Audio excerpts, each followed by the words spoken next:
You are live. Yes, please. Hello there. I think we're live. Yeah. You all right, Andy? I'm good, thanks, John. How are you? Not so bad, not so bad. I'm a bit cold. As you know, Yeah. I'm just a bit chilly in this the back end of the house. But apart from that, I've had a decent day. We've been slogging my guts out on shelf 2, which is becoming a bit of a nightmare, actually, because you know when you think you've got everything nailed with shelf 1 and you know where to go, how to get around it, and then you don't, and you've got new problems with a different shelf. Yeah. The main thing was, you know, when you put the thing on the wall to try and find out where all the wires are. And, yeah. I've only got one light socket, so sorry, switch for the lights. So I thought there's no power in there at all. Just everything was beeping. The whole wall was beeping as if I had just a massive bundle. But it couldn't have been because there's nothing in the wall. So anyway, I haven't killed myself yet. I've got a few more screws to put in. But apart from that, touch wood, I'm still alive and kicking. So what you been up to today, Andy? All good. Yeah, no, I've had today off work, so I've just been watching the despecialized Star Wars trilogy, about halfway through Return of the Jedi. So yeah, just been catching up on them. Just amazing films, some of the best films ever made. Yeah, love them. Yeah, I know. And do you prefer them to the new ones? The ones that absolutely, no question, without a shadow of a doubt. I don't think those original films have ever been topped. For me, if anything, with the Star Wars name on it has ever been topped. But yeah, no, it's a flawless trilogy for me. It's my second favorite trilogy of all time. What's your thoughts on the Obi-Wan coming up? Do you think that might live up to something? Do think it looks good. Do think it looks interesting. Definitely piqued my interest with some of the stuff I've seen in it. The shot that sticks out to me is where he's looking at the little hut and you can see Luke as a kid. I know. That stuck out to me the most. Yeah. I think that's what was missing in the sort of the later, the new trilogy that came out.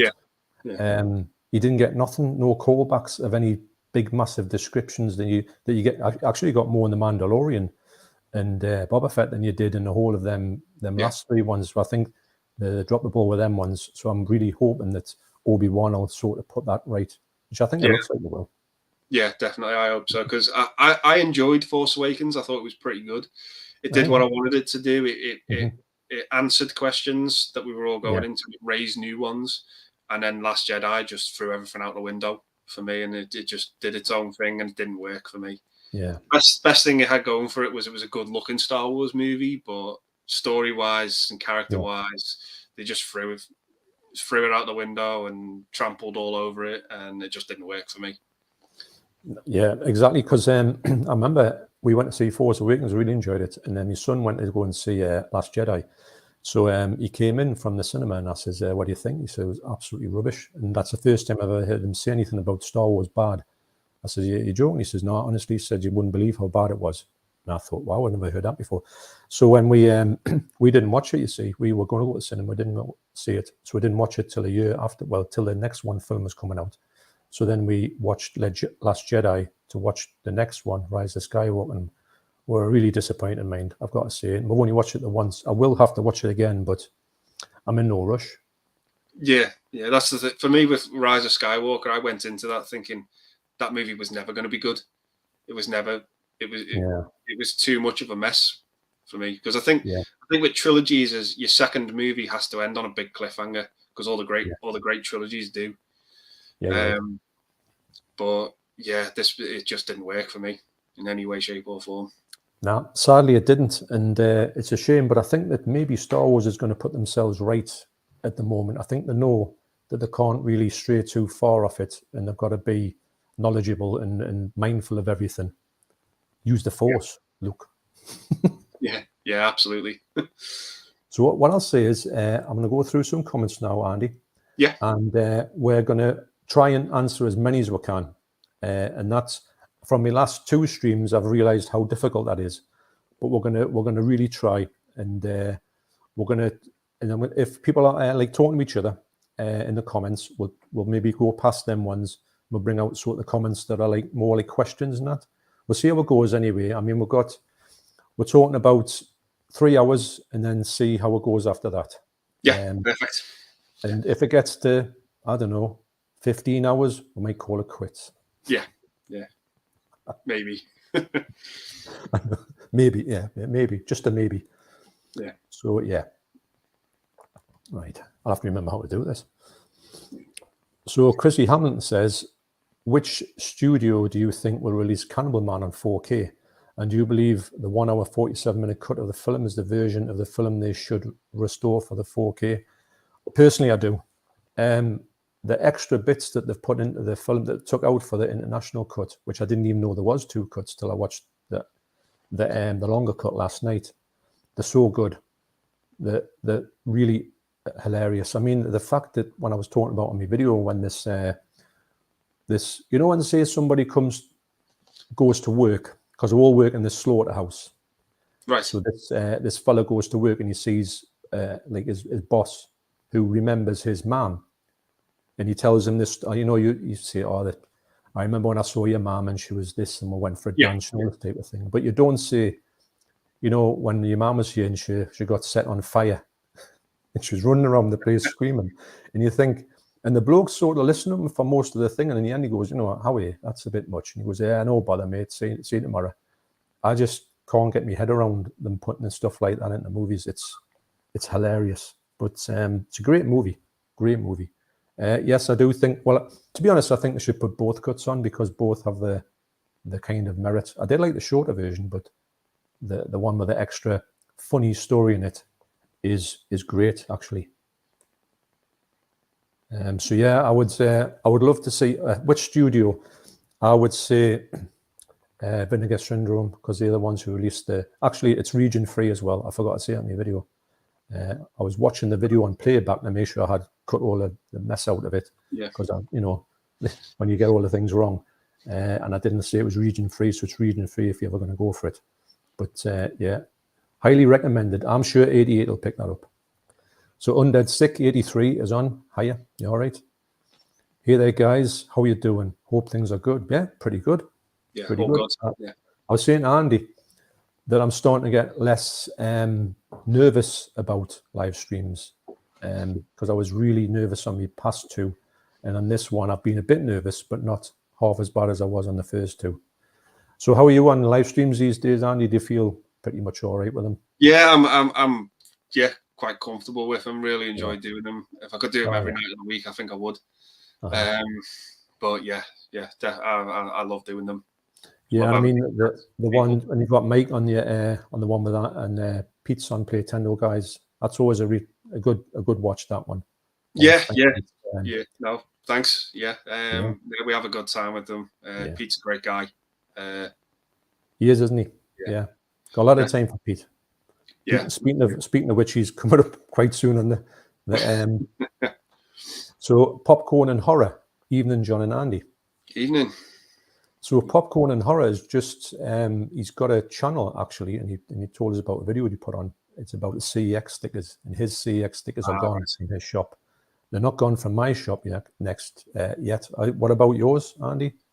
Do you think? No, not for mine. No, I've never ever really had a problem with them up until recently. Yeah. They're just an absolute nightmare. I ordered the Day of the Dead steelbook from Arrow.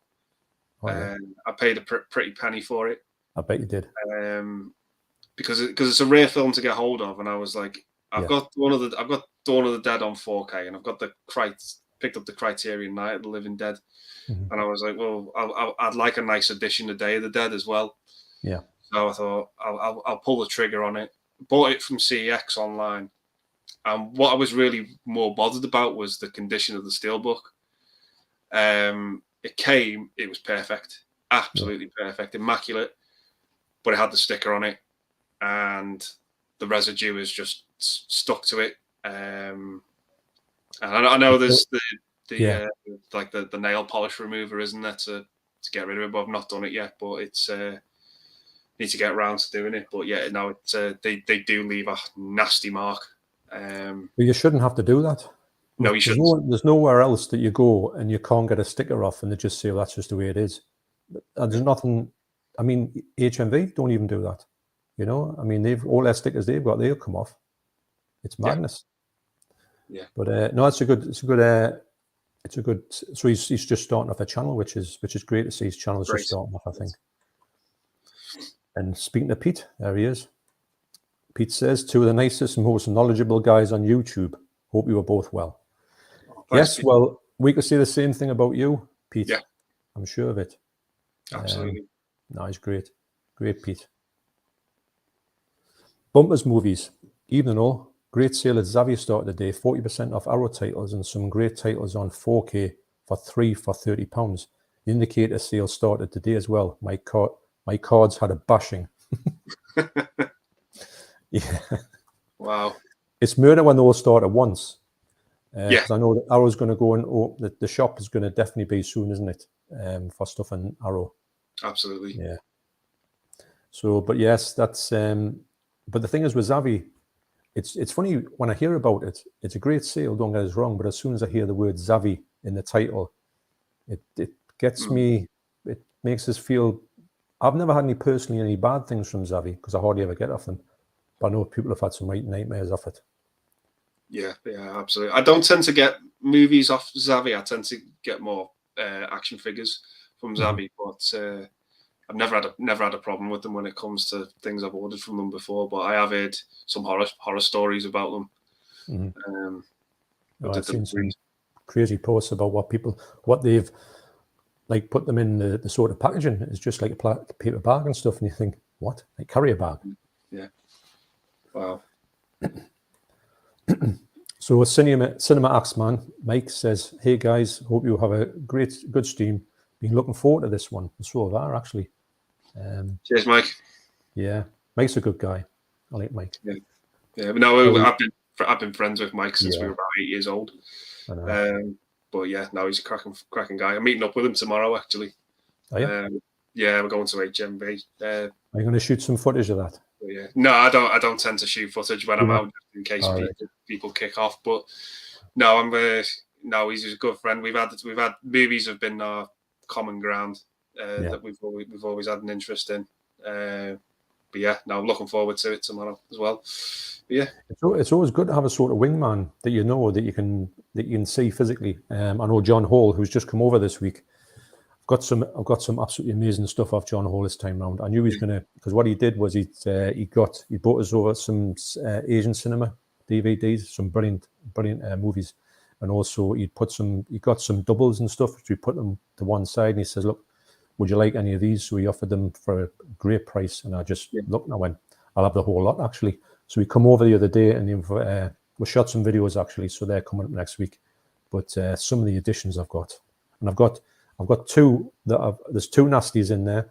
There's two that I really wanted, and also there's a type of release that I wanted more than anything else, but I've actually got one of these releases in my hands and they feel absolutely great, which you'll see on this video, but it's great coming up now. Bumpers Movies, looking forward to this stream and chillax. Why not? Yeah. Dr. Impossible of Counterpunch 1984. That's a great title. Yeah. Even Bush and Cassidy. Hope no guns will be drawn tonight. No, there'll be no standoffs tonight. We don't feel like we're at war. So, it's all good here. Yeah.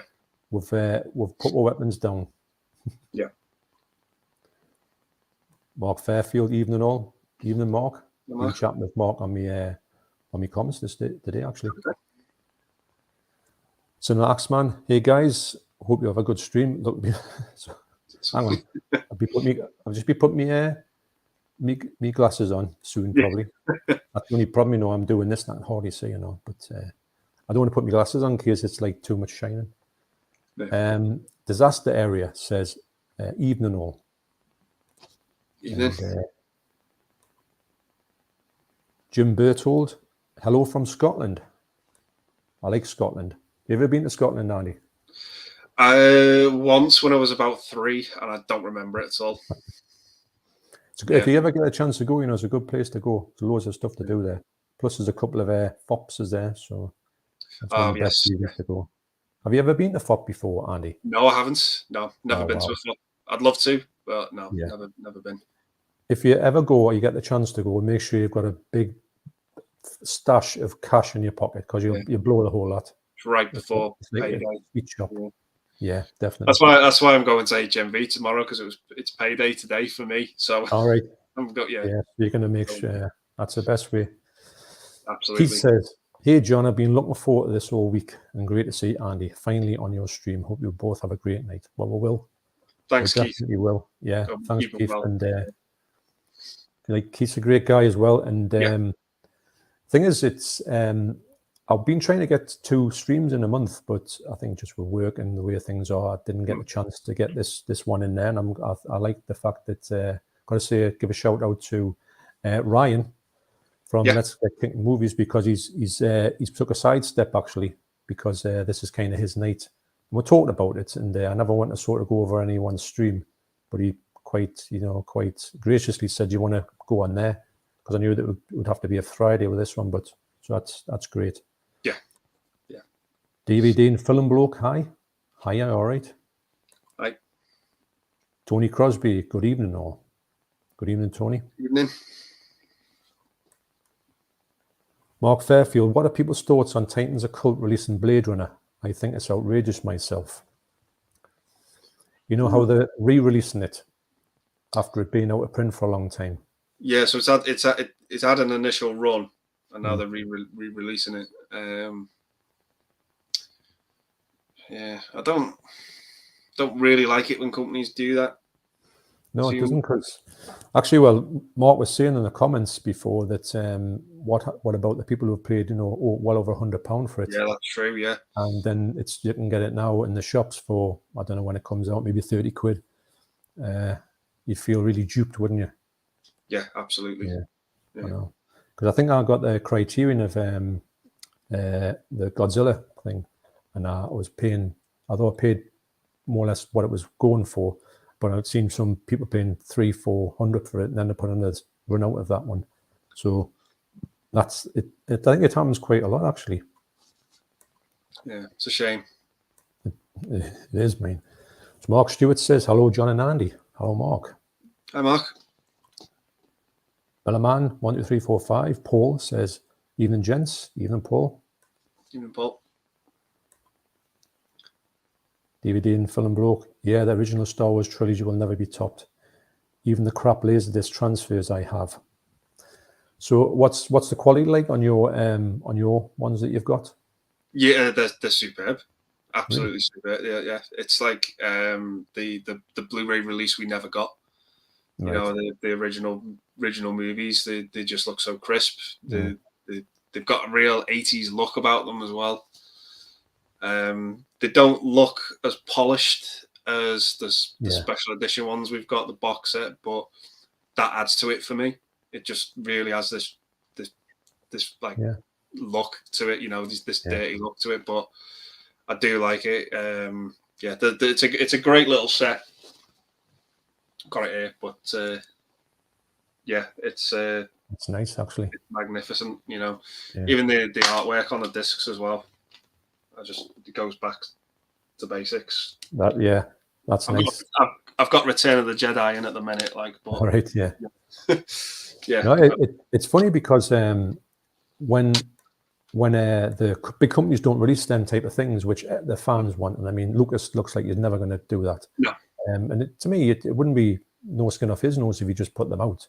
You'd probably make a little bit of money off them, of course you would, but you're not going to get them, so you've got to go elsewhere, don't you? So it's forcing your hand. I mean, obviously you would have bought it in the shops if it existed, but you just can't get them. No, the thing is with Lucas is I think he's lost touch with the fans.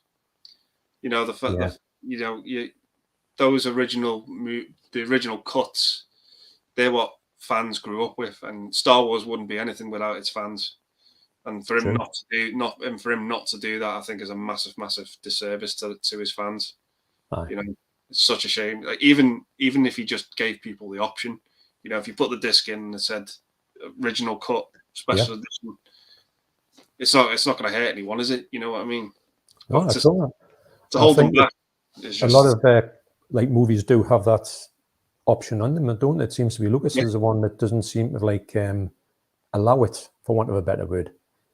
Yeah, I mean, look at how many cuts there are of Blade Runner. It's ridiculous. And we can only get one official, the version Lucas wants you to see of Star Wars. That's it. I'm sure he would have twiddled it more if he could, because he seemed to like be adding little things every now and again. You know, he put new versions out. They were kind of a little bit souped up. They had a little bit an extra plane put in it, or some kind of thing going past the camera. Which it was quite, when I went to see them when they first came out on the rerun, it was quite interesting to see it. You know, on the big screens, we watched the three of them, we did enjoy them, but what we didn't really realize was we'd never ever see the originals again. We thought this was just like a kind of subsidiary one. You had your choice, but you haven't got it. Well, you have got the choice, but you've got to go mooching for it. Yeah, just the special editions when they came out in '97. I went to see them all at cinema. And that was the first time I had ever seen Star Wars. So I'd never seen the original versions of them. But yeah, no, I'm watching those for the first time was something special. It was just take it back. There were things in Return of the Jedi I'd never seen before in the original version. So I watched them and I was like, okay, so this is what they were like back in the day when they first got released. And I just loved them, fell in love with them. I won't ever watch the special editions again.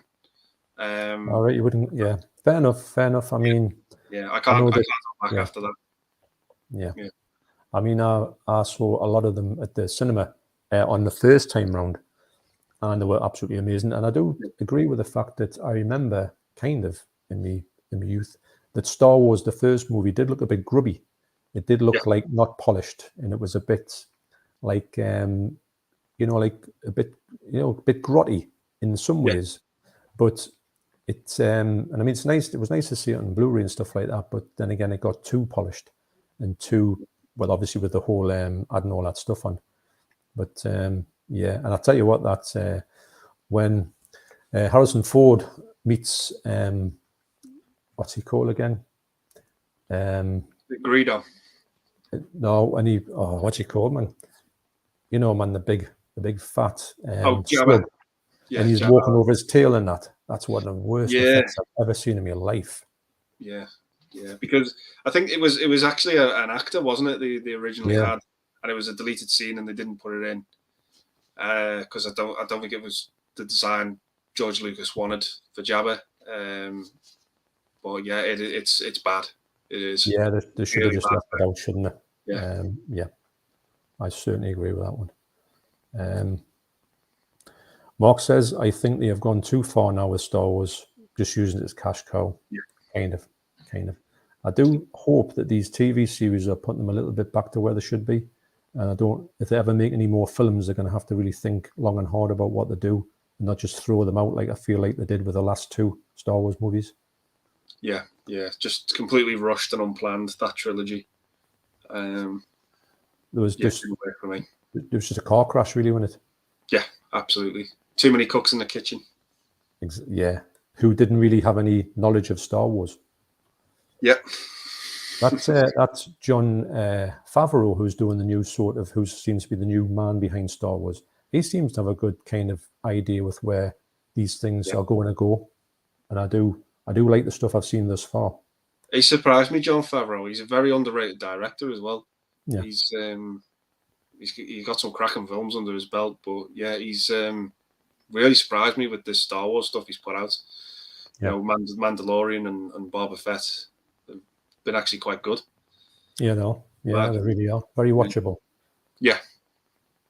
So Chrissy says, Andy, what is your number one favorite trilogy since you mentioned Star Wars is second? Number one, my favorite trilogy of all time is Back to the Future. It only pips the original Star Wars trilogy because Back to the Future's never been touched or never been tampered with, or had all these TV shows or extra movies to it. It stayed it's stayed as it is, and I love it for that. That's a good point, actually, Andy. I never thought about that. It's never needed a whole saturation or extra universes or anything, novels or anything like that to it. It's just you can watch the three films and be completely satisfied from start to finish. It's funny, actually. It's even though it was like a massive hit, they have really left it alone, haven't they? They've not really milked it for what they could have done, and then ruined it. Obviously, Yeah. They've just kept it as it's like a good, like I say, it's just a circular thing. It's great, and then you can enjoy it for what it was, and you're not, because sometimes when you get these things tampered with, and it spoils it, doesn't it, for you? You think, oh, I'm not really that keen on that anymore. Yeah, absolutely. Can you imagine if Robert Zemeckis had gone, right, I'm going to release special editions, change everything, and you never seen the original cuts again? Yeah. Or I've sold the rights. There's gonna be a new sequel, or 10 TV shows, or a prequel. Or yeah, God, you couldn't really do a prequel to that, can you? Because there's already been a prequel. Because part 3 is kind of like a prequel, isn't it? Yeah, in a way. It does everything. It's a sequel and a prequel all in the same trilogy. Yeah. It's just, yeah. No, it is perfect. Actually, when you say about that, good call, actually. So AP says, hey, John and Andy, I hope you're both doing well. I'm really looking forward to an evening with movie chat, gents. Well, yes, so am I. And it's great to have you along, AP, because he's, I like AP. I think he's one of the most positive people on here, actually. He was great. I was chatting with him on Wednesday. He's a great guy, AP, yeah. I felt like when I done my stream with him afterwards, we had a good chat, and I felt like I'd had one of them, like a counselling session, you know, like upbeat, you know, and you thought, I feel good about myself now. Now he's a great kid. Bumpers Movies, I like what Disney are doing with the TV shows and the standalone movies, but the Skywalker saga has gone to pot. Time to leave it alone. Yeah, I think they've got to go into a different thread. I think they've ruined it, really, personally, Skywalker, because it didn't really, the second sort of 2 weren't really a Skywalker thing, because it was kind of, didn't end up as a Skywalker story, did it? No, it's, again, misdirection, just a total mess, and a car crash, just didn't know what they were doing. It was basically saying, right, you make a movie, and then we're going to pass that on to someone else, right? You'd make the sequel. Next movie, we haven't got anyone, right? Let's give it back to the first person. Yeah. Mess, absolute mess. Yeah, I don't think that even if they go and redo those movies and kind of like the director's cuts and all that, I don't think they'll ever put them right. I think they'll always be, a mess. And there is talk of this, which is a bit crazy, how they're going to do it, like kind of make it to be a sort of alternate universe, and like it never happened. And I don't know, but maybe, well, I don't know if they put 3 more good movies out, and you could put them in the bin. Yeah, too bad. I just found Last Jedi insulting. If I'm honest, I just found it insulting as a moviegoer. Like, how can you deviate in every possible way from a really good, what I thought was a really good film in Force Awakens? Yeah, it was. I don't know how Rian Johnson was allowed to get away with it, to be honest. I wonder if there'll ever be another one for that movie, especially because maybe if the dudes sort of like get that one sorted, it might make a bit better sense, the trilogy, or a better feeling. I think they had to alter the tone of it, because the tone was all wrong for me. Yeah. I had the humour in it, but not that type of humour. Yeah. It was just bizarre. Yeah. So Disaster Area says, Lord of the Rings, best ever trilogy.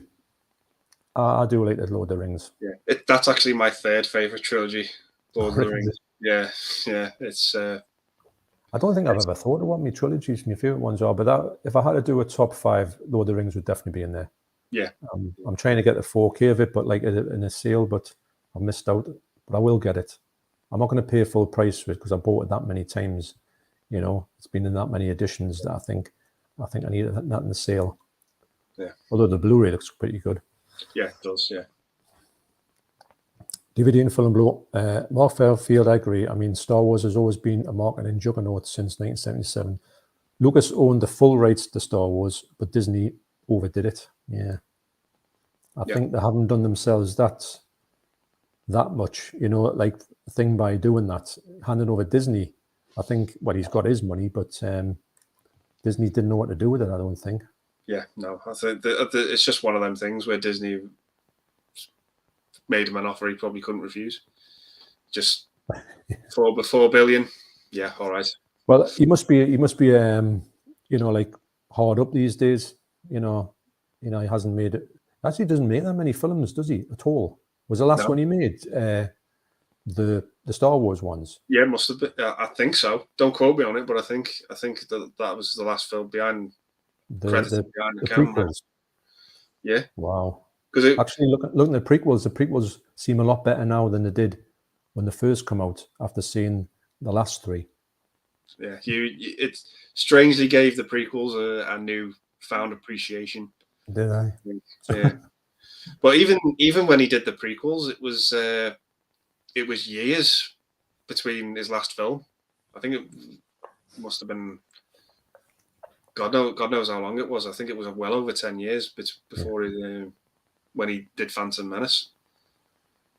Yeah, because I don't think of him as a filmmaker that has got like a good work rate, because Spielberg seems to put out loads of stuff, and he doesn't seem to sort of, I don't know, he's probably too busy adding a little figure into a new Star Wars movie. Yeah. So Cy Robson says, to be honest, I'm not looking forward to Obi-Wan. Boba Fett was a massive letdown for me. I did think that Boba Fett was, I think I did enjoy it, but I did think it was, if they didn't have the Mandalorian bits in it, I think it might have not had the legs to carry on. Yeah. I can, the thing with Star Wars now is it's not going to please everyone. That's the only thing. You know, you can. Yeah. I can see people loving it and I can see people hating it. It's just one of those things now. The bottom line for me is it needs to be put to bed, but it never will be because it just makes too much money. Yeah, you're right. It'll go on forever, won't it? Yeah, it will. Yeah, it's generational. Yeah. Ness Niall says, I did think that The Last Jedi was crap, but no more crap than the other two films in the trilogy. I do think that Force Awakens was watchable. It was decent, but they didn't capitalize on that. I know it was a kind of more or less a remake of Star Wars, but I think they needed to do that to kind of set the thing up. But they didn't really, I don't know, they didn't really go anywhere with it. It just became so evident that it was unplanned. Yeah. It couldn't have been more obvious. Turn the Blue Iris, Haywall. You all right? Hey. Good name, that. Gary North, good evening. Good evening, Gary. Hi, Gary. Turn the Blue Iris. Thanks, boss. I'll see you in HR. DVD and film bloke. I couldn't get on with The Last Jedi at all. I didn't bother with The Rise of Skywalker. I really enjoyed Force Awakens, but I think it was swept up by the hype train and it might age badly. I think when you watch The Force Awakens, you just know that unfortunately it didn't really go after that. It didn't really progress in that thread, did it? It kind of deviated that much that you just thought, wow, maybe they could forget the other two and try and make a sequel to The Force Awakens. The thing is with it, that original trilogy, that's the story and it's been told, and it's like, how do you add to it or bring more to it? It's that trilogy, it just says it all, and you don't need anything else. Yeah. It just no, I agree. It can't be touched or added to. And I think a little bit on the Return of the Jedi, you could kind of see that they were kind of coming to the end of the arc, the stories, when you thought, right, if they went a bit further in it, see if they were going to make another fourth one, I don't think they could have progressed that on any more if they finished, made one straight from the one where it ended. They kind of told that story, so really maybe they should have went back and just done something completely different, another timeline for things, and started off afresh instead of, like you say, going to a summit that was dead in the water, really. Yeah. And they could never bring it back. Undead Sick 83 says the big problem with Star Wars right now is actually the person leading the studio, and that is Kathleen Kennedy. She has proven time and time again that she doesn't get it, one of two, so there'll be another one there. I don't really know Kathleen Kennedy, but I do hear a lot of stories about it being, well, not that good for the franchise. The thing is with Kathleen Kennedy is she's produced a hell of a lot of good stuff in the 80s and 90s, but this Star Wars thing has not worked. It just hasn't. Yeah. So she's not the man for the job in Star Wars. No. And she should be, yeah. Mark says, I've enjoyed the Star Wars TV shows, but just as a standalone sci-fi TV show. Yeah. Yeah, it's. I think they're quite enjoyable for what they are, but really, they'll come to a point where you get sick of them because there'll just be that many of them. If they just go on forever, you'll be saying, "Oh, not another Star Wars TV series." Yeah. Doing the Blue Iris, 88 might be a contender for Cannibal Man here. Yeah, I do think that 88 could, because they do a lot of stuff with Vinegar Syndrome anyway. So, and that was a Vinegar Syndrome title, and but it would be great to get it at 15 quid with that lovely slip if they do it. And wow, I cannot speak highly enough about that movie. And I think if you see it, because it is on, have you got Amazon Prime, Andy?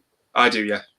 Because it's on there, and I think it is the international cuts on there, and it's in quite good quality. So I think it's more or less the same as you've got on the Blu-ray. So for a laugh, you might want to check it out. But the slaughterhouse scenes aren't nice. I mean, I've got to say it. Well, yeah, I'm not. I don't. It kind of puts me off movies sometimes when they've got animal cruelty. No, I know. That that movie, the New Kids. Yeah. With James Spader, I wasn't keen on that because of what it had in it. If I'm honest, yeah, it can ruin a movie for me. I wasn't expecting it. Not right off the on the shorter cut. It's right at the start of it. There's not even any credits. It's just immediately you go, "Whoa, what's happening here?" Because I didn't know anything about it. I didn't know he went in the slaughterhouse, but. I was prepared for it the second time, but what I do is, as soon as I know it's coming up, I just put my hand over my face and kind of see it. Yeah. You hear, actually, weirdly enough, on this version, I did hear the soundtrack behind obviously I haven't turned the sound off, but the soundtrack that's going on behind it, if it's the real soundtrack of the slaughterhouse, wow. It was quite sickening, so even though it's only on for about half a minute, yeah, but it's on there anyway, so if you do, yeah. So Paul says, will he be buying Robocop 4K? Seen a review from AJ YouTuber, and he's sticking with the Blu-ray. And why release the same sets? It's ripping people off. Just release a set with both Blu-ray and 4K edition. 100% agree with you. Yeah, I can only mirror that. It's the jump between 4K and Blu-ray, depending on the movie, it's not that much of a difference for me personally.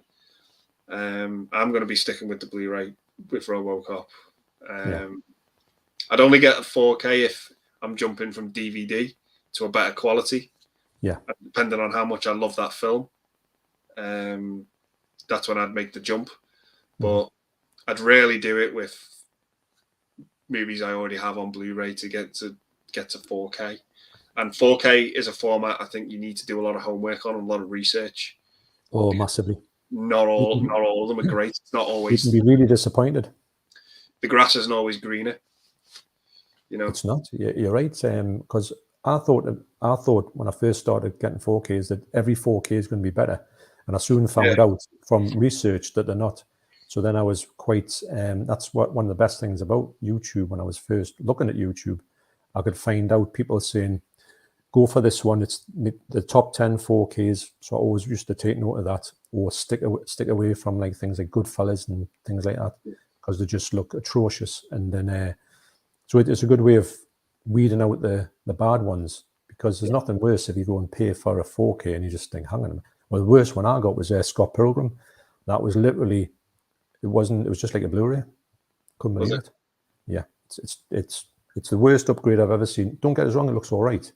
Yeah. It's as if they haven't got HDR in it, which, as you know, HDR is the star, isn't it, really? Yeah, absolutely. I think I might get the 4K. I'm thinking if the 4K comes down, because I haven't got the Blu-ray, and I think if the 4K comes down like the Blu-ray was, used to give the Blu-ray away, the special edition, 15 quid. If it comes down low, I'll get it, but I'm in no rush. I've got a Blu-ray of it from like a trilogy, you know, yeah, I've got, my yeah, you know that one. Blu-ray trilogy, yeah. Yeah, And that's funnily enough another movie that comes with the option. Do you watch the theatrical or directors? Yeah. I always go with the directors because it's a bit more violent. It is, isn't it? Yeah. You get a few extra frames of the Ed 209 malfunction. Yeah, I know that's a cracking scene, isn't it? When you is. don't, you know, it's brutal, isn't it? Yeah, the 8-year-old me seeing that for the first time was terrified. I was just like, whoa, what is this? This is an unheard of level of violence for me, you know. Yeah, and that's what I love about RoboCop is it's violent and it's unapologetic about its violence. You know, it doesn't hold back. Yeah, people form. To me, it's a masterpiece. Well, even when it came out, the tone of it was like you hadn't seen before. The fact is, sometimes they'll have these movies that are over the top with violence, but they have some sort of like repercussions or retribution to do with it. This one was just full out, and it just more or less say, "Well, this is what happens. We've got this bloke who shot his hand off, and so what?" Because in the director's cut, they shoot him again, and more of the arm flies off. Yeah, it's just in it. Yeah, we were blown away by it because, like you say, it was like nothing we'd ever seen. No, and for that reason, I think that's why it wins. It wins all the audiences who come up to it. You viewers will be still blown away by it because you don't really see that type of stuff in modern day movies, do you? No. Undead 6 says this is part 2 of 3. Personally, I don't mind the sequels, but I find them better myself than the prequels. But truth of the matter is that the movies created a division in the fandom which has become toxic. Yeah, there's a lot of toxic stuff in there, isn't there? I think Star Wars has the most toxic fan base ever. I think. Yeah. Absolutely. I mean, if you like the sequel trilogy, I mean, I will always say, you know, if you like a movie that I didn't particularly like, I'll always say, I'm glad you got that level of enjoyment from it that I couldn't get. Yeah. But, you know, for me, they didn't work. But if they brought you enjoyment and you enjoyed them, it's more power to you, you know. Yeah. Go on enjoying it. Absolutely. You know, there's nothing to say what you should and shouldn't enjoy when it comes to movies. Exactly. But yeah, it's just preference in it at the end of the day. Yeah, and I don't think anyone should be, if they find some movie great, that someone should be on their back about it. Yeah, exactly. Just the fact that, see, the thing is, if you think that movie's great, then that movie is great to you. Doesn't matter what anyone else says about it. So the fact that they say, no, because I like this one better than that, then I am correct and you're not. Yeah. That's when it just gets a bit, you know, you think, all right. Yeah. I've always said as well that, you know, there's movies, great movies, some of the best movies ever made that I don't enjoy watching at all, and yet there are pieces of garbage that I can watch all over and over again and be entertained by. Yeah, and that makes it a great film. So, but then again, you wouldn't say to someone, "I like this film that much." You've got to like it, and if you don't like it, there's something the matter with you. Yeah, exactly. So Undead 6 says, which is something you never want to happen in a franchise. Yeah, you're right there. Because there's no point in everyone should just say, I prefer this, I prefer that. And then just not argue over it. You know, argue over a film. Chrissy says, Andy, do you have high hopes for the new Star Wars Republic Disney Plus show coming soon? Not really. I think this is the first I'm hearing of it, to be honest. I don't really follow the Disney shows that much. I'm very late to the party when it comes to shows on Disney Plus. I mean, if it gets good reviews, I might give it a go and see what it's like. But other than that, I think I've heard of it, but I don't really know anything about it. No, I don't. No, wouldn't know a thing. There's that many coming out. I know there's as soon as Obi-Wan's going to come out at the end of this month, is it? I think a couple of next year. I know it's soon. They're already talking about the next one coming out, and you think, well, I haven't even got this one out yet. And then you'll kind of know 2 series before you even get to see them, and you think, well, you know, it's probably, you could maybe see spoilers in the one you're going to watch, because you think, well, if that's happening in here, you know, there's say if there's a show about a certain person, they're going to get a show 2 months away, and that person's in it, you'll say, well, that person's never going to die. So exactly. So Mark says CEX should have to take the stickers off before they sell them. Yes, they should. Yeah, or just not put them on. Yeah. Why? Because I mean, you're going to CEX. I think everyone knows how it works now. Yeah. You're not going to go, what do I do with this? You have to tell us, because I don't know what I'm doing. I mean, how are you? Ness says most phantoms are toxic at the moment. It's very sad. Yes. Yeah. I agree. Right. DVD and Film Bloke says Mark Fairfield, or maybe have the stickers similar to HMV price stickers. Well, they come off all right, don't they? Yeah. Yeah.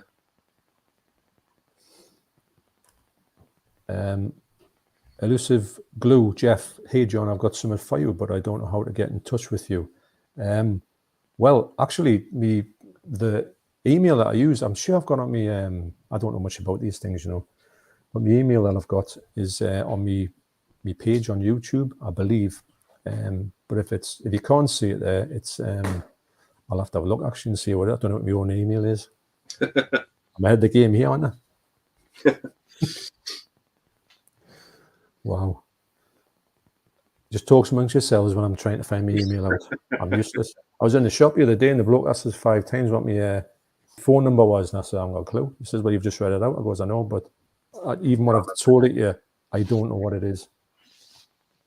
I've never got me self ahead of that. Right. So yes, so it's Mondo Chelloveck Movies. How did I forget that? Wow. All underscore, all undercase. Mondo Chelloveck Movies at gmail.com. Is it .com or is it .co.uk? That's the one that always gets me as well. Is it No, .com? I'll tell you what, try .com first. It's not letting us see what the actually end of it is. Try that, Jeff. But I really appreciate you doing that though. But yeah, but if not, Warren Peace 666, sorry, on Instagram. Are you on Instagram, Andy? By the way? No, I'm not. No. I'm on Facebook. On YouTube, but yeah. Say that again, sorry, John. I'm saying, do you have a fancy going on Instagram? I've not given it any thought, Yeah. If I'm honest, Instagrams are weird. I've just heard in passing. I don't even know what it is. Yeah. It's just like a sort of it's I think it's Facebook without the drama. That's how I put it like that. So yeah. I hardly ever go on Facebook now. Well, YouTube, when YouTube come out for us, I ditched everything, but I do like Instagram. Because I think sometimes if you overstretch yourself on all these platforms, you tend to, that's all you do. Yeah, you've got no time for anything else. There's one Facebook group I'm on, but I left all the others. Yeah. I think I'm on about 3. I'm on loads actually, but I don't even know what half of them are. Most of my like movie collector things, like Stanley Kubrick appreciation things and things like that, but and Arrow Sight and 88. But I hardly ever go on if I'm honest. But yeah, so Jeff, those 2 things should get you to get in touch with us. I'm not giving me phone number because I don't know what it is, and I'm sure I'll get some strange phone numbers, phone calls from that. Dr. Impossible says, I did buy some indicator titles, 90 in the Shade, Paul Greengrass's Resurrected, The People Next Door. Have you heard of any of them, Andy? No, I've heard of Paul Greengrass, but not heard of any of those movies. I haven't heard of them ones. Mind you, some of the titles from Indicator are great, and some of the titles reminds a little bit like Criterion, that you get some good titles, but some other ones that you just have never heard before.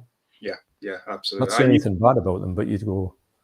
Yeah, I used to collect Indicator, but I just stopped because I was just like they're putting out some weird titles, and I didn't want to pay the price for them because in Indicator when they come out, they're about 18 quid a pop.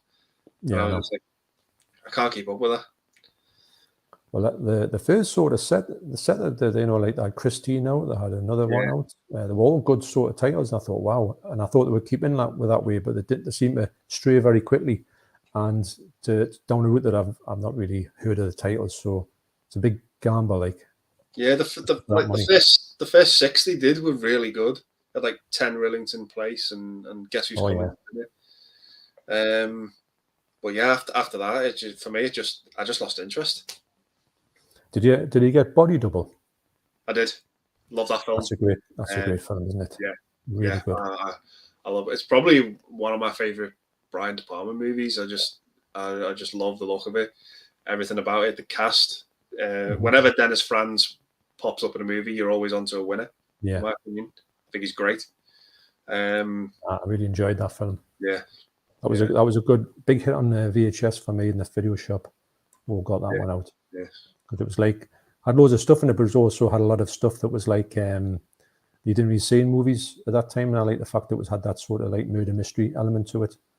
I lost the comments there. I'm just going down a bit. Why does it do that? About £1 for every time the thing just goes whoop. So Mark Fairfield says, why does Zavvi get such a bad rap? Red card member and never had a bad arrival. To be honest, I haven't personally. I just don't want to be that guy that does. Yeah. So, but I've heard a lot of people saying they've got some really good had some really good things with them. But I don't know if I just don't trust them as much as I should for that reason. Yeah, no, I get that. It's they're a bit of an odd one, Zavvi. But if they just got the thing right with just regular releases and stuff like that, they might be a little bit more better thought of. Because I think the stuff that they put out is good. I don't think that they release trash. It's just the posting packaging, which is the problem for them. It can't get that right. It's like you I've heard some absolute horror stories where like package comes and you think it'd been delivered by Ace Ventura at the start of the movie.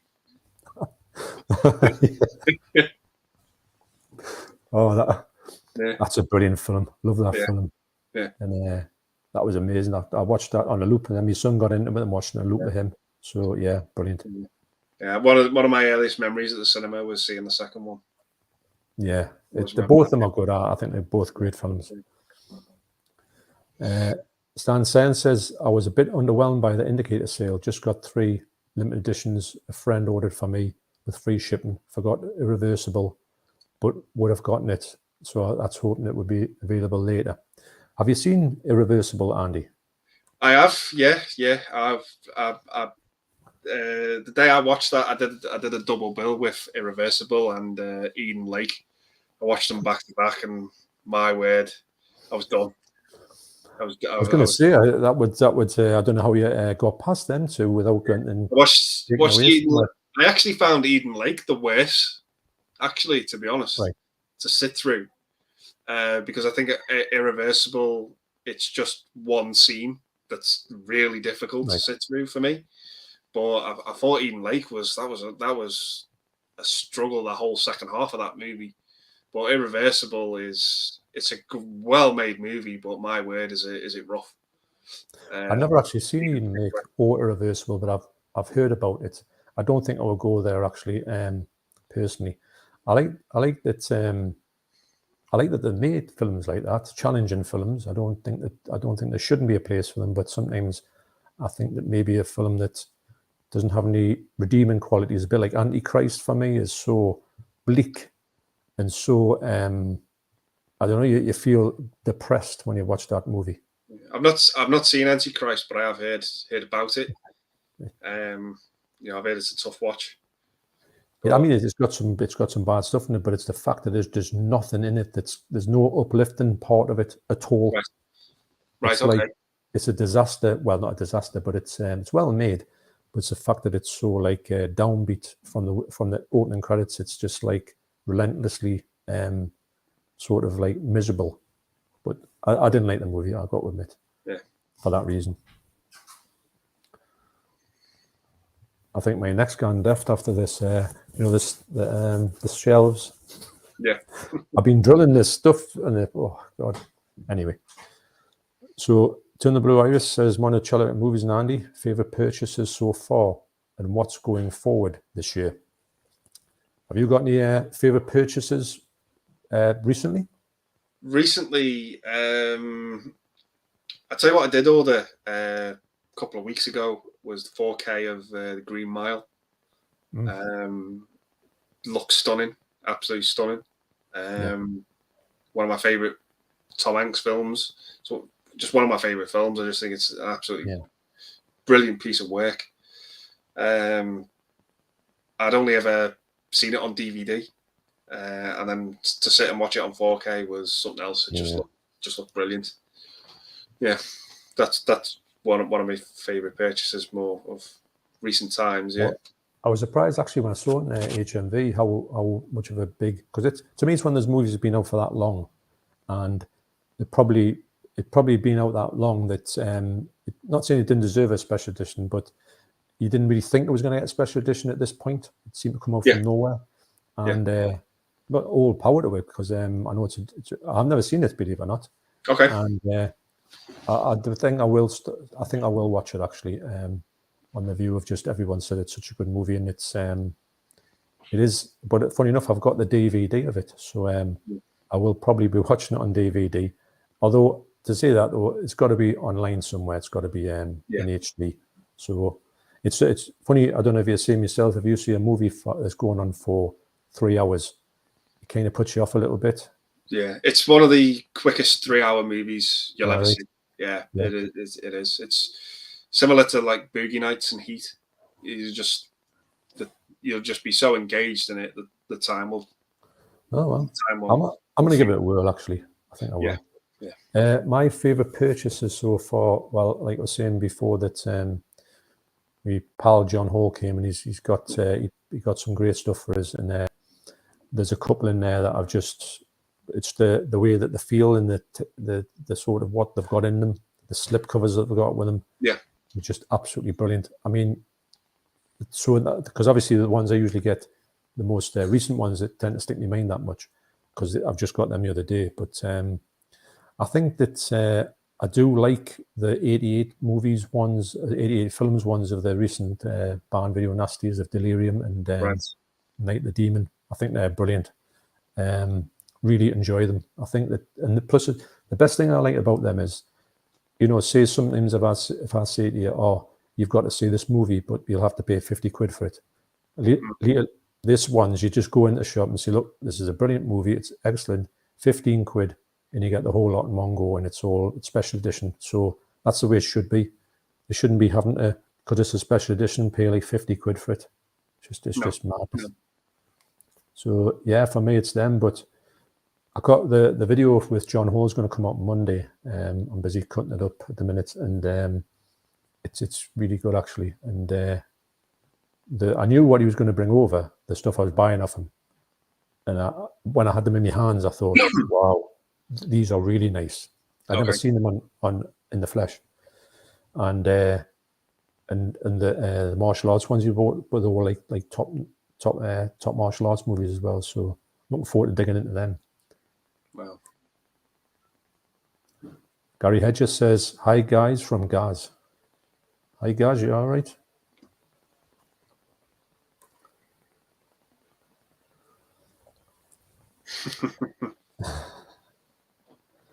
Stan Sand says, hey Andy, it's me, your favorite. Yeah.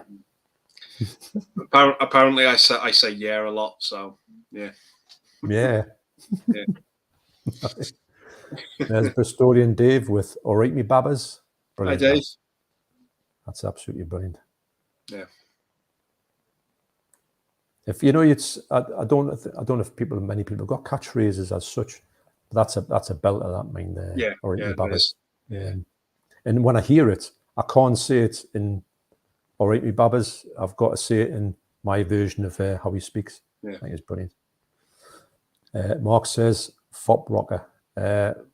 Honestly, if you ever get there, Andy, well, I know you're going to be thinking, because it's just like everything's in one shop, which you never see. Yeah. It's absolutely brilliant. They should get one in every city, I think. I don't know why they don't. Yeah. Cy Robson says, have you watched The Batman, and what are your thoughts on it? So what do you think of The Batman, Andy?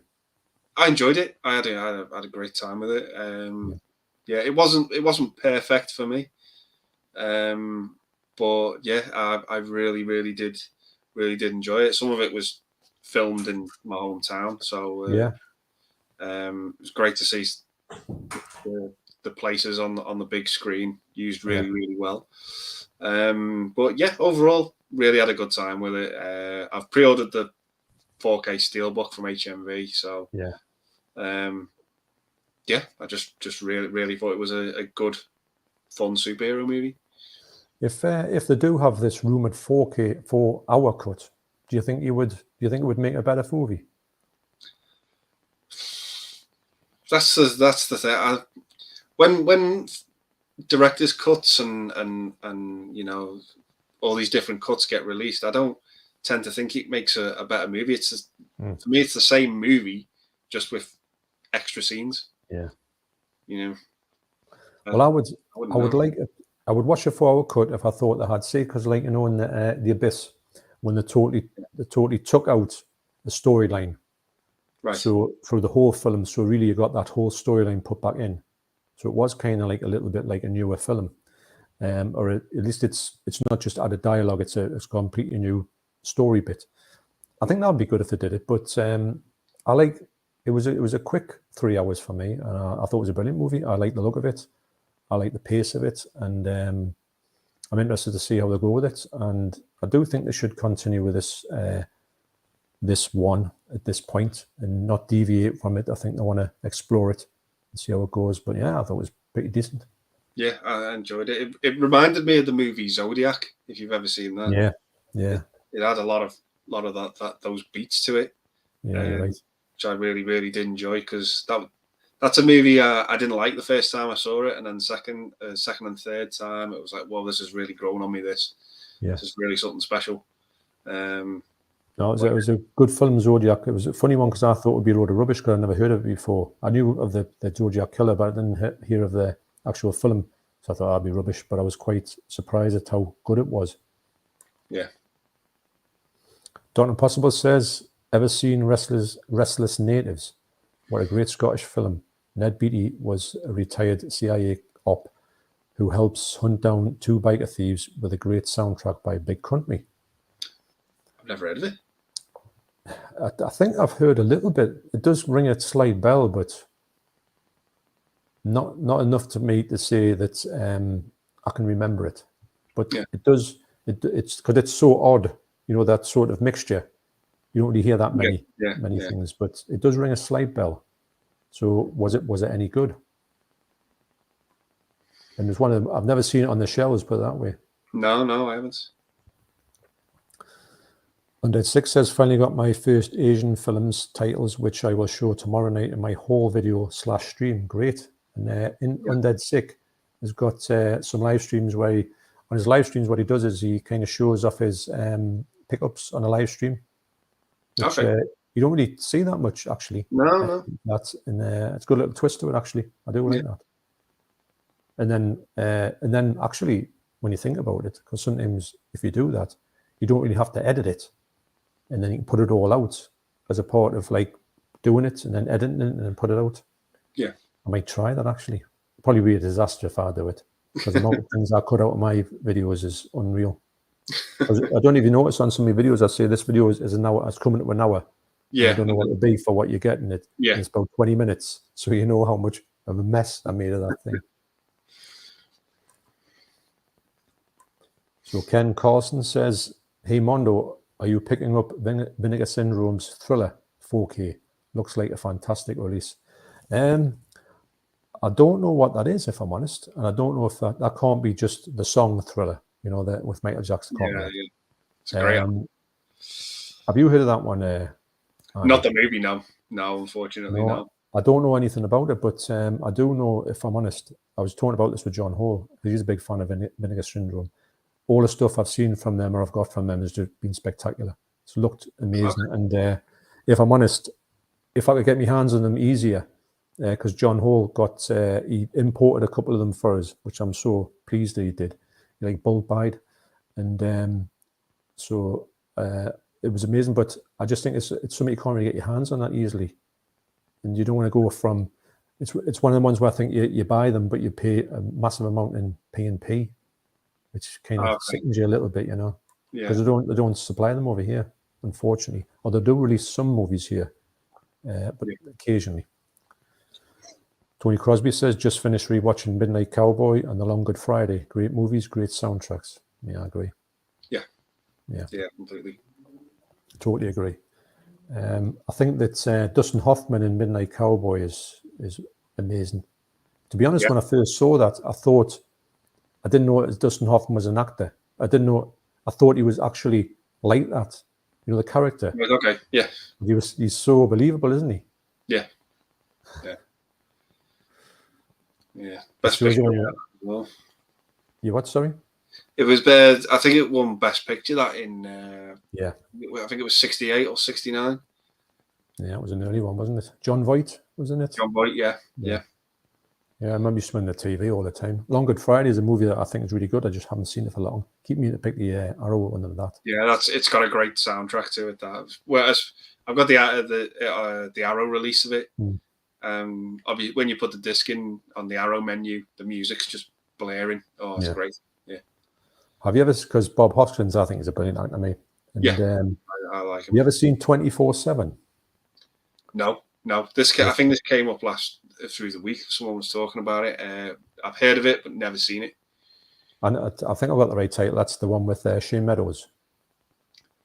Dead Man's Shoes and This Is England. Sure it's well, anyway, it's the one that Shane Meadows did this film with Bob Hoskins, and I think it's 24/7. I think it's called, and I might have the wrong title with that one, but if it isn't, he will have. If you look for Bob Hoskins and Shane Meadows, it's only done in one film. Right. Okay. But what a story it is! It's about this bloke who's kind of down on his luck, but he finds this new hobby as a sort of like training these people to be boxing, these young like tearaways in like a boxing gym. But as you know, with Shane Meadows, it's downbeat. Things don't go too well. So it's a great movie. Yeah, black and white. I think. I'll have to give it a look. Yeah, I don't think it's on Blu-ray though. I think it's on DVD. Right. Okay. So DVD and Film Bloke says George Lucas is both the best and worst thing that's happened to Star Wars. Yeah. I tend to agree with you there. Yeah. Mark says, John, did you ever pick up the Serpico 4K Steelbook? No, I didn't actually, but I do like that movie, but I don't like Steelbooks, actually. What do you think about Steelbooks, Andy? Are you a fan? I used to be, but I think I've just sort of realised with them, they don't really do much for me anymore. Yeah. They look nice on the shelf, but that's it. Really. I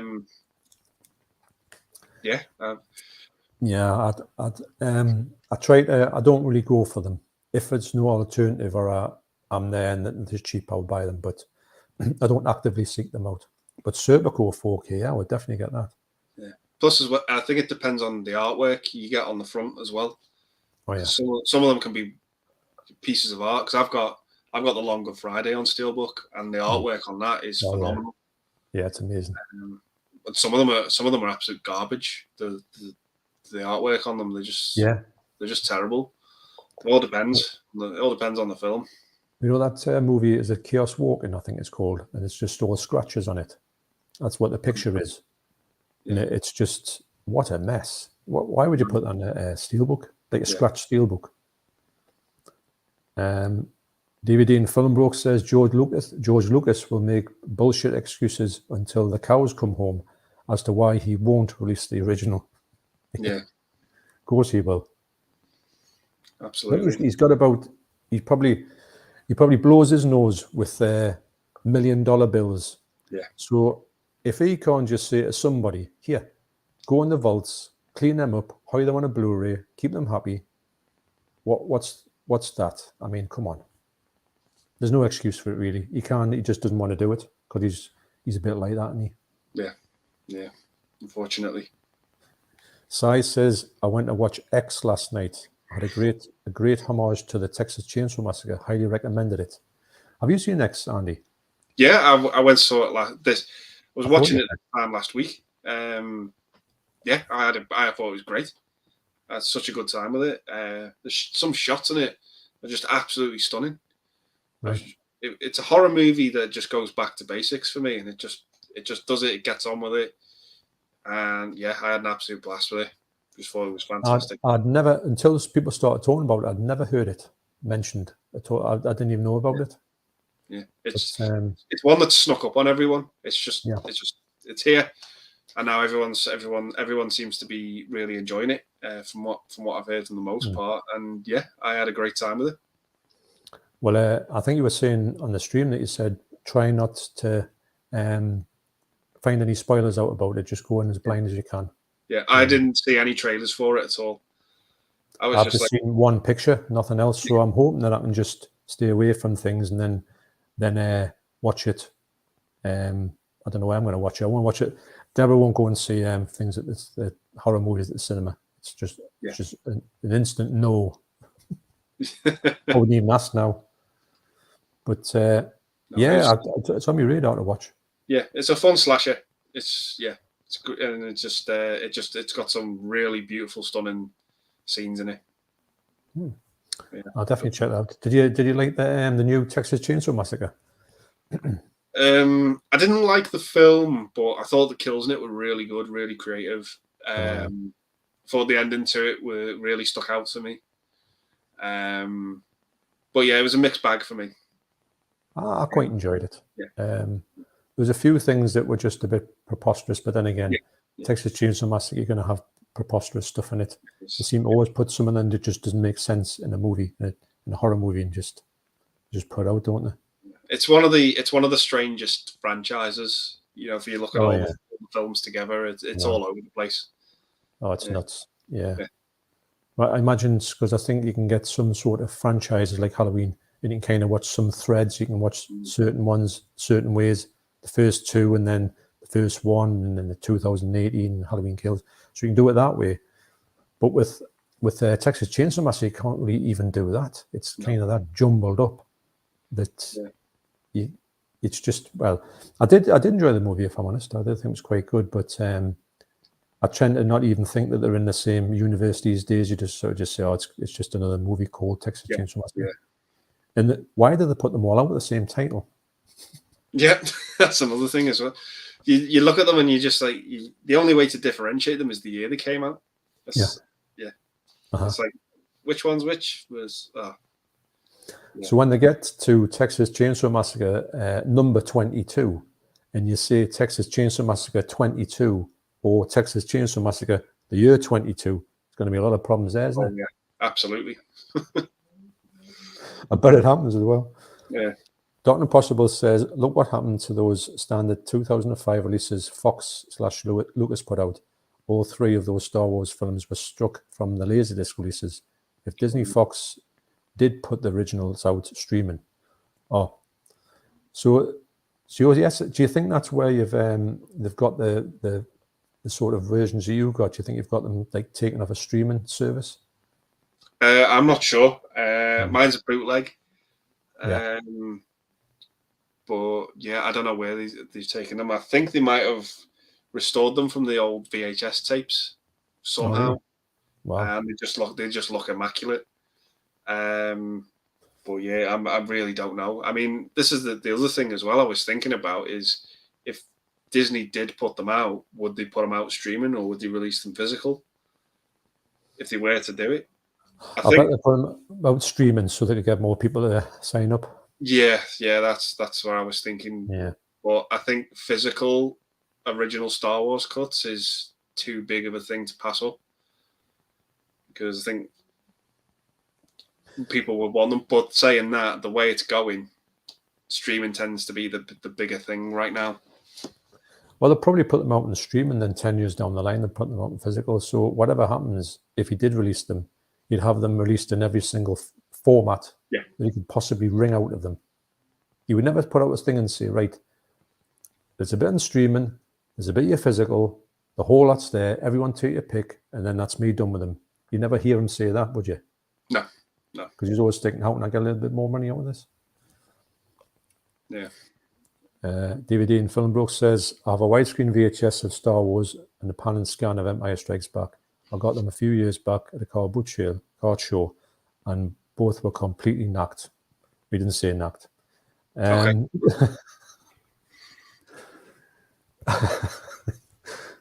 It's funny when you get something and you're thinking, get in, and then you get home and you just say, it's wrecked. Yeah. Yeah. Undead 683 says, the sequel trilogy was also aimed at fans like us who have grown up with the old movies, but we are not kids anymore. The sequel trilogy would have been made for the new youth. And also, I think this is 250, yes. And not to try and please us old school fans. However, I think the future of Star Wars lies in its TV shows. Mandalorian is fantastic. Boba Fett was okay. And I'm really hyped for Obi-Wan. Yeah. Andor. Yeah, that's another one, isn't it? Yeah, yeah. I think all these TV shows are filling in every gap as possible, that you can find between movies.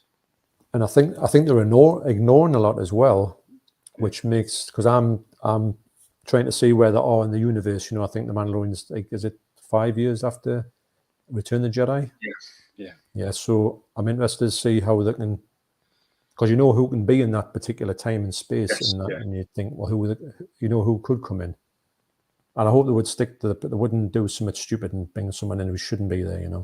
Yeah. I don't think they'd ever do that. I think that's just daft. DVD and Film Bloke says near the beginning of the pandemic. So I 2 years ago, I got a box set with a 2006 Gout DVD editions because the price went down.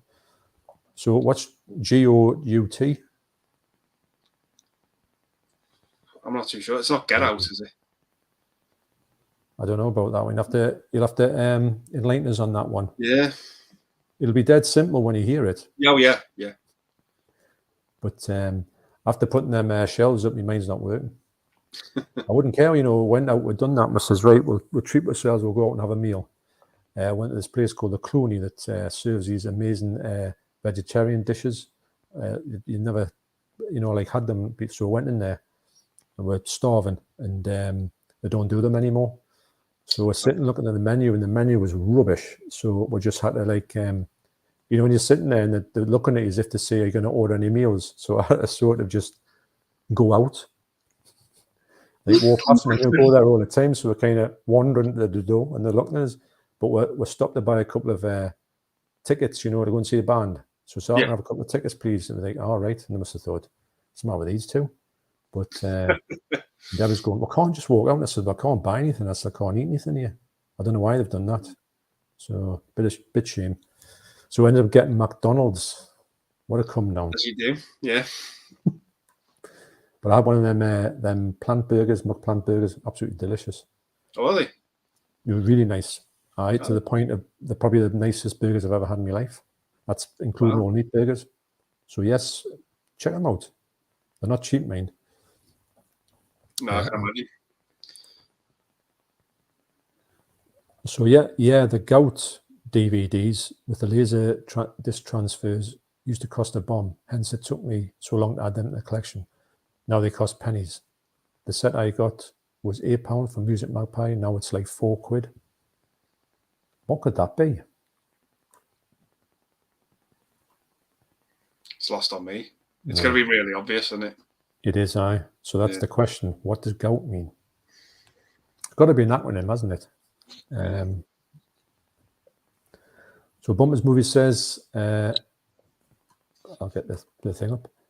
Nintendo guy, you probably only watch it once, but the set is so nice, it's well worth $12.99.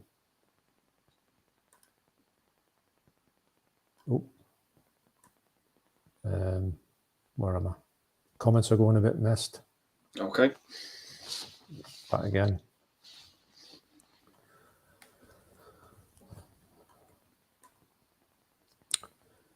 DVD and Film Bloke, I believe the only alteration they've ever made to Back to the Future was some VHS copies say to be continued at the end. I think the current versions are the theatrical versions.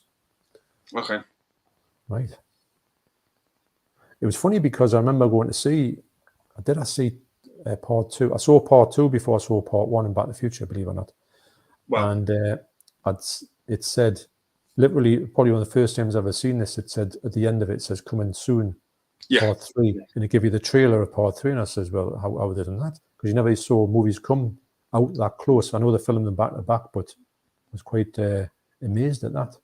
I mean, you see it a lot now, but yeah, absolutely. I don't think 2 works unless you've seen the first one. I know. I know. I did enjoy it, and I went back to the first one. It was funny because I don't know if you've been the same yourself, Andy, but the reason why I didn't watch Back to the Future when it came out is because, you know, when there's a big movie comes out, like Crocodile Dundee, Ghostbusters, Back to the Future, and people rave about it, and you say, I don't really want to watch that because everyone's thinking it's great. It seemed, and you kind of turn your back on it. Yes. And sometimes, like Back to the Future, I was so wrong about that movie because I thought, it's Michael J. Fox, it'll not be good. It's, you know, it's a teen thing, but it was anything but that. So I think I've become wise to it on Part 2. I thought I'll go and watch it, and then liked it that much that I obviously went back to Part 1. It's an amazing trilogy. Probably top 5, actually. Yeah. It's one of them where the first movie works on its own because you can watch it on its own, but you can't 2 or 3 without the first one. You're right there. It's one of the most tightly wound trilogies as well. Each you can watch it as one long movie. It's just you can actually, couldn't you? Just works so well. Yeah, especially because I had a bit of a gap between 2 and 3. Sorry, 1 and 2.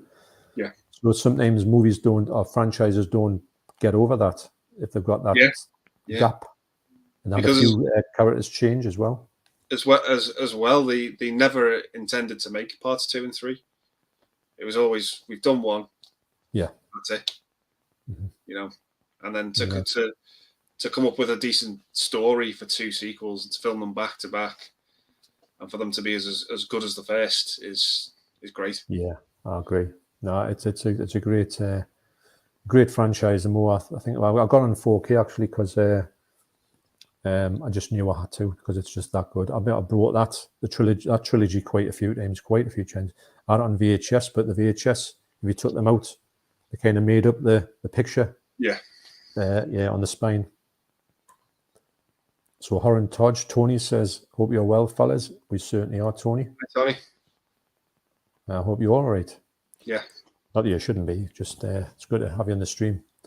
Mark says, still got to decided against filming the Tremors TV series. Kevin Bacon seemingly filmed a pilot, but didn't get picked up. Love Tremors. Yeah, I would have watched that actually. The films are quite good actually, even though they get a bit, strange towards Part 6. But I've only ever seen the first one. Have you seen the first one? Yeah, that's the only one I've seen. They definitely dip after that, but they're watchable for what they are. You've got to treat them as a sort of like very low budget version of Tremors. Right, okay.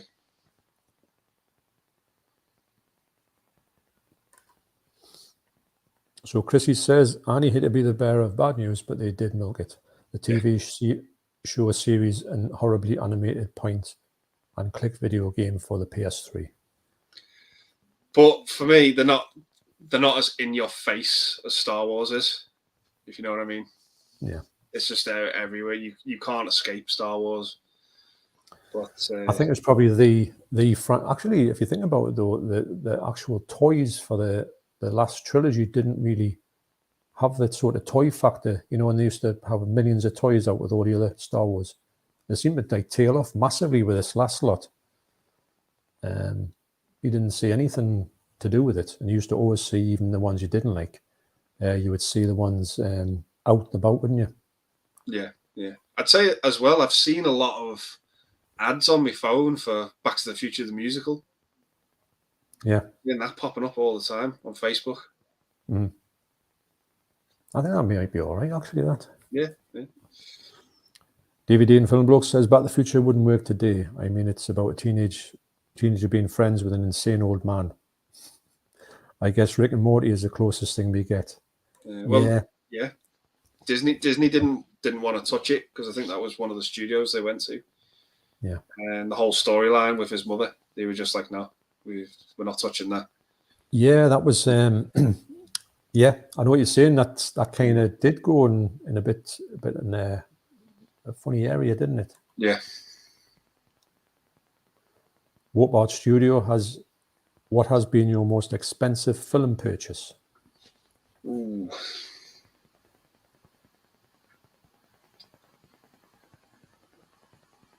It tends to be sort of region 1 stuff because of all the postage as well.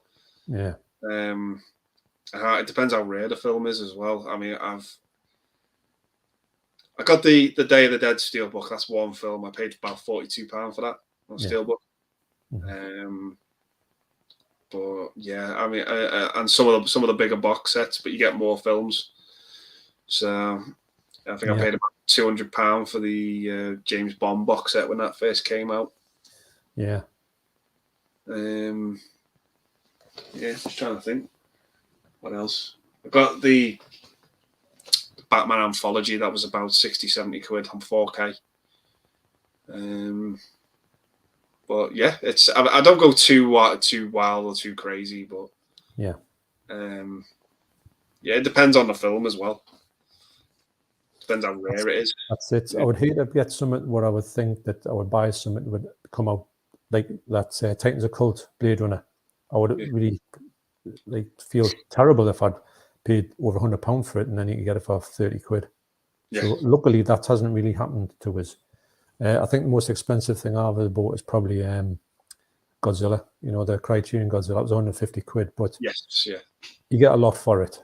For 150, I mean, it's great. We've had so much fun watching it. And it's very enjoyable, but still 150 quid, and you can't do anything with it. You've got to put it in a box and put it in a cupboard because you cannot have it out. Because if you do, you could stand the chance of it getting knocked or anything, you know. So but it's a lovely set. I would prefer it a bit smaller, but I think 150 quid for mine. But I try not to spend crazy. I think I did pay 50 quid for the Blu-ray of Nightmares and the Damaged Brain from Code Red from America because you just couldn't get it. And now it's come out over here when it first came out on 88 for about tenner. I was a bit sick of that, like. Yeah. Mark says mine was a Punisher with Dolph Lundgren German version with Punisher gun bust. Oh, I think that's the one that Keith got. Yes, I think sounds of it, yeah. And I think Keith was saying it was one of the ones that he really had trouble getting. Yeah, it has the gun with the magnets on. Yeah, you're right. It's good looking thing. I like watching Keith's stuff when he unboxes it or gets it because I'll usually never see it. It's probably the only time I've ever seen something like that. Yes, I like some of the things that I haven't got space for it, but I do like the fact that somebody collects them so we can look at them. Yeah, everything Keith does is like I didn't even know that existed. You know, it's just I know it's just really enlightening and just. Oh, it is. And sometimes if Keith says, "Oh, I've got a really good special edition of an 80s action movie," and you're racking your brains and you think, "Oh, I bet it's this," and your miles, you never get it. Yeah. So I like that. It's kind of like a bit of a mystery, but it's good. It's good to have that. Tony as well. Tony Horan-Todd, he gets some brilliant. See, one of the best things about Tony is that when he gets these Vinegar Syndrome stuff, and he was getting all this really good like collectible stuff from the States, and that was one of the first ones when I used to watch when I first started watching YouTube and realized that people did that. Tony's stuff was stood out to me like a sore thumb because it was all the stuff that I'd thought I would love to get my hands on that. And usually, I mean, I've tried and I've got some things, but actually the stuff I got off John Hall is probably the nearest to sort of what Tony would have, which is brilliant. It's right up my alley. All sort of like low budget movies, but really well packaged. And so I like that. I like the fact that you can. Yeah.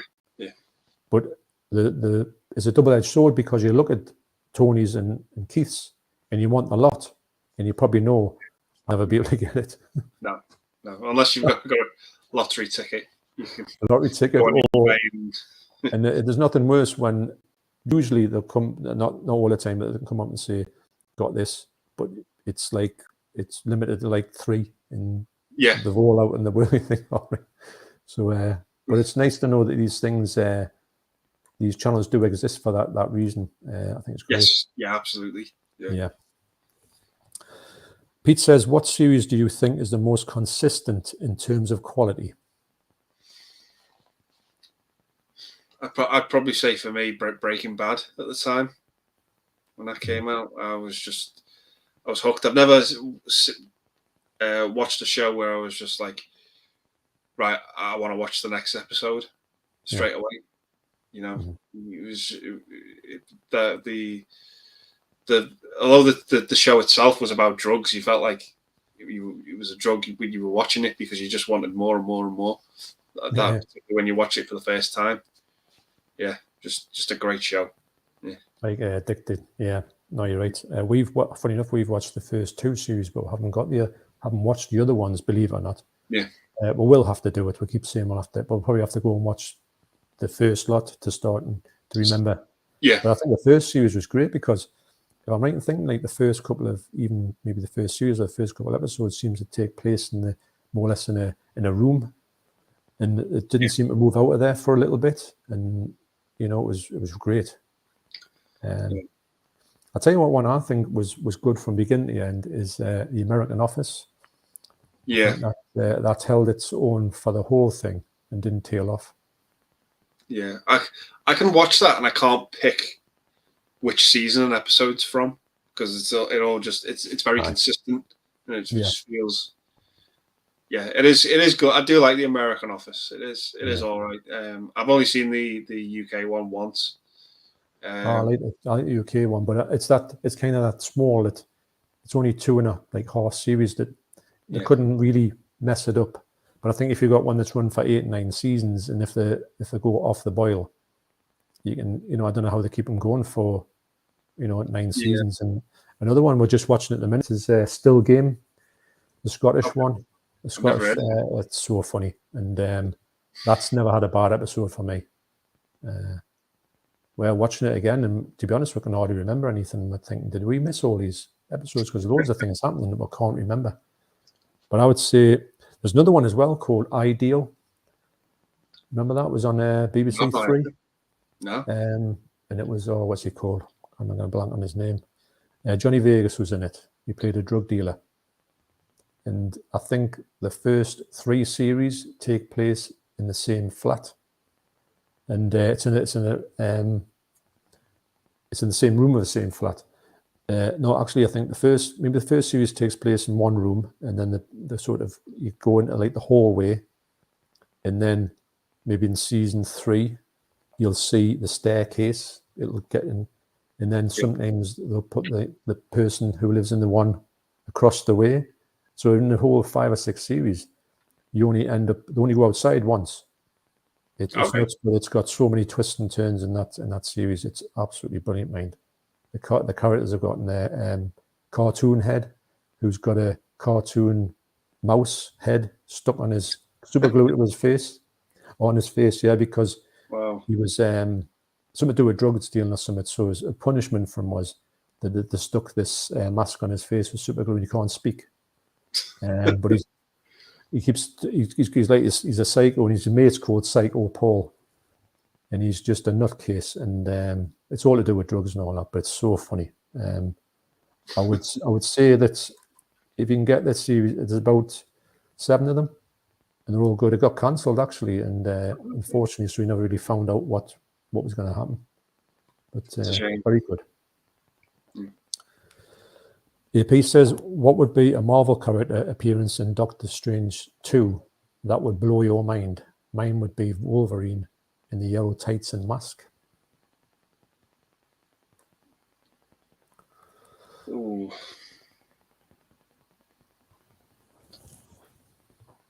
That's a tough one. Because really, they could put anybody in, couldn't they? If they do that. Just even if they got Hugh Jackman alone, would be a miracle in itself. No, I think that's. I think probably Wolverine. I mean, the yellow tights and mask would be brilliant as well. Yeah, absolutely. I kind of think off the top of my head, but there's got to be a few crazy ones they could put in there. which would be brilliant. But something like the Fantastic Four would just, Chris Evans as the Human Torch again. Yeah, actually, yeah. He was a good character. Actually, I did like the first two Fantastic Fours were all right. They weren't bad movies. They were okay. Yeah. Even that remake one was adequate, but it wasn't anywhere where it should have been. Yeah, I never saw the Fan 4 stickers, as it's been called. I never saw it. No, I can see why a lot of people didn't like it. It really was not the best thing to have. The best way to go with it. Mark says, Fast and Furious, they are all awful, lol. To be honest, I do like from seeing maybe when The Rock come in till I don't know what the new one's like, but I thought they were all right. Yeah, they turn your mind off movies. They just are. They're entertaining on a surface level. They don't go any deeper than that. Yeah, you know, there's not much. They're not profound movies. You know, no, they're certainly not. No. You're not thinking about it afterwards, are you? I wonder what they were thinking. I wonder Rock was thinking. What was it? You know, there's nothing hidden in it, is there? No. DVD and Film Bloke says, I guess my favorite unofficial trilogy is the Trash trilogy, Bad Taste, Meet the Feebles, and Brain Dead. I would have gone for the Cornetto trilogy, but I've not seen The World's End yet. Great film, actually, The World's End. Went to picture to see that with my son. Yeah. I'm sure, was there a Brain Dead 4K mentioned somewhere? I'm sure I saw a picture of it. I'm not sure. That would look great on 4K, that movie. That would, wouldn't it? Yeah. I've got a crummy DVD of it, but yeah, so have I. Yeah, it's something else, that film. No, yeah. Love it. I love Bad Taste. Meet the Feebles it's all right. Yeah. But I don't think I would go out and buy it separately. If there's a box set with a whole lot in, I wouldn't mind having it. But it's not something I would want to actively seek out. Yeah, it's sort of like those movies have a style that Peter Jackson just hasn't really ever gone back to. He sort of they feel like his student films. Like, he's done them, and then I think he did Heavenly Creatures, and that was him like, oh, I'm going to grow up now and make something serious. Where take all the silliness out of it. But I think Brain Dead's a great film. Brilliant. I think when I watched Bad Taste, I thought that was really good for the goal. And then when I saw Brain Dead, it was like it was leaps and bounds better than Bad Taste. I found it was still obviously a little gory, but it's I can't wait to watch it again. But the thing is, I'm putting it off because I don't want to go and watch it and then have a 4K drop the week after. Yeah. Mark says the Movie Cheer podcast. Xavier is in it, Professor X. But if you watch the trailer, you can hear Patrick Stewart's voice in it. Can you? Yeah, but this is the thing. Marvel tend to play around with the trailers as well. This is the other. Yeah, just giving you like red herrings and all that in it. Yeah, even in the trailers, they edit things out and they put things in, and it's like you don't know what to believe, really. Yeah, I know what you mean. Yeah. Dr. Impossible says, John, were you ever a fan of Jim Rockford in the Rockford Files? Yeah, it was on the telly all the time when I was a kid. That Mike Post theme is just flipping diamond. And some of the stories are gritty and well written. Love it. Yeah, I thought it would, like I say, there were certain things like that were on the TV in the house all the time. Columbo, Rockford Files, Streets of San Francisco. What was the other things? They were just on a loop. And Callum, that's the British one. There was Cannon, Frank Cannon, that's who never seems to get repeated that. They were always on the telly, so yeah. And the theme tune was absolutely brilliant. Can you remember the Rockford Files, Andy? I've heard of it many times in passing, but I've never seen it. It was like, like the huge TV program of the day. Yeah.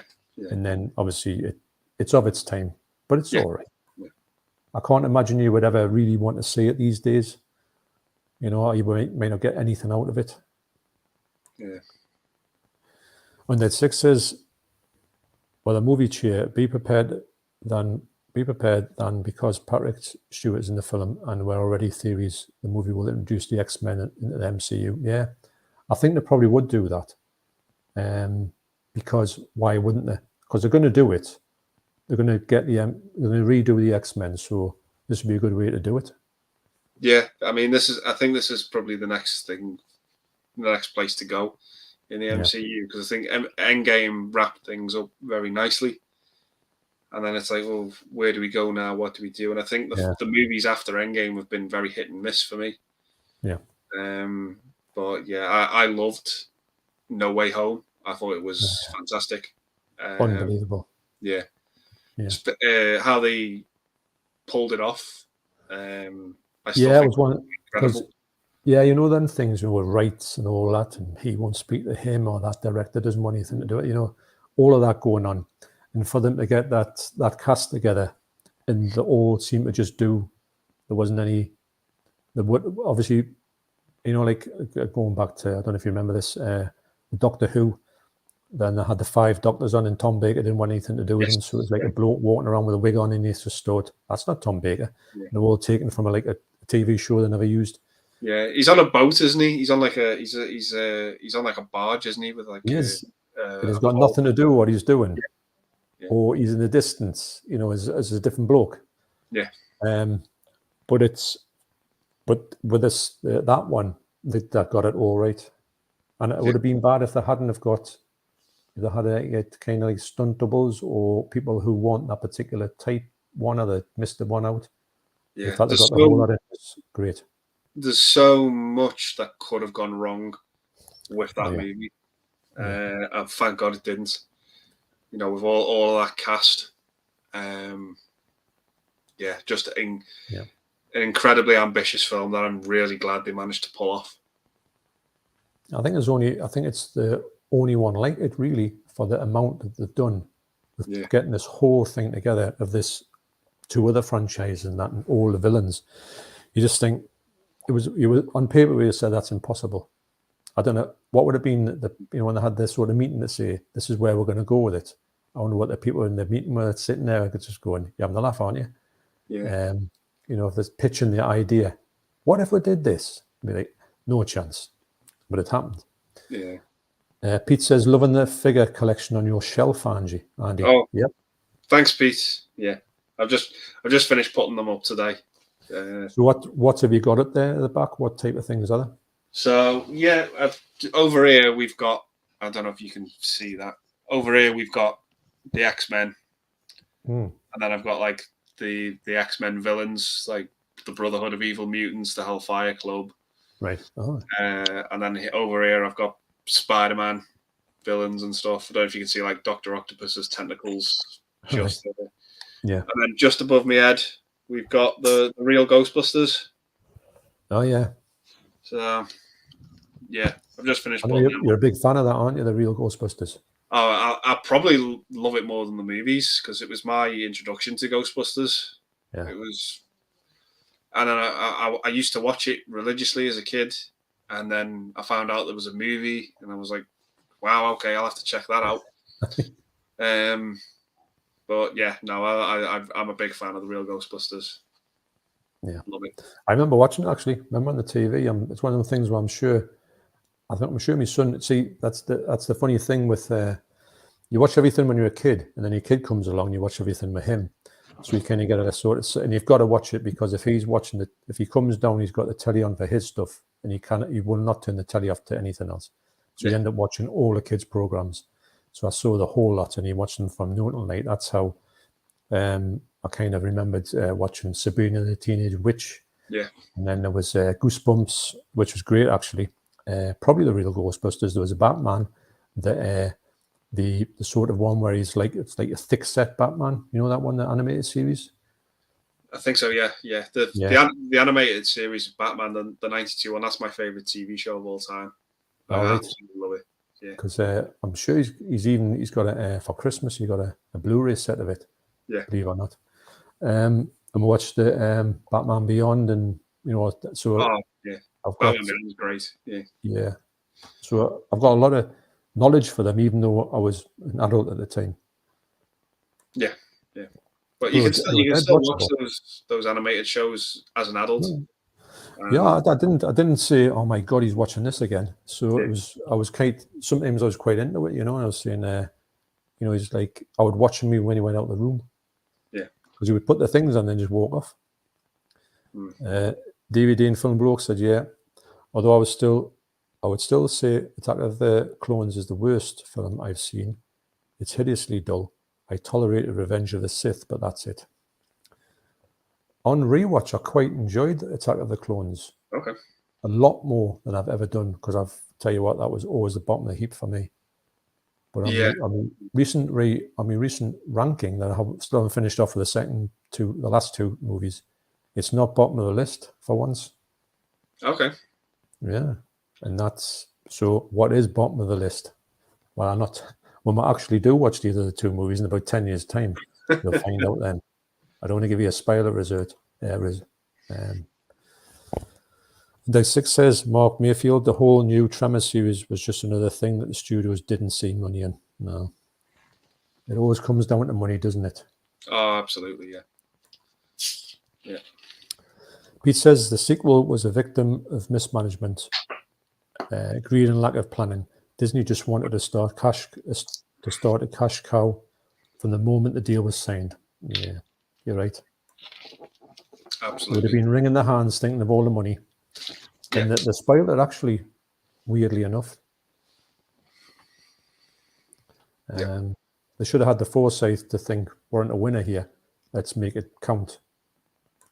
Instead of ruin it after one movie. Because like you say, the first movie was half decent. It was only 2 or 3 years they had the rights, wasn't it? I think they got the rights in 2012, 2013. And then the next thing, it was 2015, Force Awakens came out. It was just done so quickly. Yeah. I think they even made their money back before the film had come out in March. It was a huge hit, but well, they should have took the time a little bit with the other two. Yeah, agreed. Yeah, it definitely showed. Dr. Possible said, I remember going to see The Phantom Menace at the cinema. People left the cinema deflated back in 1999, but John Williams delivered a memorable film score. Yes, it did. Williams to the new films left me cold. Probably Williams' music to the the theme with Darth Maul. Yeah, that's amazing. The whole Darth Maul ending from The Phantom Menace might be in the top 3 parts of Star Wars, actually. In the whole, I love Darth Maul. The fact he's coming back in Obi-Wan is just music to my ears with his sort of peg legs. Yeah. No, he's a great villain for he's probably one of the Star Wars characters who has the least lines, and yet he's one of the most memorable characters. Oh yeah, you're right. For his look, he just No, I'll tell you what I can't understand. You know how Luke Skywalker got his hand cut off, and he's got this prosthetic hand, and it's just basically a hand, isn't it? But it's like a bionic hand, because obviously they're in Star Wars, it can do anything. So people have got all these sort of ways to get all these prosthetics on, or appendages or anything like that. So then you've got Darth Maul, who need a new pair of legs, and they've got him on this sort of rickety things that are just sort of, he's all over the place with these false legs, and you think, I'm sure they could have some better stuff for him, in the scheme of things. He could have got some kind of real good souped up stuff, but I'm just excited to see him back. Actually, I know it's not it's not the original Darth Maul, but it doesn't matter, I suppose. Is it Ray Parks? I don't know why he's not doing it. Ray Parker. He was Toad in X-Men, wasn't he?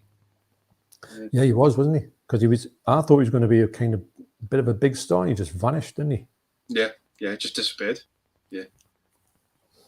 Mark says, on Dead Sick, with the amount of streaming sites, I'm sure it would have found its audience, especially with Bacon's long overdue return. Yeah, I think it could have been good TV series in that realm. I think a bit like Cobra Kai, it could have found a good audience, and that seems to have done all right.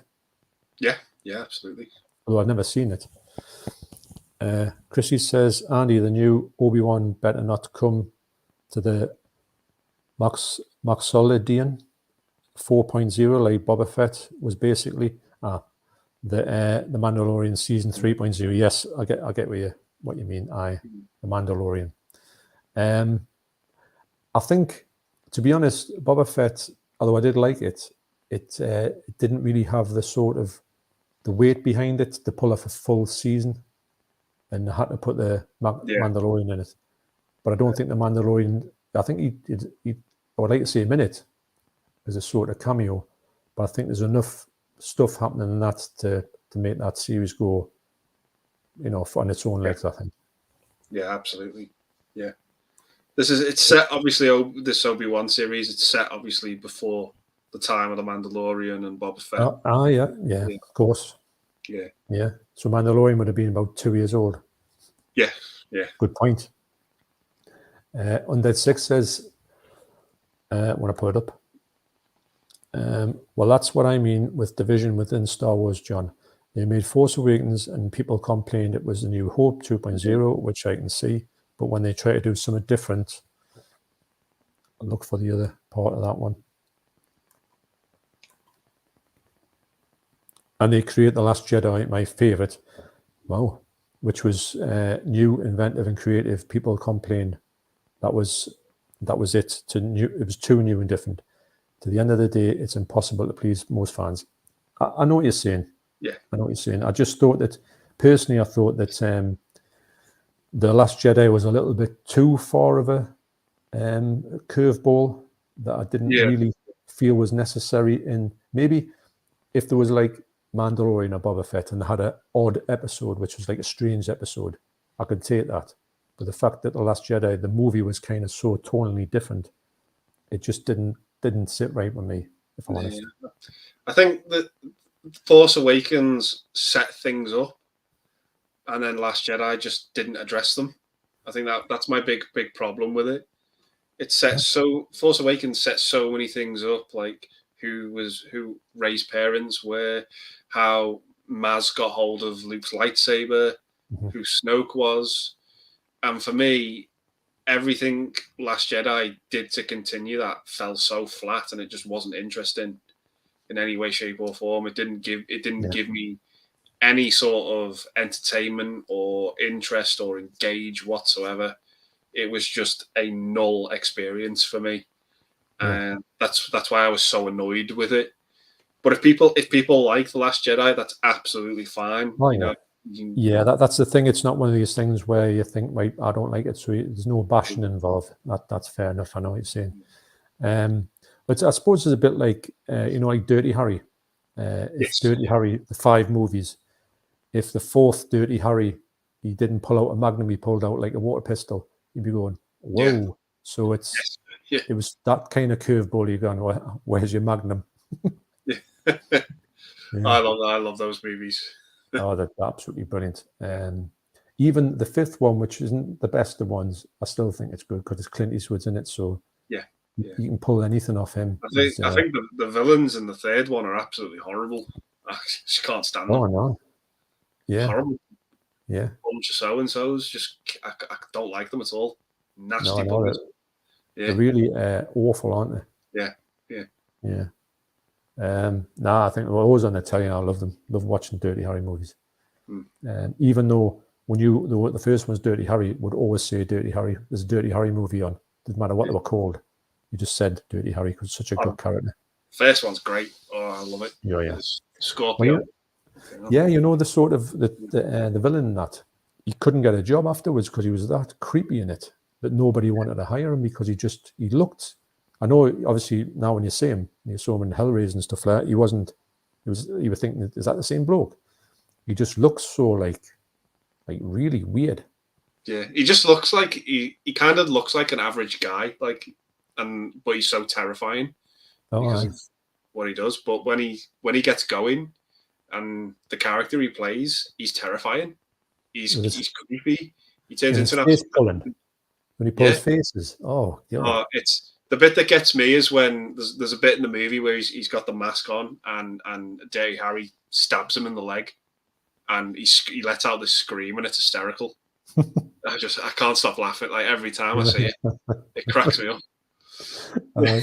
It's funny because you say like villains, you think they don't feel pain and all that. Yeah, but he's like squealing like a little baby, isn't he? Yeah, and it's great as well because he's got a limp for the rest of the movie. Aye. Yeah. He's got the tape over his nose as well because he's been filled in. Well, when he takes over that bus of kids as well. Aye. Oh God, he's terrifying.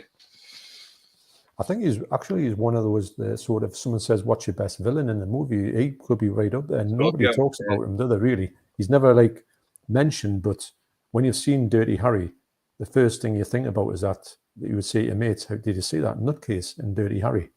The killer in that. Wow. So Tony says Spaceballs was better. Actually, Spaceballs wasn't bad, was it? Yeah, Spaceballs is great. I love Spaceballs. Yeah. I like. Actually, to be honest, I was looking recently to get some of his movies, Mel Brooks, and they're not easy to get, mind. They're all over the place. Yeah, there's a few of I've only got most of them on DVD. I've got Spaceballs on Blu-ray, but I've got Robin Hood, Men in Tights. I've got that on DVD. I've got Producers, Young Frankenstein. Blazing Saddles, but yeah, the only one I wasn't too keen on was probably the Dracula one. It's okay, it's all right, but it's not really. It doesn't carry it on but the time when they're putting the stake through the fella's heart or the woman's heart or whatever it was, and the blood won't stop. Yeah. It's like he's going, "Oh, come on," It's that's great. And I'll tell you what, another one I quite like was Life Stinks. That was all right. Never seen that. Oh, that's pretty good. And a really good one which you kind of get your hands on is High Anxiety. He does the nurse in that. It's the same person who does. It's Cloris Leachman who does Frau Brugger. She's the nurse in it, but she dresses up like in German. There's got like a German sort of like torture chamber in a thing when she goes back to her room. It's like all Nazi sort of stuff. So it's really good. And she's got like the fellow of Blazing Saddles, Hedley Lamar.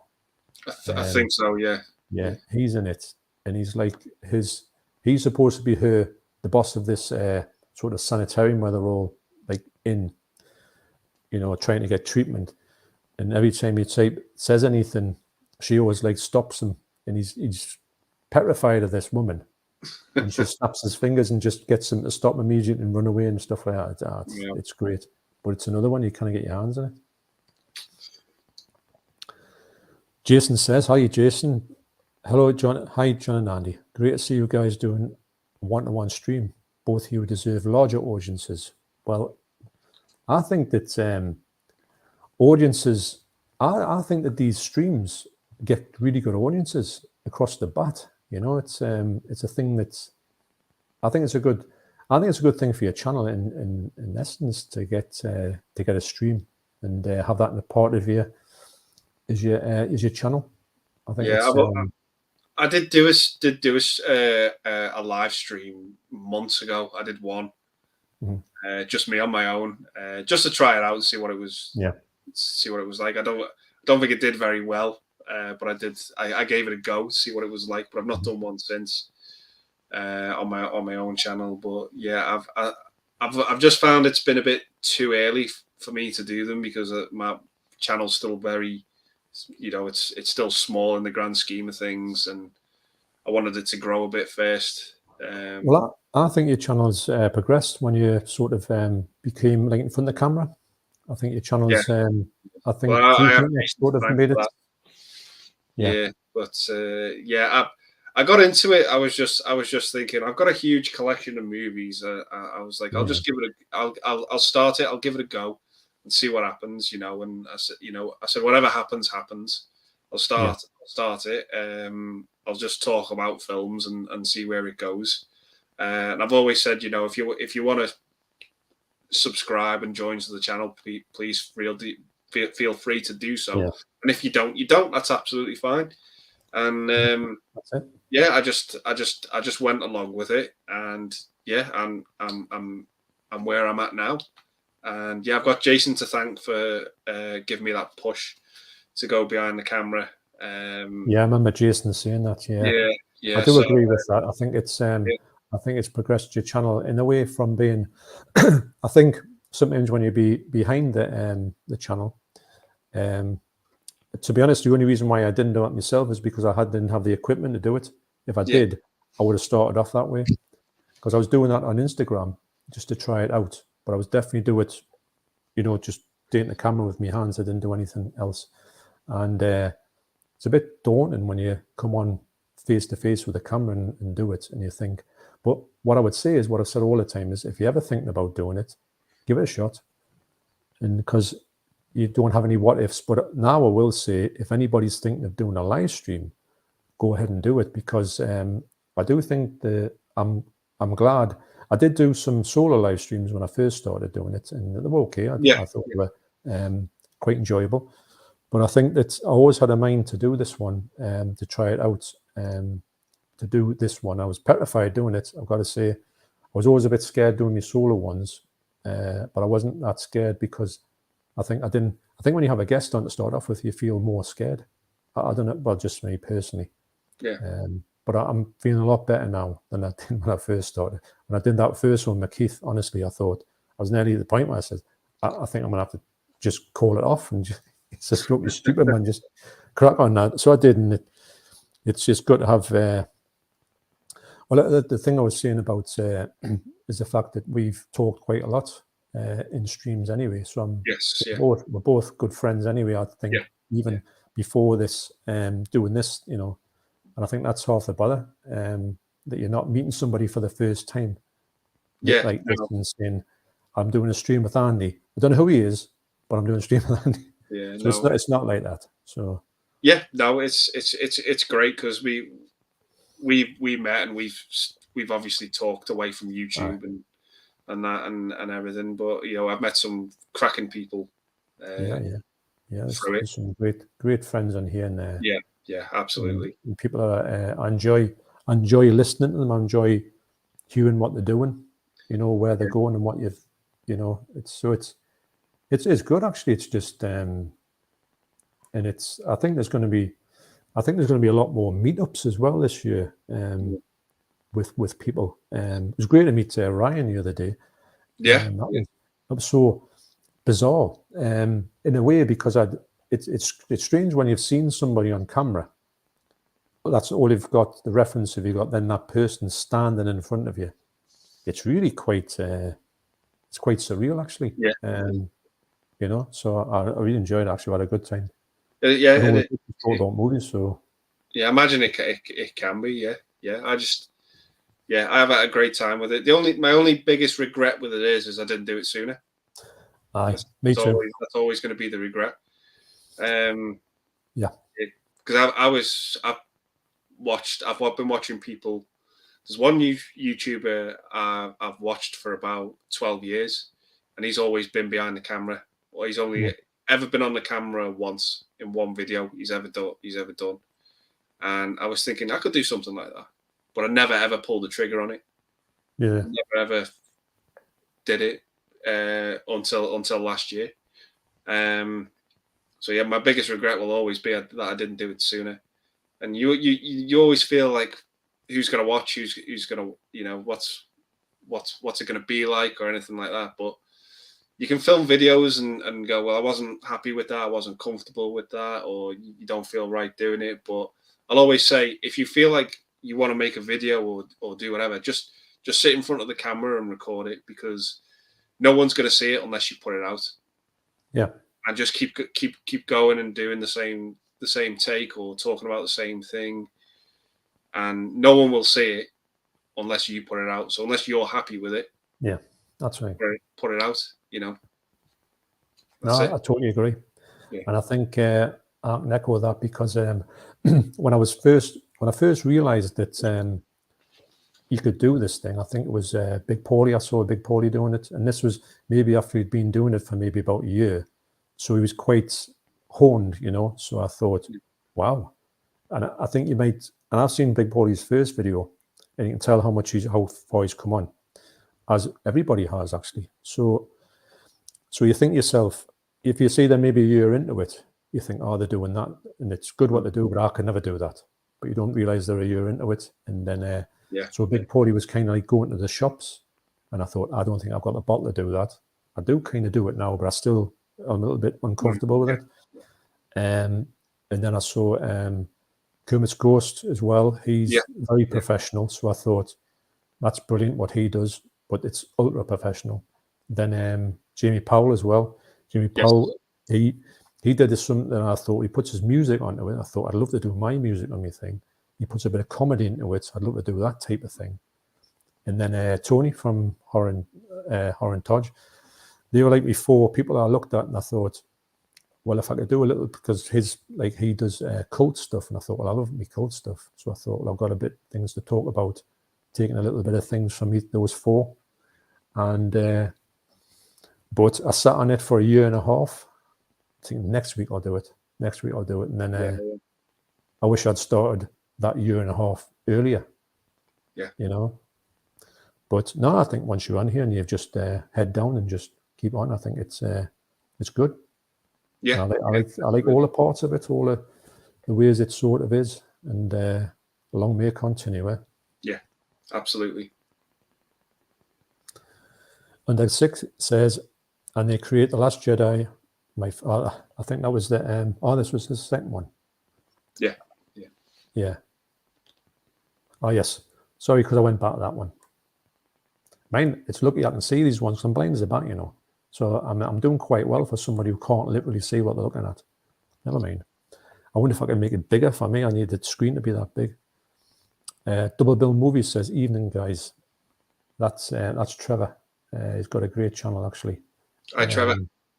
And I like when he does his Double Bill Movies. He puts like maybe a version of, say, like something in the sort of the other. I'm trying to think what movies he's done, but he puts like the 2 versions of the same movie. You know, like a remake and that type of thing. I think it's a good way of doing it actually. Yeah. He's just got he's got the 4K of Robocop actually. Just got it. Right, okay. I do look at it and think, you know, I wasn't going to get the American Werewolf from London because it's that close to it, but I was glad I did, because the picture quality is stunning on that one. That is a big jump up for me from the Blu-ray. Movie AP says, Mark Fairfield, yeah, I watched the appearance in the trailer. Looks very cool so far. Yeah, I'm quite looking forward to that. I'll have to go and see in the cinema with Sam Raimi. I haven't seen Sam Raimi movie in the cinema for a long time. Yeah. His last movie, I think, was Oz the Great and Powerful, 9 years ago. He seems to just taken his foot off the gas, hasn't he? Yeah, absolutely. But yeah, I do like his movies. Even his dramas are pretty good. Yeah. That Simple Plan was just amazing. I love that film. What a movie that is! Yeah, it's a cracking movie. It's one of my favorite movies of all time. Yeah. You know, I know a lot of people love Evil Dead, and rightly so. But for me, the Simple Plan, that's his masterpiece. I just love that film. Love it so much. Yeah, I think that when you see Sam Raimi taking so much of a U-turn on that movie, and you think, will this work? But he does an amazing job on it. And I thought, he doesn't do too much Evil Dead stuff with it. He's got no camera tricks. It's just an amazing story done really well. Yeah, very Coen Brothers for me. Yeah, I can definitely see that. There's a little bit of Raimiism where there's a bit about halfway through the movie where there's a shootout in someone's house. And things get a little bit silly, but other than that, with a shotgun. Yeah. Yeah, you're right. Actually, got the some DVD great performances in that movie. The DVD of it's even rock hard to get hold of. I know. It's such a rare film, but it's so good. But it shouldn't be, should it? No, but it's a really good movie. That's sometimes Sam Raimi movies seem to just go into obscurity. And he doesn't seem to be looked after very well in the scheme of things, you know, like Clint Eastwood's movies are usually always around, and you can get most of his stuff. Same with most actors of that ilk. But the Sam Raimi stuff is a bit, well, really sort of one day it's there and one day it's not. Quick and the Dead as well. That's friggin' awesome. Yeah, movie. That's a brilliant movie. Yeah. I was surprised to see how sort of emotional that was in a way. I wasn't, the sort of ending is a little bit not what you expect. Yeah, because the way it went, the whole movie is a tournament, and it's like, the way it's gonna go, but you don't think it's gonna go that way with its characters. It's like, no, you think that's the obvious way it's going to go, but they can't do that. But they do that, and you just think, yeah. No, I really, really did think that was more than just a Western. Oh yeah, I love that film. I think it's great. The cast is just phenomenal. Yeah, brilliant cast. Yeah. And these days, everyone wants a strong woman in the cast, but that was a strong woman in that, wasn't it? Sharon Stone played a great part. And you didn't see many sort of females in Westerns, especially back in the day. Yeah, that's true. Yeah, no. It was always sort of like Clint Eastwood or someone like him. Yeah. So Mark says, anyone heard any rumours about Dances with Wolves 4K? Desperate for this release, Steelbook would be perfect. I haven't actually. But I'm surprised it hasn't, because it's very cinematic. Yeah, I love the film. It's one of my favourite films. I just adore it. I think it's a gorgeous movie. Again, one of those 3-hour movies for me that is very quick. I just enjoy it so much. But I don't know how big of a leap the difference will be in 4K and Blu-ray. That's the only thing, because the Blu-ray is still pretty good. Yeah. You think, you would want it, a big film like that, you would want it to be that extra little bit, like a new remaster and stuff like that. Yeah. And hopefully that would, because to be honest, these days, I think movies of that size should have a brand new remaster, and not just say, just like upscale the Blu-ray, and you think, lazy.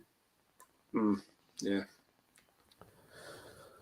DVD and film bloke, Tony Crosby. I love Spaceballs. Blazing Saddles is my favourite Mel Brooks film, but it's still great. Blazing Saddles, wow, that's just immense.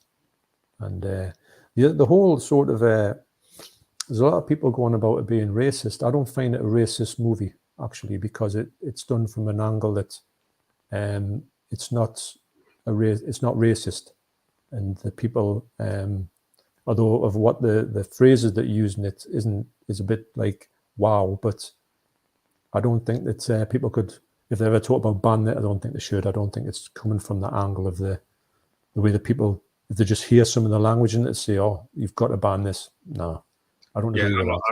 I'm against banning movies, like that, because it's just, it wasn't right now, and it wasn't right then. Mm-hmm. But I don't think you should ban it, because if you ban it, there's nothing to learn from. There's nothing, you I think the famous quote is, if you forget the past, you're doomed to repeat it. So, you've got it's got to be there to learn from, And some things are of its time, and that's just the way it was, Yeah.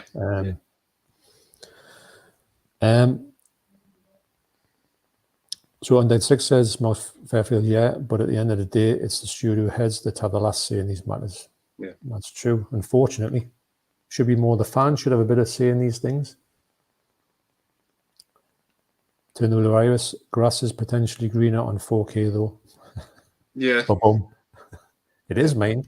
If you get some good grass on 4K, the other day when John was around, we put some 4Ks on, and I was showing him because he hasn't got a 4K telly. I was showing a few like old ones. I think I got Mountain Wells and stuff like that. And we're amazed at, he's amazed, as we both were, really, about having some greens and some reds in the movie.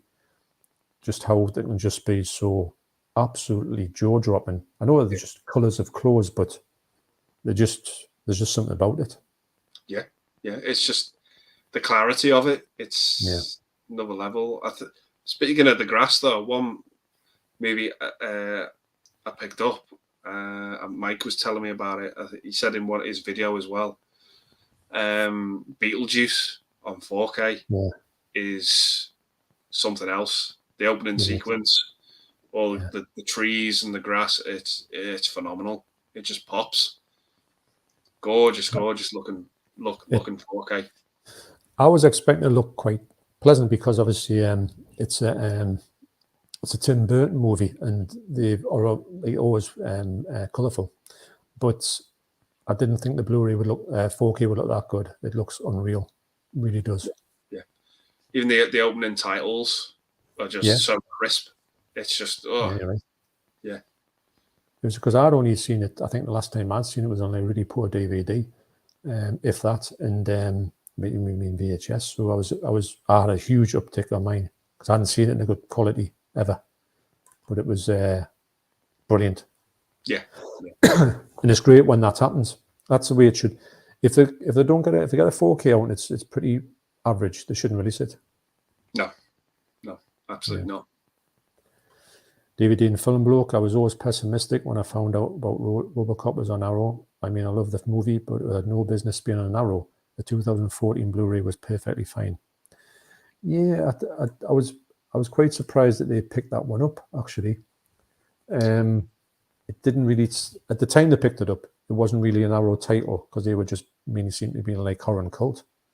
Yeah, because I like it when Arrow put a movie out I've never heard of. Aye. That's what I like about Arrow because it always intrigues me. They have tended more recently, I think, to have been more mainstream with the releases, like American Werewolf in London, The Thing, Robocop. I mean, I like just picking up an Arrow title of an 80s movie that I've never heard of and going into it completely blind. Yeah. That's what I always like because I'm a big fan of The Last American Virgin, and I have Arrow to thank for that. Yeah, that was one of theirs I went into completely blind, didn't have a clue.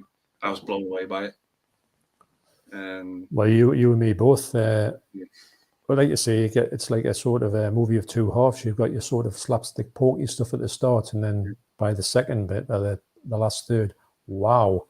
And you don't see it coming. You kind of sit there like as if you've been beaten over the head with something. Afterwards, you're staring into space going, did I just really see what I saw? Yeah. What a movie, though. And it's, like I say, it's the best way. I just knew that it was when I bought it, I think it was about 17 quid. I knew it was out of print. And I thought, I'll go and get that because it's out of print. And it's not that much. It's not expensive. I wasn't expecting what I saw. Yeah, no. I had it in my Amazon wish list for the longest time. And I was like, I'll wait till it drops. And believe it or not, it dropped to about £11. And I was like, yeah, I'll get it.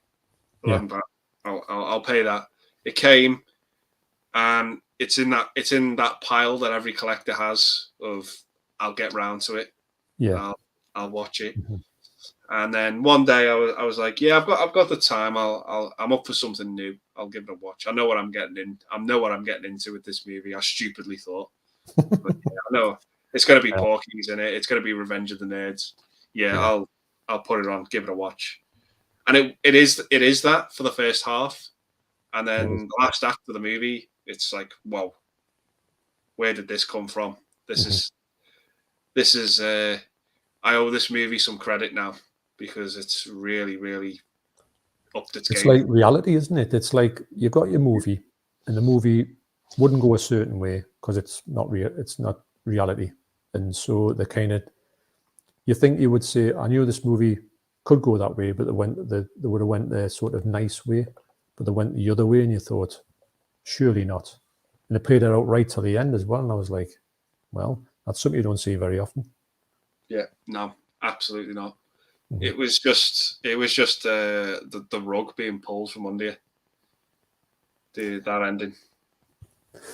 Oh yeah, and it's a shame that it is quite hard to get because I think a lot more people should have the chance to get that on the sort of narrow sale and just revel in it. Yeah, I've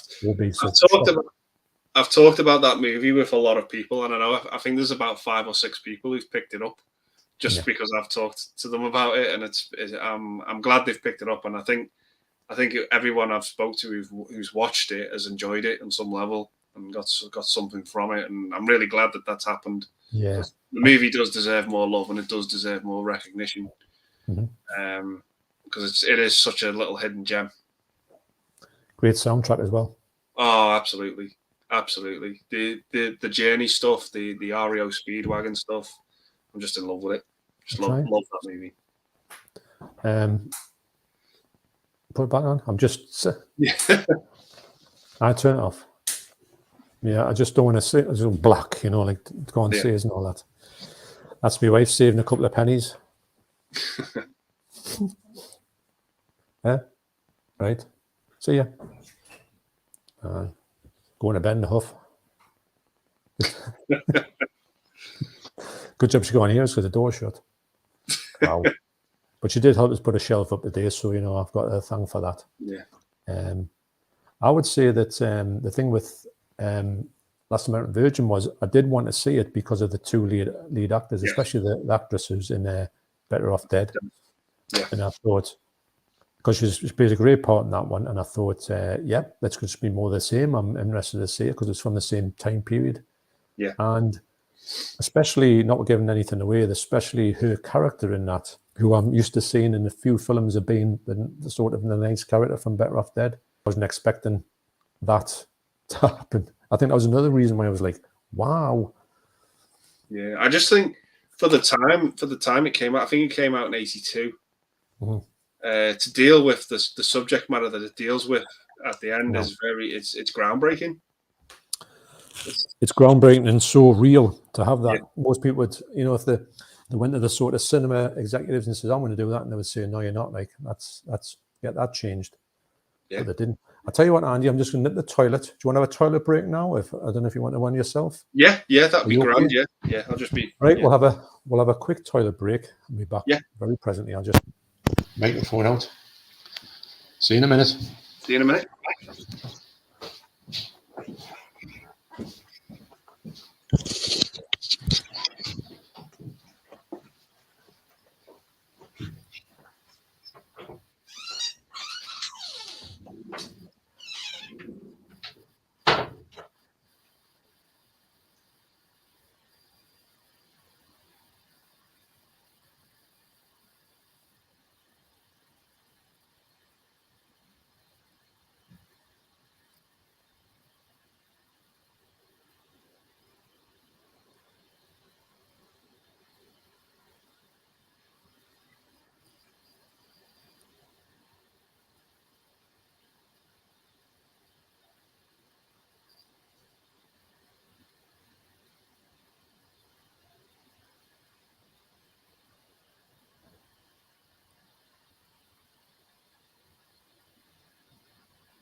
Thanks.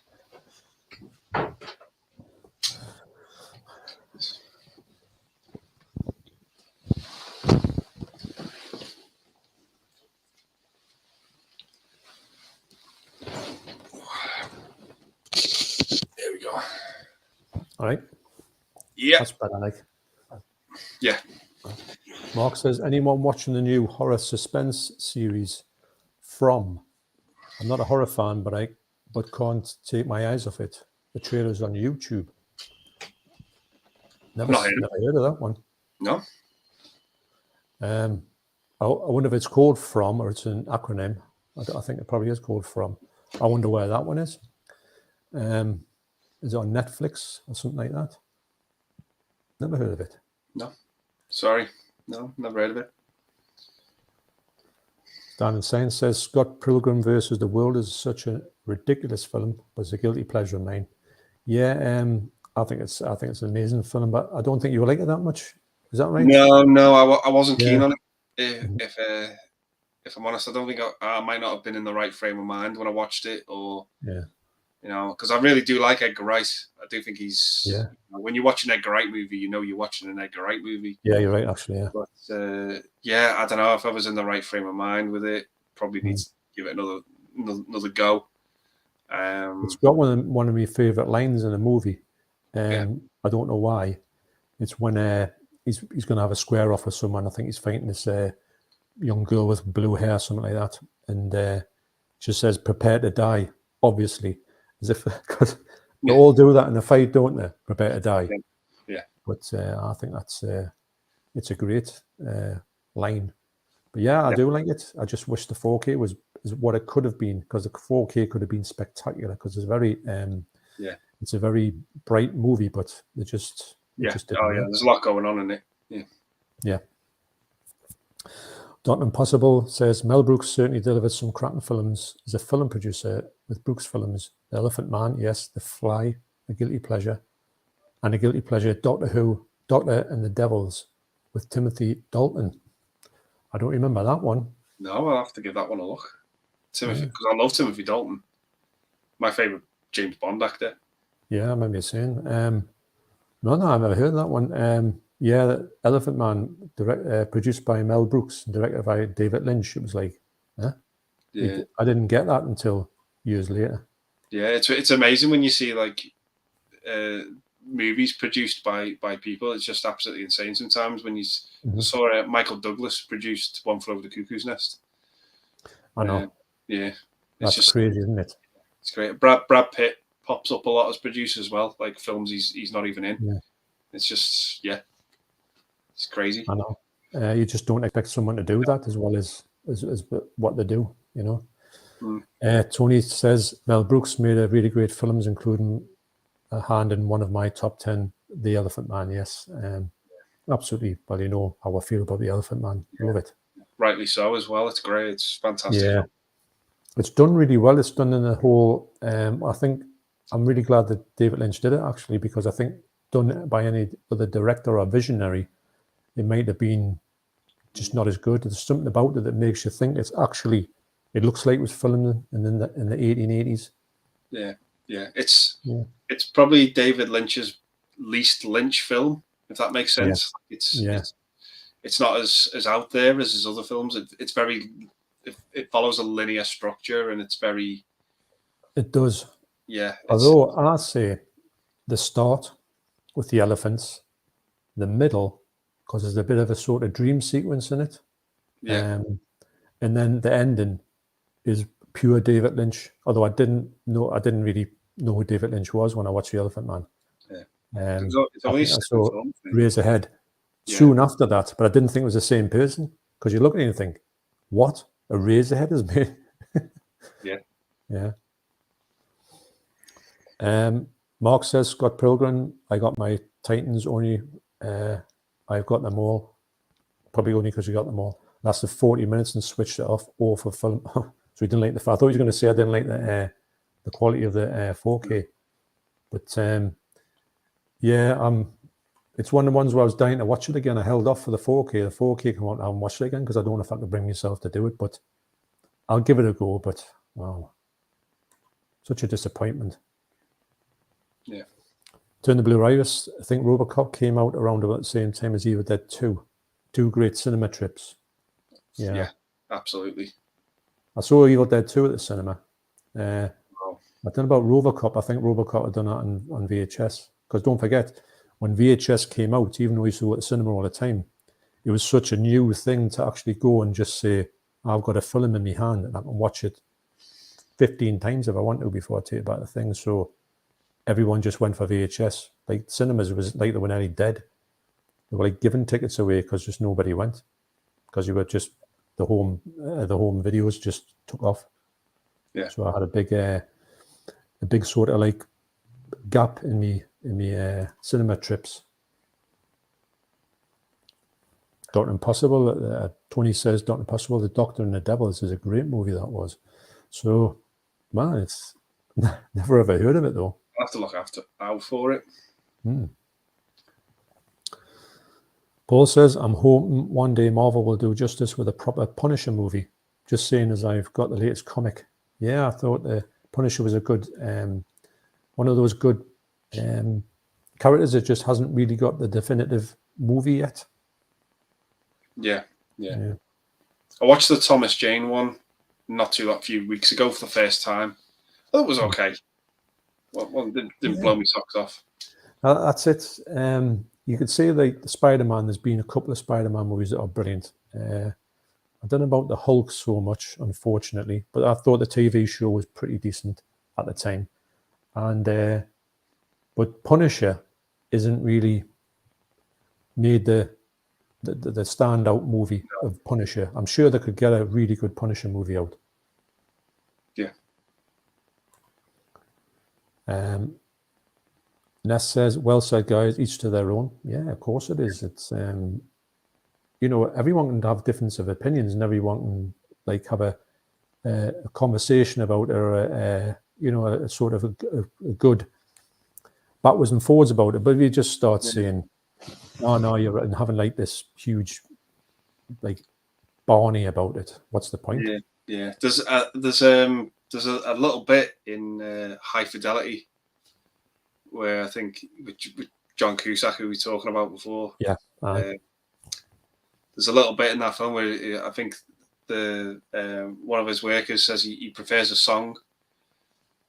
He prefers a cover to a song, and then I think Jack Black's character just says to him, "Bullshit." He's like the Righteous Brothers one's the best, and then he says, "How can it?"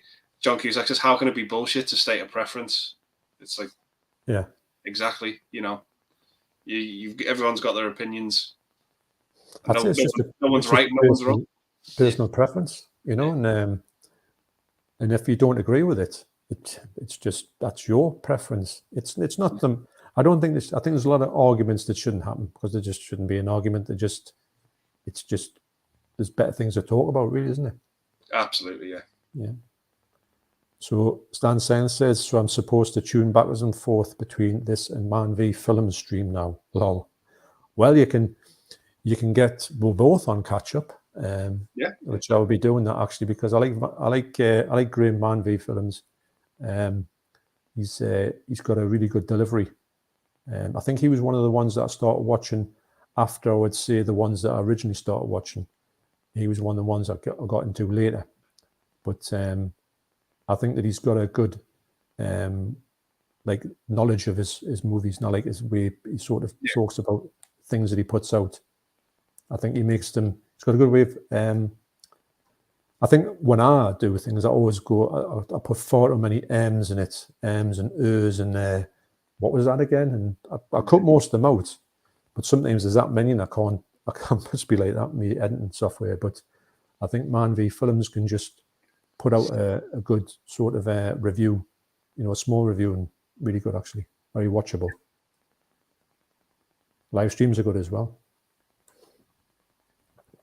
I don't think I've ever seen him on a shared live stream, actually. Okay. That I know of. Dr. Impossible says, Doctor Who is fairly toxic, but where does toxicity, oh my God, that word, end and genuine criticism begin? I never liked Disney's Star Wars. Milton the Cow comes to mind. Yeah, it does actually. It's where do you stop? But then again, if it makes money, if they start like they're just going to know it's a surefire hit, and it, unfortunately, not any sort of like ones that come out that break the mold that much by big companies anyway. Yeah. David in Film Bloke says a lot of fan bases really annoy me. Star Wars, Rick and Morty, and Doctor Who come to mind. Some people take them way too seriously, and it's a movie for God's sake. Yeah, of course it is. That's what it is, isn't it, really?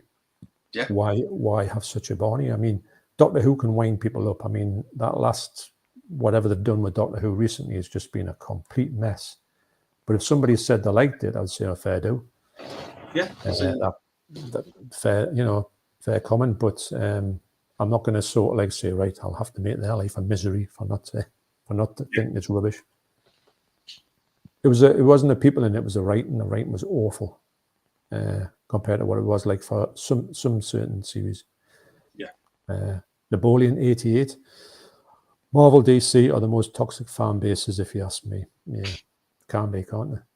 Yeah. It's like a battle. Pete says, Doctor Who is the most toxic fan base. I can generally be quite, it can be quite vicious, especially over the past few years. Yeah, you're right there. Pete says, I've recently got an Instagram and honestly enjoying it quite a bit. Yeah, I think that's it's good. I mean, try it, see what you think of it. Yeah, I'll give it a go. Yeah. It's not, I don't find it obtrusive. You know, you can sometimes, if you get like heavily into Facebook things, you can become a bit into it, and kind of like takes over your life a little bit, because you're answering a lot of stuff. On there, you don't seem to have to answer that much. You get usually people liking your stuff and they don't really comment. Well, they comment a bit, but not too much. Not hugely. Yeah. Tony says, I don't go on Facebook because it can be poisonous. Yeah, it can be, actually. It's kind of like a nasty version of Friends Reunited. Yep. Elusive Glue says, Jeff, John, what I want to send you is a signed black and white photo from The Birds, signed by Tippi Hedren. It's a gift to say thank you. Wow, I don't believe that. That would be amazing, actually. But wow, if you want to, I mean, I can't believe that. Tippi Hedren, The Birds. Yeah, I mean, if you do, that can be. I'm a bit gobsmacked by that one, actually.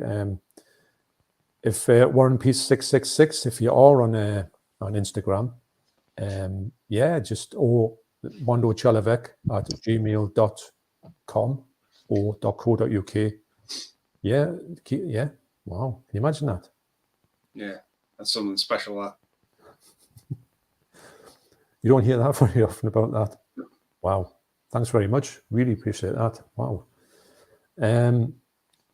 Doctor Impossible.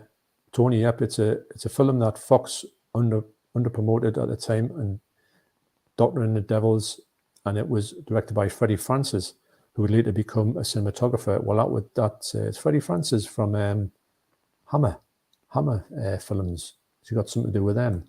Could very well be. It's our name I'm familiar with. Yeah.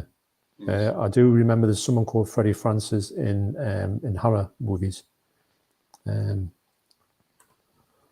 Popcorn and Horror says, I also picked up a few indicator titles today, ordered Body Double, Christine, and Blind by Age of Consent.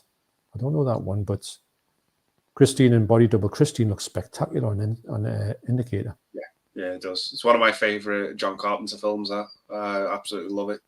I think it's great. I'm not too keen on it, if I'm honest. It's one of my least favourite Carpenter movies. So if I had a difference of opinions here, we'll have to have a fight. Yeah. That's how you do it, wouldn't it? How dare you not like Christine? I know. Well, I tell you what. Right, what we'll do is I'm going to drive down. We'll meet in the middle. And we'll have a fight. Yeah, that's how we're sort of doing it. That's the only logical thing to do. Yeah, it is. No, it's. I don't know what I don't like about it. Although it does look spectacular, and I did want to like it the last time I saw it, but it just doesn't connect for some reason. Although I do appreciate the movie, I don't know what it is. It didn't work for us, and I have tried a few times. I've tried about 4 times with it. Yeah. So Tony Crosby says Dr. Impossible. Freddie Francis was a great director. Yeah, I'm sure that's him from Hammer Horror. Dr. Impossible. Tony, a bloody great cinematographer too. Yeah. Ed Zwick from Glory and Cape Fear. But Freddie Francis' black and white cinematography on Elephant Man was remarkable. You know, I was thinking. I thought I'm sure I saw that name on Elephant Man, and yeah, so, hang on, I'm sure I've seen it. I might have seen an interview with him on the Blu-ray of Elephant Man. I think.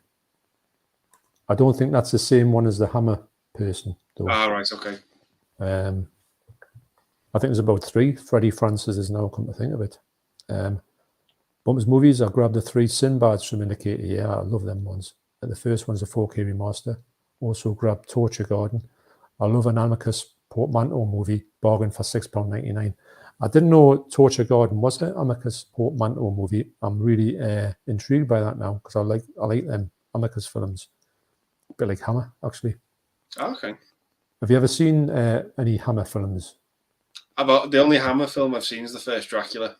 Some belters in the Hammer films. I believe Really so. good. Yeah. Yeah. I rate them highly, actually. So I'm just looking at the time of this one. We are massively behind on the comments, unfortunately. But Right. Okay. I did say we're gonna do that. So I do apologise if we don't get round to everybody. But I'm trying to go as fast as I can. I try and speed up a little bit now. But there's some great comments on here. So I hope that we're going to get to the majority of the comments. But I think I've found on me last 2 streams, and I said to Annie before we come on, I really don't think we'll get to the whole lot. But I do appreciate everybody putting their comments on. But it's hard to keep up with them, actually, if I'm honest. So Mark says, I watch movies to be entertained now, not to be disgusted or preached to. Yeah. Totally. Sometimes, it's like somebody say, oh, this movie isn't great. You say, well, yeah, but it's entertaining, so it does what it does. Sometimes you don't want to be sort of like too, get your mind frazzled by something being a bit too heavy. You just want to just have something a bit daft or watchable. Yeah. Tony says, is there any film you would like, out of curiosity, to be remade? As much as I adore The Abominable Dr. Phibes, and the Tim Burton remake would have been good, but it was nipped in the bud. I didn't know that he was going to do that. Yeah, Abominable Dr. Phibes is a great film. Really enjoyed that one, but I would like to see what he could have done with that. I think would have been I didn't know anything about that, but I think that could have been quite half decent. Undead Sick, Irreversible is a better movie because it's got a better story. Revenge and private justice are 2 big themes in this film. Yeah, I've just had I know what it's about and stuff. So I don't know if I want to go there, but I don't want to pay big money for it, because the Irreversible box set is quite nice, but it's a lot of money to pay for something that, over the top. Yeah, because there's movies of that nature that I don't like. I'm just not comfortable watching with at all. Yeah. Scum is a big one for me. I'll never own that film because I find it too much. It's too violent for me. Yeah. But yeah, there was the one I used to watch a lot as a kid. Well, I say a kid, as a teenager, I used to watch this movie quite a lot, but now I just find myself I can't go back and watch it, and that's Casualties of War. That's intense. Yeah. I watched it a few times when I was younger, probably when it came out, and thought, that's a decent film. I thought that was probably one of the things made me think that Michael J. Fox was a really good actor. Yeah. And then, but on a rewatch, I thought, wow, this is too much. It is. It's horrific. Yeah. It's just it's brutal to the point of just being, wow, this is. I wouldn't like to go and see it now, even though I'd appreciate the fact of how good it was made, but I couldn't sit through it. Yeah, because I remember when I first got it, I really enjoyed it, and I was like, oh yeah, I showed it to my dad. I was like, come and watch this film. It's really good, and he was like, oh, I know, I've seen it before. I can't watch it. He was just like, he had to turn it off. He was just like, I can't sit through. Because it's that bad. It's that, well, what it deals with is that bad. And I was like, well, it's heartbreaking, isn't it? Really, what happens? Yeah, it is. It's the definition of a tragedy. Yeah, it's just so horrific, and it's exploits innocence in the most horrific way it can be exploited. It is just awful. Sometimes you feel like the actors might have been a bit messed up making that movie. Yeah. Could they've got away from thoughts, because they've got to put themselves in that position to make the movie feel believable. I don't know if I could have done that myself as an actor. I would have said, I don't want to do this. Yeah. To be involved in that. But it's a tough one, that really is. Yeah. So Jason said just ordered the 3rd ever Criterion title I've ever bought, the Yojimbo and Sanjuro box set. Yojimbo is one of my favorite films ever, and the greatest samurai film ever made, in my opinion. Yeah, have I got that one? I think I might have it, but I haven't watched it. Yeah, I want to watch sour it. in it. Yeah. So, have you seen those movies there, Andy? I've seen Yojimbo. Yeah. Yeah. Really I've good seen film. a few of the same directors' movies, and they were really good, mind. Yeah, yeah. I've seen Seven Samurai and Ran. It's a really good one. Yeah. Akira Kurosawa, is that right? Yeah. Yeah. What's the one I saw which was really good, but I can't remember it? I think it was one of his early ones. It has got a title like Yojimbo. Can't remember. I love Japanese movies, man. I've got to say, really a big fan of it. For me, a good samurai movie is probably one of your favorites is Lady Snowblood. I think that's brilliant. It's basically just Kill Bill from 72. Pete says favorite John Cleese film, A Wish Called Wanda. Right? Is that the sequel to A Fish Called Wanda, Pete? Yeah. I would have to say either Time Bandits or Clockwise. Yeah, I remember I picked up Clockwise, and that was another film. I sat down with my dad, and he just couldn't get into it. He was like, "What is this film?" Yeah, he just couldn't get into it. I thought it was all right. I thought it was pretty good. It got a couple of laughs out of me. Yeah. But yeah, there's one I really like, and I absolutely hate the ending to it, because I think the ending to it is just absolutely awful. Rat Race. I just love that film. Yeah, I can't remember the ending, but I think it was a decent movie at the time. Yeah, it's so funny, and it's just got a great cast. John Cleese is hysterical in it. Yeah, Rowan Atkinson's in that, isn't he? Yeah, Rowan Atkinson. Yeah. Mm-hmm. A lot of good. It's got a great cast. But the ending to it for me was just awful. Cuba Gooding Jr. Is that right? Cuba Gooding Jr. is in it. Yeah, Wayne Knight's in it. Seth Green. Yes. Whoopi Goldberg's in it. Yeah. I think Kathy Bates is in it as well. A small part. Yeah. No, it's one of the ones where I did really enjoy it, actually, but it was a strange one to see John Cleese in it, actually, because he seemed to be not in it, not out of order, but it was kind of a strange person to see in a movie like that. Yeah, yeah.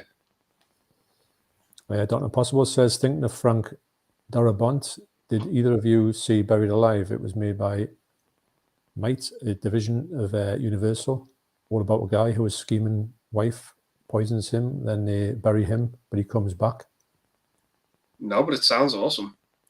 There's something all right, doesn't it? Yeah, yeah. That's another good. No, I never heard of it though. No.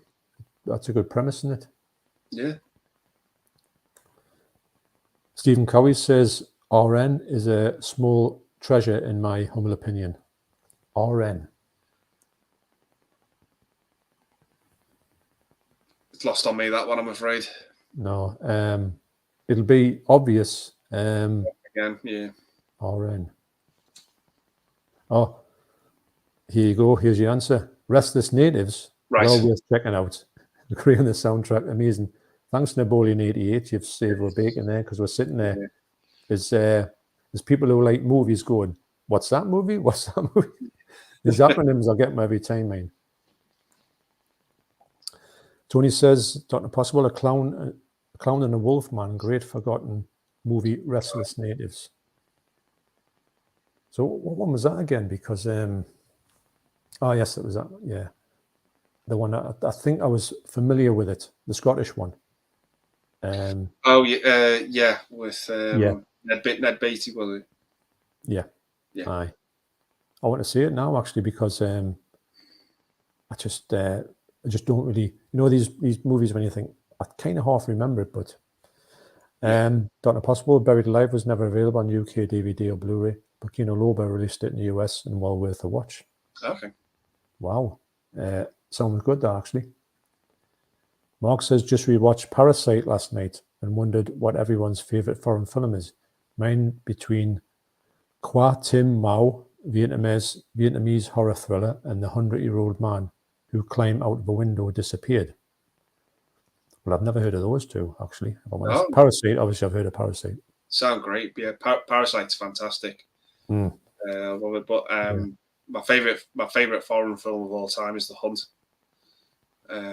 Mads Mikkelsen. Yeah, I've heard a lot of people say good things about that. Yeah, that's superb. Tough watch, but yeah, superb. My favorite foreign film might be Wings of Desire, Wim Wenders' film with Bruno Ganz when he plays a guardian angel. Okay. And it's black and white, and I think, if I'm right in thinking, that one's got a sequel. But it's, I think, what's his name? Peter Falk, isn't it? Like Columbo. I think he's playing himself, Peter Falk, in this thing. But the thing with the guardian angels, they come down and they listen to what people are thinking. So you're seeing people in like a library, and they're just looking at the book, and the guardian angel comes up and goes behind them and puts the hand on the shoulder, and then he can hear what they're thinking, and he'd be surprised at what they're actually saying. Okay. You get like a dialogue of what they're saying, and then they're looking at each other, and I think they're working out which ones they've got to save and stuff like that. But it's a really good film. I like Bruno Ganz. I think he's a great actor.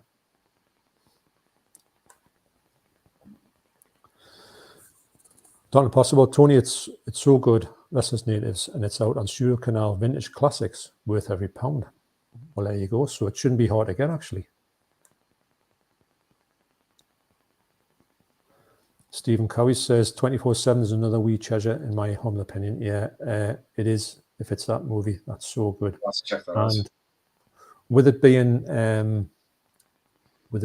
Shane Meadows, you know, it's reality as well, and it's got a lot of harshness to it. Yeah, because I think my favorite thing by him is Dead Man's Shoes. Oh, great film. Well, you know what Dead Man's Shoes is like. It doesn't pull any punches, and this one's the same, different sort of subject in that, but it's got the same power. Yeah, you know, that movie, and you'd be surprised actually at how. I tell you, who's in it as a very young person, everyone's favorite actor, not what's his name again? Oh man, he's the don't mind the blank on his name. He's the fella who goes across to America and he sort of like loves every celebrity and he's gets on everyone's nerves. Yeah, I know what you mean. Corden. Yeah. That's the fella. How can I forget James Corden? Wow. But he's in it, he's about a 12-year-old and all that. He's always getting picked on. Quite funny. Undead Sick. I don't know if any of you have seen, but you should really check out Midnight Mass. Brilliant mini-series. I've heard Undead Sick talk about that before. I don't know what it is, but I've heard him saying it's a really good watch, you know. Yeah, yeah. Oh, Tony Crosby, Dr. Impossible, That Stinking Feeling is another great Scottish movie. Have you seen that movie? No, never heard of it. Oh my God, what a movie that is! You will love it. Have you seen Gregory's Girl? Yes. Do you like Gregory's Girl? Yeah, that's the one where he's in love with that girl, isn't he? The footballer. Yeah. I like that film. I thought it was pretty good. Well, this movie is the movie they've made before that. Right. Okay. And it's the same cast. The whole cast is in that movie. And what it is they're trying to do. They've got no money. They live in Glasgow and all that, and everything's going wrong for them. And they're in a car, you know, and they're talking about things and all that, and it pans out, and the car's just like burnt out in the middle of nowhere, right. In a council estate, you know, and one bloke is obsessed with eating cornflakes, and this. So what they do is they find some sinks, or they get a job to go and pinch some stuff out of this warehouse, and end up pinching a load of sinks and to sell. And it's about how they do it. And some of them have got to dress up like women in order to sort of like the security guards to sort of like take the mind off things and that. Yeah. So one bloke loves being dressed as a woman, and he's trying to go like really into it. So the security guard like fancies one of the lads. But it's so, I tell you what, it's on BFI. That's Stinking Feeling, but you'll have a blast with that movie. I think it's one of my favorite ones from that time, and I think you will if you like Gregory's Girl. You like that movie. Yeah. Jonas Hallberg, the Keep. Do we need a Blu-ray edition? Well, I would like to see a version of the Keep coming out that like been sort of recut, because I think it's always been a bit of an odd one. When I've watched it, it's never made sense, but I'm seeing it for a long time. Have you seen the Keep, Andy? Never seen it. I've heard of it. Yeah. I've heard it's a bit of a troubled movie with its director, what it's gone through. Yeah. But I'd love to give it a watch. I'd love to check it out. Bit of a mess, but I think they could make it's intriguing. But when you watch it, you think, was there something missing from that? Yeah. But yeah, it needs to come out here. Dr. Impossible says, Tony, I agree. I've only liked The Debt Collector with Billy Connolly and Ken Scott. Great forgotten gem. I'm sure I've heard of that one, actually. Some Scottish movies are absolutely brilliant, actually. David Dean's films. I'm going now for a few hours, so good night. No problem. Yeah. You probably, by the time you said that to us, you might be on your way back.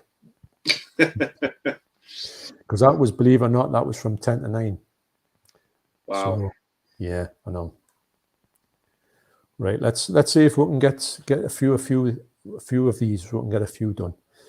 Tony says it's very rare you get a great film with a great soundtrack together. McFigure, Boogie Nights, and Clockwork Orange are faves of mine. Yeah, I agree. I'd throw Forrest Gump into that as well. Forrest Gump. Yeah, brilliant actually. Yeah. And I tell you what ones that used to really make me think of the soundtrack in a different light was when Quentin Tarantino, he started to come out in the movies. The songs he got out were like great, but you'd never heard of them. So that used to make me think there's more to this. If you can have some fun with these songs that you bring out, and you can change the dynamics of a movie on a song. Yeah, which I think that's a brilliant way to do it. So I would put the majority of the Quentin Tarantino stuff in there. Yeah, definitely. Playtendo guy says, Pete, I hope Disney turns Star Wars The Force Unleashed video game into a series as a story of Darth Vader's secret apprentice, Starkiller, was great. Okay. Is that Darth Vader or is it a Dark Vader?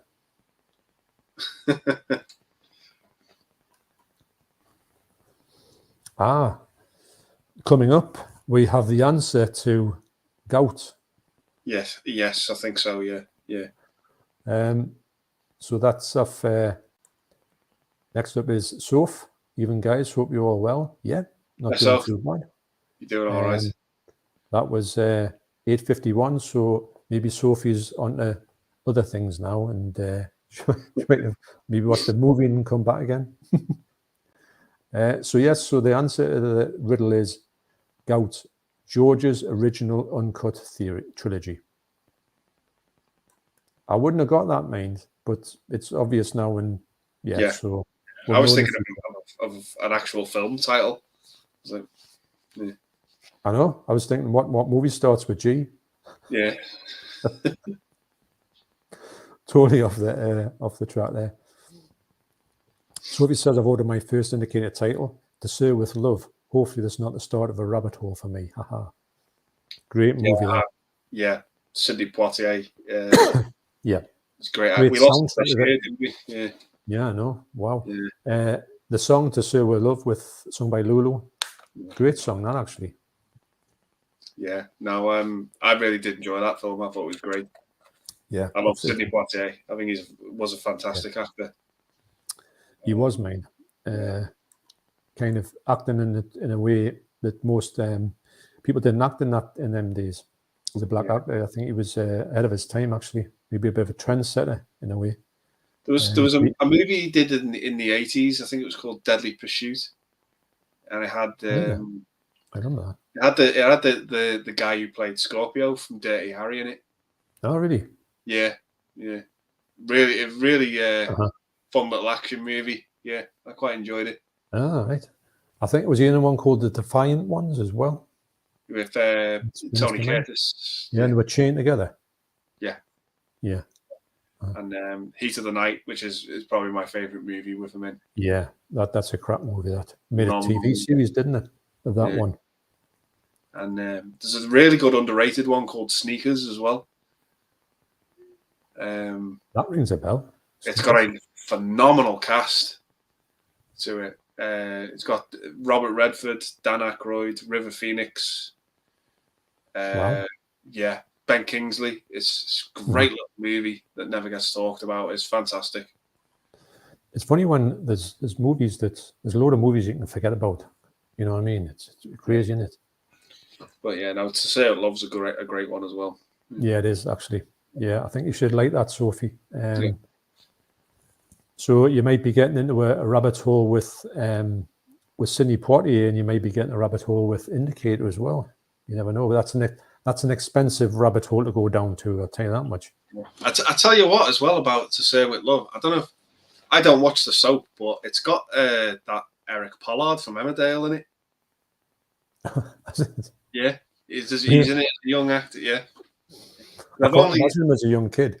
Yeah, he's yeah. I'm sure he's one of the kids in it. Yeah. Wow. Yeah. In the school class. Yeah. Wow. Yeah, I'm sure it's that film. Yeah. Wow. I do want to see that. I have seen it a few times actually. I'm sure I've got it on DVD somewhere. I think I'll give it a spin, actually. Yeah. Mark says, did you ever see BBC's versions of the Fat Man comics Bogeyman, I think, with Robbie Coltrane? Genius. No, I never saw that. That rings a bit of a bell as well. I mean, these are going back years, these are probably early 80s that this came out. Tony, To Serve With Love is a good movie. Oh, yeah. You bet. Yeah, Sophie says, excited to give it a watch. Yeah, I think you'd be really impressed by it. I can't see you not being impressed by that movie. It's a cracking movie. Yeah. Dr. Possible, Robbie Coltrane was brilliant in Tutti Frutti. Yes, about a Glasgow band. Love that BBC comedy drama series from the late 1980s. Yeah, that was a good TV series. Actually, he was in another one as well, which was quite good, but I can't remember what it was called. I've only seen a handful of films with him in. I watched that Nuns on the Run with Eric Idle. I thought that was all right. And yeah, that wasn't too bad. Mona Lisa as well. Bob Hoskins. Mona Lisa's a good movie. Yeah. Sophie says, Dr. Impossible, Counterpunch. Have you seen the show National Treasure? It was on Channel 4 in 2016. Yeah, I haven't seen it, but I've heard about it. He plays like I think he plays like this. Oh yes, I did see it. Character where he's like gets accused of sexual harassment. Yeah. It was a good series. That mind, good series. Kept you guessing. Did you watch the whole thing? No, I didn't watch the whole. It kept you guessing right to the end, mind. Yeah. Really good.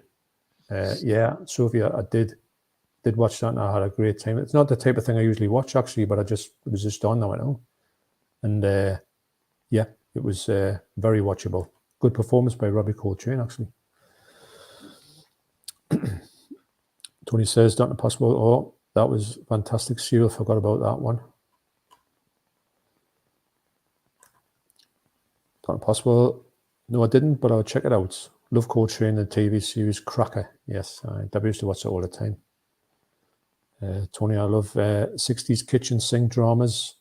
Loved Daniel Blake. Well, weirdly enough, I saw the director, Ken Loach, in Newcastle the other day. Okay.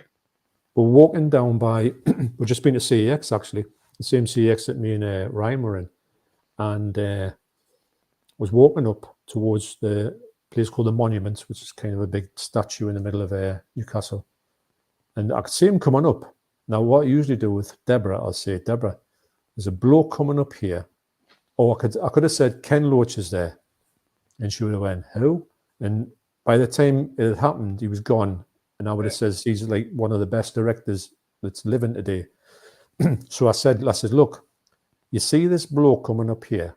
And he was walking along and he had a sort of like, had a bag and it's got like heavy coat on and all that. I said, you know, Daniel Blake? Yeah.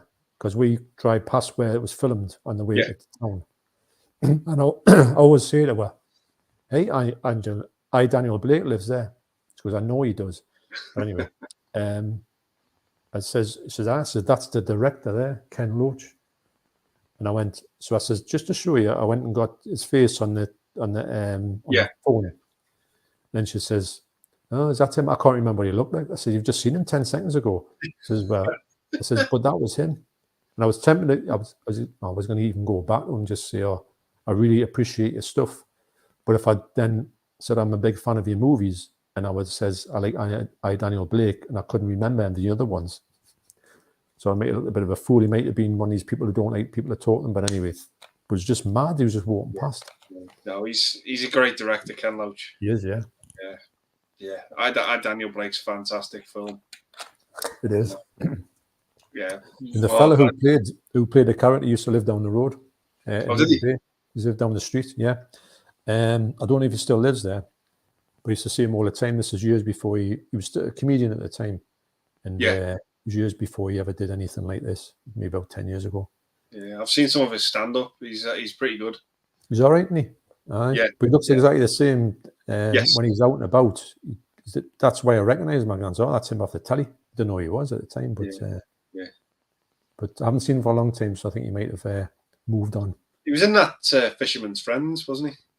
Yeah, he was, wasn't he? Yeah.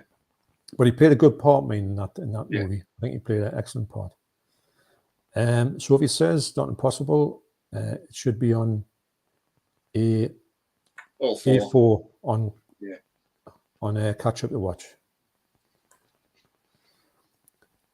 Ah, yes. Pete says Natural Treasures is a great miniseries. Coltrane was great in Cracker series and Mona Lisa. Yeah, definitely.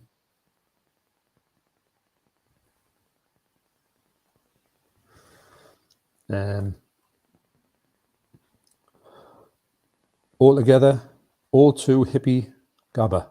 Great. It's a hard one to say that because it comes on me stuff all the time, but it's a hard one to sort of to see. I paid €150 for the Blu-ray of Combat Shock because it was out of print.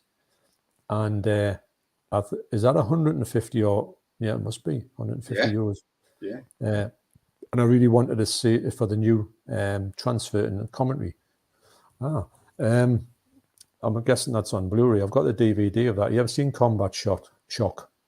Yeah. That's a movie I picked up on your recommendation. I paid about $6.99 for it on Blu-ray, on DVD, I think.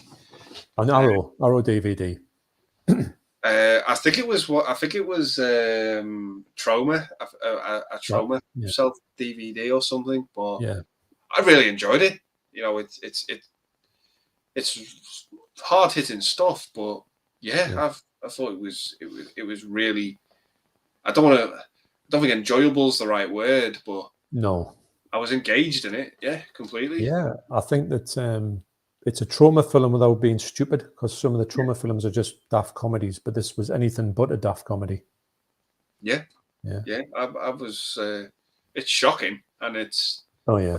It's ending. Because is its other title called American Nightmare? Might be. Ooh. I think I'm not sure, but it would definitely suit it. Well, it would. And also says 100 guilders for the VHS of Necromantic back in 1990. Yes, I think I paid a lot of money for. I think I paid 25 quid for Necromantic 2 on VHS. That's. I keep saying that. That's. Would you? I don't think you would ever watch Necromantic or Necromantic 2. Do you think? No, I've heard of them, but I haven't got a clue what they're about. Well, the clues in the title really. Necromantic. It is what it says on the tin. And it isn't. If you don't ever going to watch it, I will tell you how the second one ends because it's brilliant. Okay. But if you are going to watch it, the first one. Forget about the first one. The first one's like a black and white thing, which is like really badly made. The second one, you don't need to see the first one because it kind of it tells you the story in the second one. But the second one's quite the one to watch if you're going to watch one of them. Don't bother with the first one. I think it's only an hour long, the first one.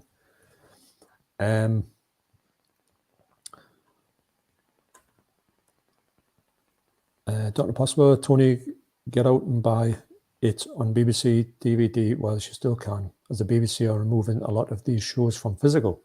Wow. They are, aren't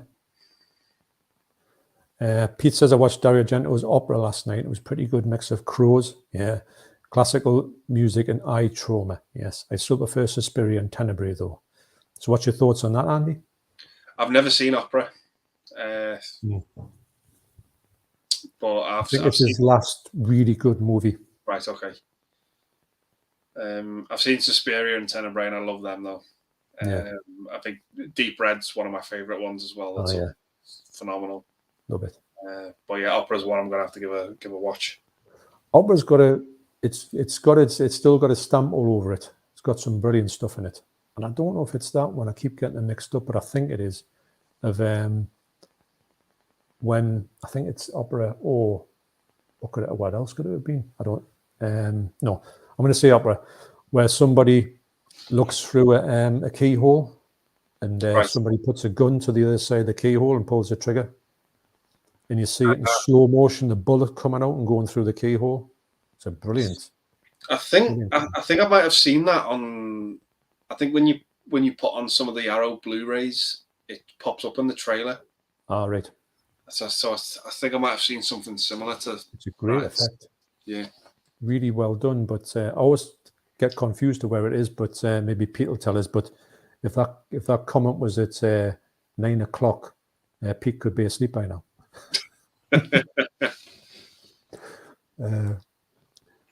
Dr. Apostle says, cheers, Soph. I'll take a look, thanks. Tony says, cheers for the heads up. I will be ordering it. There's a few good recommendations on this. Yeah, absolutely. Yeah. Mm-hmm. Mark says, Blacklist is my best and most consistent series for me. Series 8 now, and Red Reddington by James Spader is perfectly cast. I haven't heard of Red Reddington, but my wife watches Blacklist. She says, maybe it's Red. Is that his name, Red Reddington? I'm not sure. I've never seen the show. Yeah. No. Your wife would know that one because she's got them all on DVD, actually.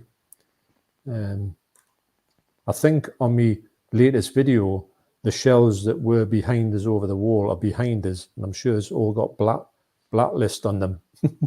That's her stuff.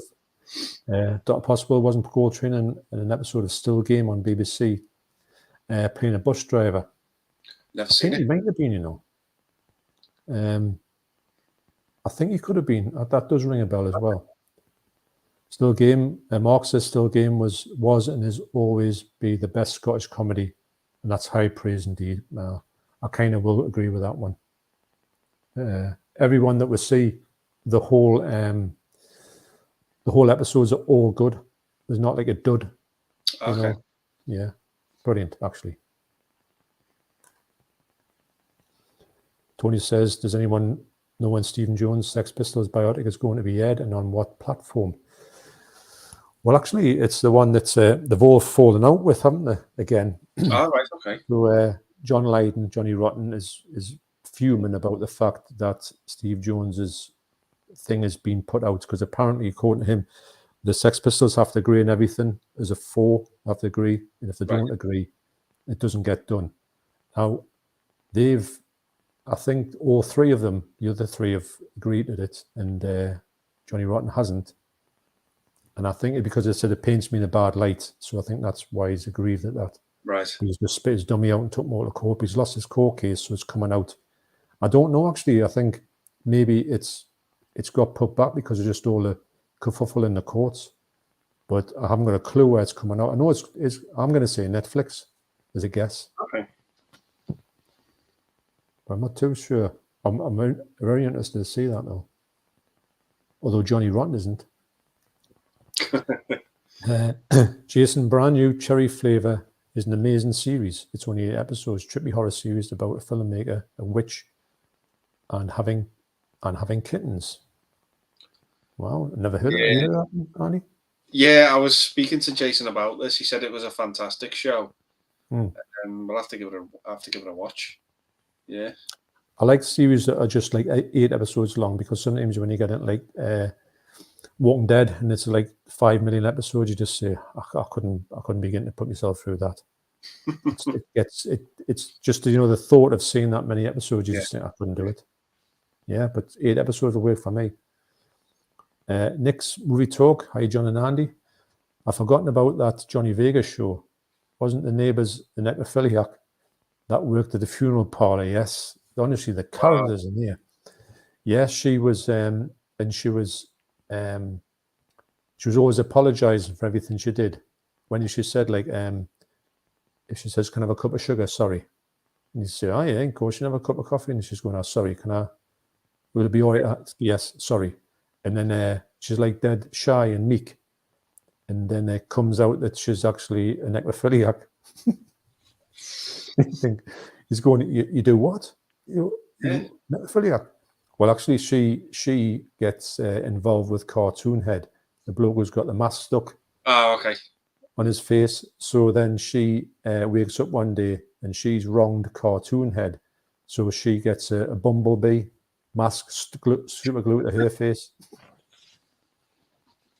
Honestly, man, it's brilliant. You've got to see it to believe it. And it gets better as it goes on. There's a bloke living next door as well who keeps these 2 Chinese girls hostage in his room, but they just giggle, they just go hee hee all the time. They don't speak.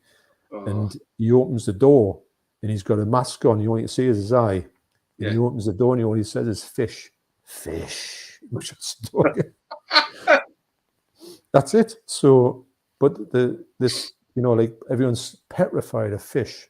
Oh, I'll tell you who's in there as well. You know, the bloke who played the first Doctor Who.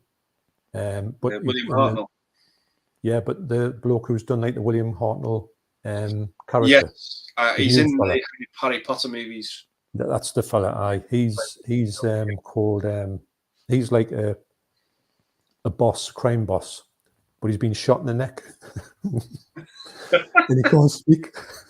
And he's got one of those when he talks. Voice box.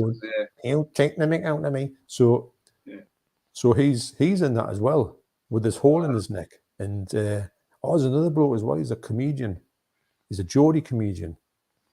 And it's not really a spoiler, this, but he gets shot in the head, right? They just shoot him in the head. Cartoon Head shoots him in the head. And then our Psycho Paul does. And then his twin brother comes in and nobody can understand. They all think it's the bloke because they've hid him in the river. He says, "I'm just looking for Craig, you've seen him." But at the start, they think it's the same bloke. You say, "Well, he's dead because we've cleaned your brains up and all that." But this is all in one series, you know. Wow. And there's millions of bits that I've never even told you about. But I think the CX, I think it's dead dirt cheap. You really want to try and check it out. I don't know if it's ever been on. See, BBC Three is coming back on air. So maybe they'll put them on there. If they are on there, do check them out. You love them. Wow. Necrophiliac, eh? Oh, I've lost. Actually, I have lost the comments here. Where am I?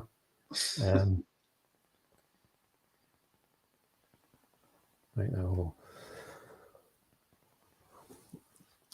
Sophie says, "Jason, I still need to watch the last episode as I fell asleep." I'm always doing that, putting the movie on too late and then waking up and think, "Oh, I've missed the last half hour." So yes. Paul Conway says, "I remember the days of buying Burial Ground, yes, and Emmanuel and the Last Cannibals on dodgy Dutch VHS. The subtitles were so annoying, yes, they were awful. You could hardly read them as well. And you had Dutch subtitles on, so they were talking with Dutch language at the bottom. But you couldn't get rid of them. They were burned on, you know." Undead Sick Opera is a brilliant film. Play Tendo guy. Suspiria is still my favorite. Argento though, yeah, me too. Yeah, I love that film. Yeah, just looks so good. Have you got the 4K at all? Oh, I've only got it on DVD. Yeah. If you see the 4K, the sign. I mean, this might be one that you're gonna have to pay a little bit of money for. The Synapse 4K is like, it's the best looking horror movie I've ever seen in my life. It's unreal. Yeah, it terrifies me at the end of that movie though, with the You know the bit I'm on about with the where the door opens. Oh, fucking hell. Yeah.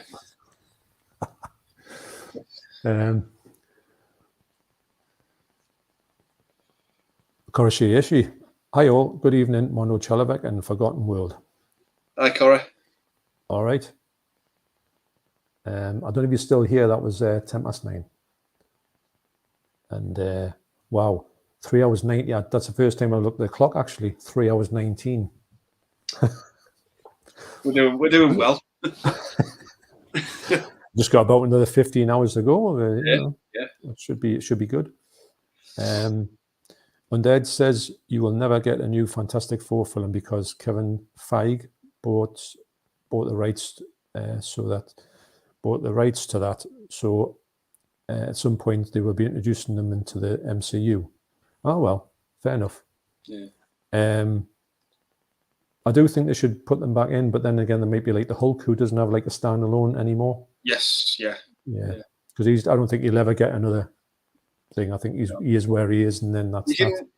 You can only do so much with the character of the Hulk. Yeah, the Hulk, you know. Yeah. He works well in other movies as a secondary character. Yeah.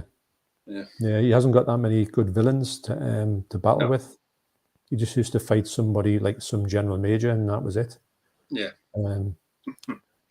Paul says Opera was the last great one. Yeah, I agree with that one.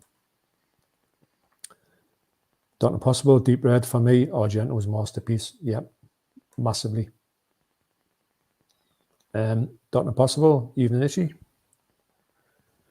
Pete says, I have Deep Red, but not yet to see it. I want to see Inferno as well. Inferno's a good movie. Yes, yeah, it is. The whole, the scene with when they're in the water. Yes. In the it's quite strange because they're in a room, aren't they? And then they're kind of like an apartment, but it's underwater, kind of. Yeah. That's really good. I really like that. Very atmospheric because you can only hear the sound of the water. Because she says, Pete, hi mate, forgot Inferno and more. Forget Inferno and more. Go for Fort Walton, Kansas. I don't know what that means, if I'm honest. I don't know what that is. Fort Walton, Kansas. No, lost on me.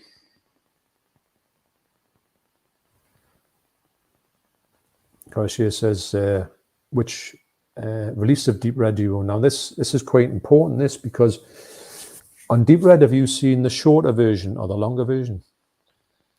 I'm not too sure. The longer version has Spanish, Italian language parts in it. Right. And you can, because obviously I've got no English audio on it, so they'll start talking with subtitles on, and it'll come off. The shorter version is by far the best version. The longer version doesn't really do it for me. Okay. Makes the film just not that good. Tony says, Sophie, have you watched Velvet Goldmine yet? I haven't seen that movie, but I know about it. Yeah, it's pretty good. It's all right. Is it kind of? Is it to do with sort of like around about like David Bowie era? Yeah, glam rock and stuff. It's a glam rock movie. Yeah. It's got a good cast to it. Yeah. What's his name in it? Ewan McGregor? Am I just? Yeah, Ewan McGregor's in it. Is it? Really? In it. I think Eddie Izzard's in it as well. All right. From what I remember, it's been a long time since I've seen it. Yeah. But yeah. Pete says, just the one disc Arrow is about 2 hours. That'll be the longer cut. Unfortunately, the shorter cut's only available on the sort of special editions, which is annoying for people who can't get the shorter cut. You should put the both. That's one of the rare ones that Arrow haven't put that other version onto the sort of standard edition. There's an Arrow edition I've seen of it, which is about 3 discs, and it goes for about 35 quid in CX. That's the one, the soundtrack. Yeah. And the soundtrack's amazing on Deep Red. The Goblin. Yeah, Goblin. Brilliant. I was going to go and see Goblin live once, but Deborah wouldn't have went for that. She would have sat there and thought she would have wanted to hear somebody singing in it at least. I mean, I've got her to see some crazy bands, you know, ones that she thought there's no way on earth I'm going to watch this, but I took her across and she's been all right with it. But I don't think she could have sat through that. I think she would have been totally bored because she's never seen one of those movies. She doesn't really understand them. Yeah. And I would have loved it, but it would be no fun going somewhere where somebody's sitting there, like looking at the phone going, dumpty dum dum dum. Yeah.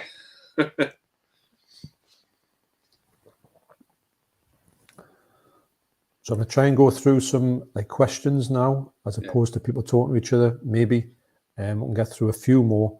I don't know how many more we can get. I don't know how many I've got looking down below because it's probably a lot. I don't dare look. And that's sick. I agree with you, Andy. I didn't care for Black Widow. The movie should have been released 5 years ago. Shang-Chi was okay. I don't like comedy in my martial arts films. Yeah. And, let's look for the second one of that one.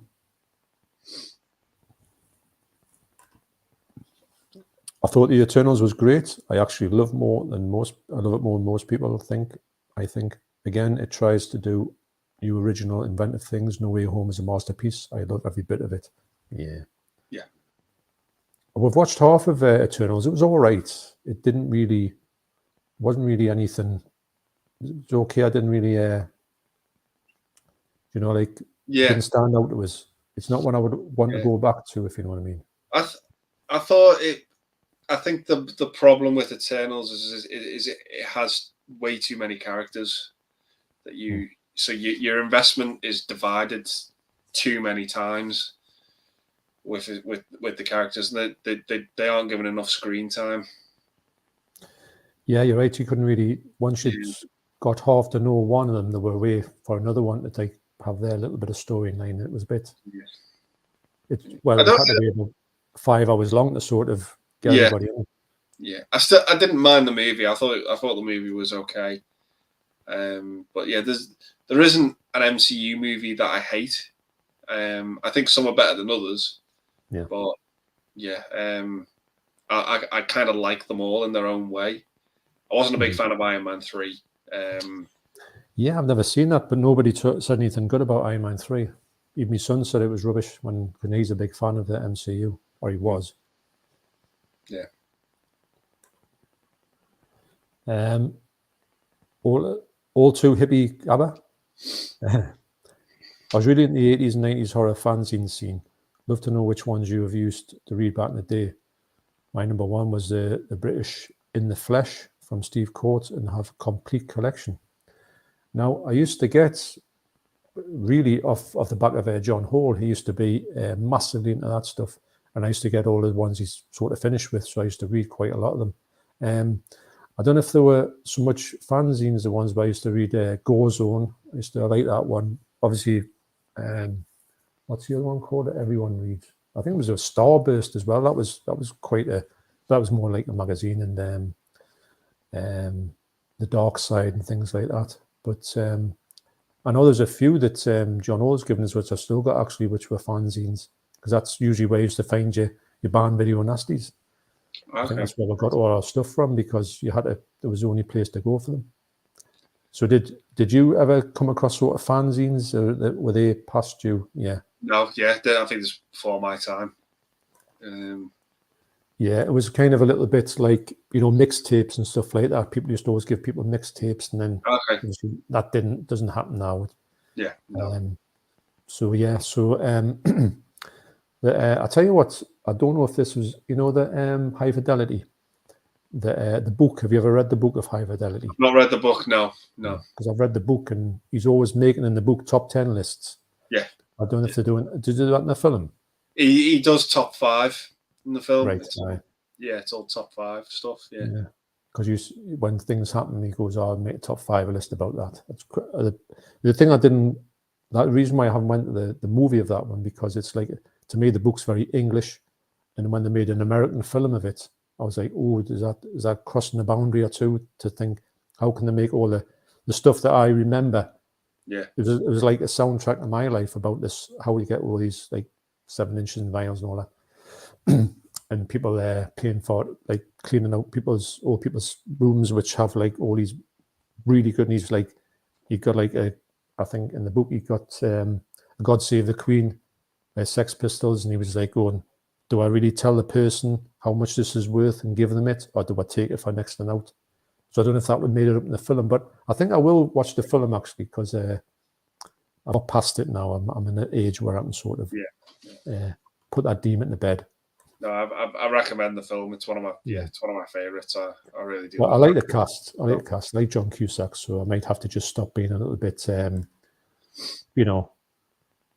forget about that and not carry that grudge. Yeah. Koroshishi, Pretendo, okay, at least it's the best cut. John is an idiot for thinking the short expo cut is much better. Well, I'm afraid that I disagree with you. Any Argento fan worth his salt knows that that's nonsense. Well, if I'm honest, I've heard a lot of people saying that they think the deep red, the longer cut, is a bit boring. And I do think that when I put it on, I was expecting to see more deep red. Yes, please. And when I put it on, I thought, this is not as pacey as the shorter version. That's my personal opinion, though. But if you want to fight about it, Koroshier, I'm going to have a fight with Andy later on. So we're going to go down to Liverpool. So we'll all meet up there and we'll have a massive tear up, like a battle royale. Bumper's movie, The Real Ghostbusters, was amazing. The Boogeyman Cometh episode is fantastic. Yeah, it really is. It's great. Yeah, I can't remember individual stuff, so I do remember quite enjoying it actually. Yeah, the designs of the monsters in it were just fantastic. Yeah. Sam Hain was terrifying in it. Obviously the Boogeyman, the Sandman. Yeah, they were just great. Just really creative drawings, really colourful characters. Loved it. Yeah. I think animation from that time was really good, very watchable, I found. Yeah. On Deg says, I'm very hyped about and excited about the Doctor Strange 2. It's directed by Sam Raimi, and Danny Elfman is doing the music. You can't go wrong there. Well, actually, you can't really, can you? No. I'm saying you can't go. I mean, sometimes they do, but I've got to be faith in them. They had a bit of a falling out after Spider-Man 2, I think. Did they? Yeah. I was watching one of Oliver Harper's videos yesterday, I think, about Spider-Man 2. And he said, Danny Elfman, he just said Sam Raimi wasn't the same person he was when he started making it to when he finished it. He just said he didn't get on with him. He said he'd never been that close to walking out of a movie before. Wow. Because he didn't come back for Spider-Man 3. Danny Elfman. I know that Spider-Man 3 just wasn't. There's something missing out of that. But I don't mind it, but it's the weakest one out of the 3, in my opinion. But yeah, I think he had a bit of a falling out with Tim Burton as well, in the early 90s, because he didn't do music for Ed Wood. Because he was doing all his as far as I knew, he'd done all his movies, didn't he? He did all his movies up till then, and then he bypassed Ed Wood, and then he came back for Mars Attacks. So they must have had like a reconciliation or something. Well, I want to watch. I want Deborah to watch Ed Wood with us. I think she'll enjoy that one. Yeah, I love that one. Yeah, and on one of your videos, I've spoken about a few times that when you did that video about him, I thought, right, Tim Burton. I thought it's given me a sort of fresh thing to think. I think I'm gonna have to check a bit more stuff out. And that's the first one I went to was Big Eyes, which was on my shelves for yonks, and I thought I'll give it a bit of a spin. I really enjoyed it, man. I thought it was such a really good movie, and not so much really a heavy Tim Burton movie. You could see elements of his with the colours at the start, but no, it was a decent movie. Yeah, here's a good one for you. Stand Silence. Has anyone here seen the Pam and Tommy Lee sex tape? I haven't. I have. You know what it is? Without going into too much details, it's one of the funniest things I've ever seen in my life. If anybody knows, and you know, the funniest bit of it is when they're on the boat. I don't even know if it's going to make it into a TV show. I haven't seen the TV show. I wouldn't watch it. It's not my cup of tea. But Okay.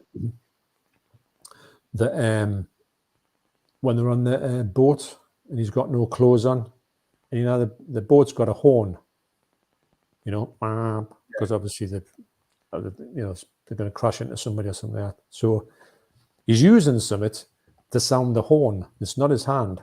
So there you go. I tell you what, that Tommy Lee's a nutcase, mind. He's an absolute nutcase, a psycho. So I like him from I don't like the band Motley Crue, but I like the way he's got a drum and it's always going upside down. He's on a sort of like, it's like Helter Skelter and all that. Wow. I watched this. I watched the show. I thought it was all right. It dealt with stuff I wasn't expecting it to. Was there any of the sex tape one when on the boat? Just as a side thing, because I mean that was a big thing about them at that point. There's one episode where you do see a bit of stuff going on. Yeah, I don't think you really see anything from the tape itself. Yeah, it's a crazy tape actually. Just mainly because Tommy Lee's just a psycho. Yeah.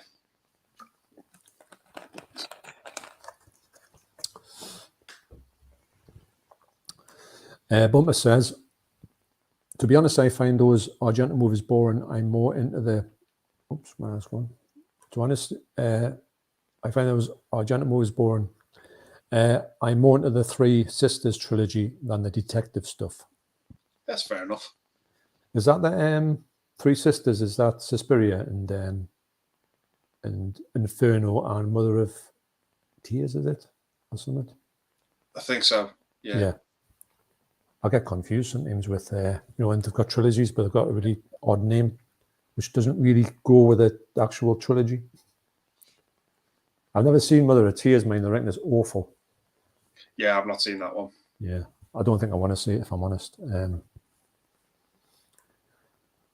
Dead Six says, here's the thing about Boba Fett.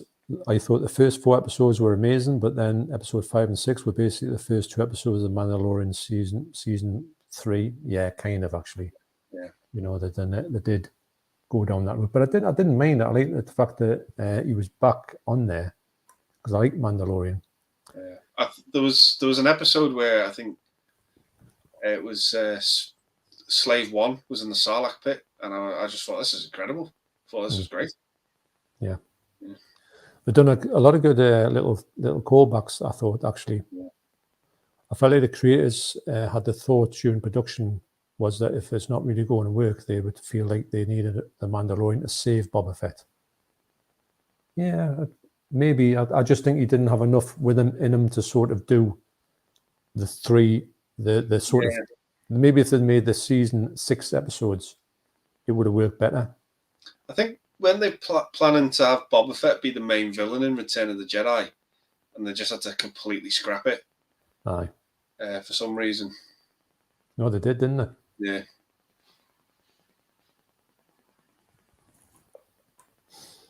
Tony Crosby says, I watched the 3rd Mummy film with Brendan Foster the other night, and I wanted me 2 hours back. Talk about bad continuity errors. I haven't watched the 3rd one, but I've heard nothing but bad things about it. It's not great. Yeah. No. I did enjoy the Mummy, actually. The Mummy 1 and 2. I thought they were okay. Yeah, I like the first 2. I think they're good fun. Yeah. Pete says, the Deadpool is so silly, but it's a lot of fun. Magnum Force is superb and just as good as the original Dirty Harry. I like Magnum Force. I think that was the first one I saw. So what's the 3rd one? Is the 3rd one... Is the second one Magnum Force? Yeah, the second one's Magnum Force. The 3rd one's the Enforcer. Oh, the Enforcer. That's, I think, the villains in that one. They're sort of like political protesters or something like that. But they're just horrible bastards. I just don't like them.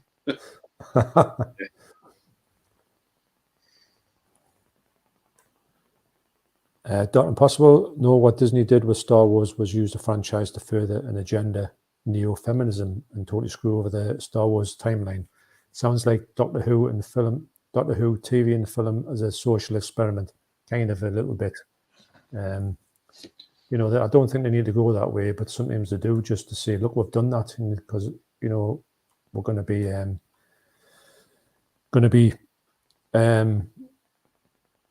not jumping on the bandwagon, but this is our bit to say on that. Sometimes you don't have to go that way if you don't want to. You cannot go wrong, says Paul Conaway. And he also says Clint Eastwood and Charles Bronson. Yeah, amazing. Yeah.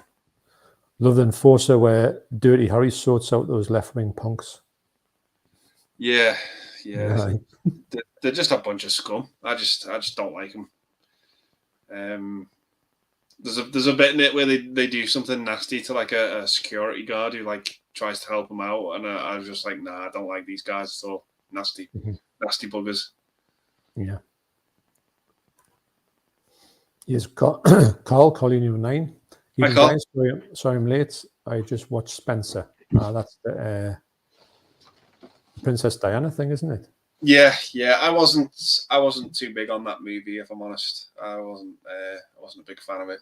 It's not my cup of tea, if I'm honest. I don't really. The only thing I like about the royal family is that you know, that comedy program they had on recently with Harry Enfield. The Windsors, yeah. Oh, yeah. That's so funny, that show. What a laugh that was. Oh, yeah. Superb. You know, the two Eugenie and Beatrice, and Eugenie, I think she's called, you know, the way they talk. Yeah. You've got that sort of drawl. I could listen to them all day. Yeah. Absolutely. So Carl says, we'll watch for the start from tomorrow morning. We'll be here till the end now. So that means you're not going to bed tonight, Carl. Cheers, Carl.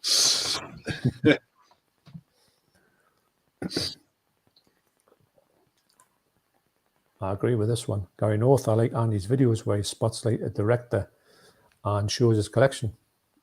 Yeah. No, thanks very much. I've had a bit of a lull from YouTube at the minute because I've had to stay at my house. I'm back living with my mum and dad at the minute, but I haven't had chance to do some filming. So I put one video out today, and in a few days' time, I think it's my 1 year anniversary. So I'm going to try and do an updated room tour in here. Yeah. Get that out. And obviously, it's April next week, so it'll be end of the month pickups as well. Hopefully, yeah. Do you find that you try to stick to a sort of a schedule, or I know you've got a bit problems with you moving around and that, but do you find that you usually would stick to a schedule, or do you think it's as and when? It's as and when with me. When I first started, I tried to do one every other day. I would just be like, really hard, isn't it? Yeah, really hard, and then it's just I do them as and when I can get them out. I think keeping to a set timetable might not work, but yeah, it works for me to just try and do them as and when I can, and I just hope people enjoy them. Thanks to everyone who watches them and likes them and everything. No, well, I think that as we've always say that the knowledge that you have with movies, when if we can pull on some like really deep cuts, and you usually have seen them, and I think wow, and I think with you being younger than us, you think that you don't know about those movies. It's like I don't see that, but you know, like say, that you might appear to have started watching movies in say the middle 80s, so you don't really familiar with anything before that in a fashion.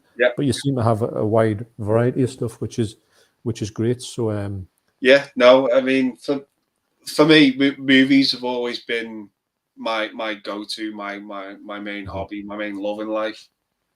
For me, whenever me personally, it's at school, I was a very average student at school. I would always get like C's and things like that because for me, movies always came first. I wouldn't recommend this to anyone who's at school watching this to, you know, movies for me always came first. My education always came second. Yeah. I've always, you know, movies have been the most important thing in my life and probably always will be. You know, they always came first. Whenever I come home from school, it wasn't homework. It was always, what am I watching? What am I watching tonight? And I'd get in trouble at school for it. Yeah. You know, it always came first, no matter what. And yeah, it's always been the main love in my life, and I've always wanted to build a collection and grow a collection. And I've had to put up with a lot of shit from some people on YouTube themselves because of the whole cheat thing and everything, and it's complete jealousy, and I don't. That's what it is. Yeah, it's complete jealousy, and I don't put up with it. I don't bother with those people. Don't want to bother with them. And yeah, I do my thing, and I talk to great people on here about movies, and we all have a good time, and that's what it's all about. Yeah, I totally agree. I think that if anybody makes a thing of something to do with any channel or anything, I think it's always born a lot from jealousy. And even though that the people will deny it and vehemently say, no, it's not that. It is that. It's so obvious it is. So really the only thing that they're doing is kind of showing themselves up. But there's I know that we've had talks of cameras and everything like that we know the score that like I say, your true friends on here will never go down that route because that's just what it is, and nobody has any opinions about anybody in any way with us when we talk to each other. It's the people on the sort of, I'm going to say on the outside, the peripherals that kind of chime in with ridiculous comments and stuff, or ridiculous viewpoints, which isn't shared by anybody else apart from them. So they can be on the outskirts saying them type of things, chiming in, and you kind of just turn your back and just ignore them and get on with your enjoyment of what you want to do. And I think that's the way that you do it. And the best way you can do it is just to say, right, fair enough, ta-ra, I'm moving on. So yeah, I'm all for that. I'm all for, I try not to have, if anybody's being negative, then that's the end of them for me. I don't really go down that route. If they're a negative person, I don't really navigate. In life, I don't think I navigate negative people anyway. Why would you? So we just use the same thing on here. Exactly. If someone's being negative, you just say, and if they're being, people can have negative points, but if they're overly negative and it becomes a thing, then they're of no use. They're of no use to you in life, are they? No, exactly. No, yeah. I'll always love movies, and it'll always be the number one. And if people don't like that, it's tough. You know, it's tough. Because it's at the end of the day, it's their problem, not mine. Well, that's true, and I mean, you know yourself. It's a thing that it is jealousy, and it sounds like a sort of standard reply that everyone said. If someone says that, ignore them, it's just jealous. But it is. It all comes down to that. What else could it be? You know, because it's an irrational sort of comment born out of ignorance and jealousy. So exactly. Yeah. But yeah. And who wants to associate with ignorant and jealous people? Not I. Not me. No. Exactly. So Dr. Impossible says, Bronson in Breakheart Pass. Yeah. Great Jerry Goldsmith score, stunning action sequences, and some decent acting from Bronson. Yeah, he's Harley Bronson. It's been a long time since I've seen it. He says, me and John have spoken before about your channel, Andy. We both agree your channel is unbelievably underrated. Your knowledge of movies, we've just been talking about that actually. Your knowledge of movies is truly staggering, and I know there's good things coming your way. Of course it is. Oh, I think that everybody has a place on here, and but it's one of those things where you reap what you sow, and if you are putting yourself into this thing, and you progress, and it all comes good, great. I think if you're a negative person, or you're coming from the wrong angle, you reap what you sow, and you never get anywhere, or you'll just fall by the wayside. But I think it's people who are genuinely here just for this, just to have a chat about movies. There's no agenda. There's nothing to say, hey, let's do a live stream, and guess what could happen? It's not that, is it? It's just kind of like, hey, do you want to do a live stream? Yeah. And so, because I think me and you have both said this before, that in our real everyday lives, we don't always meet people who have the same interest, and no, we don't. You can't have the conversations that we have. No, you don't. This is the perfect place to do it. Yeah, that's right. If I said to somebody, practically anybody apart from John Hall, if I said to somebody, I'm going to talk to you for 4 hours about movies, I would probably get 4 minutes into it and they say, I've had enough. Yeah. So, and then you're frustrated, aren't you? Because you're thinking, I've got all this sort of like, not knowledge, but you've got this kind of like thing that you've got this interest that you really want to talk to someone about, and if they're not interested, then this is the perfect place to say you can talk about it. And then there's 22 people watching actually, and they listen to what we're saying. So it's great. I mean, I don't know how many of those have been away and had I don't know, like a sleep or watched a film and come back. There's a possibility of that. Yeah. Yeah, absolutely. No, but yeah, if I can spread knowledge about a movie, then it's job well done for me. It's mission accomplished. That's all I want to do. And I'm learning as well all the time. I'm learning new films and new things all the time. It's if I can take from it, I want to give back. Yeah. Well, that's it. I mean, why not? Well, why not? There's no better feeling if you've told someone about a movie and they've enjoyed it, and it's come back and they say, "Oh, I watched that and it was great." And you think, "Oh, brilliant." Yeah, but it's just unfortunate that you do get jealous and bitter people. That's the only downside. Well, I think you might get. I mean, I've never had this sort of experience anywhere else, but in this sort of setup, with where you're doing something and somebody's jealous of you doing that. Even when I was in like bands, I was playing bands when I was a kid. Didn't really get any jealousy sort of stuff. You got some real idiots, mind, and they were so annoying. There was some people you couldn't stand, but there weren't. I don't think there was any jealousy there. But to be in a sort of platform where people are jealous of you is a bit strange at times. But then again, if someone wants to do that, they can do it. But they're only being jealous to me back because I'm not looking at them when they're doing it.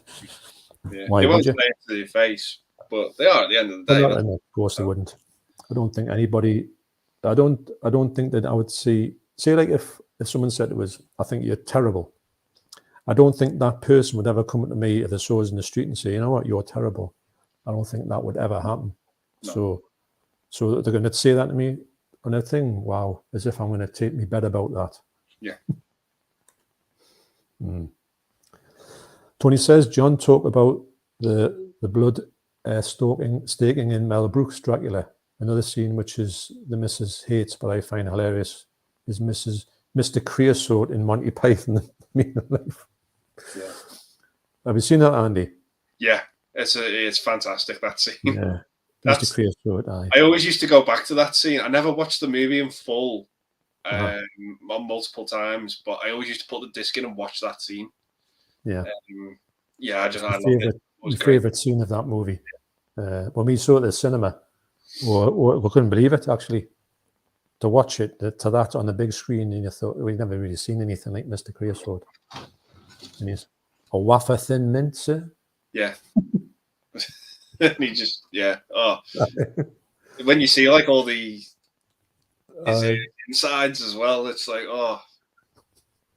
Is when the bloke comes and he's got the pail next to him and it's just shooting out of his mouth. Yeah.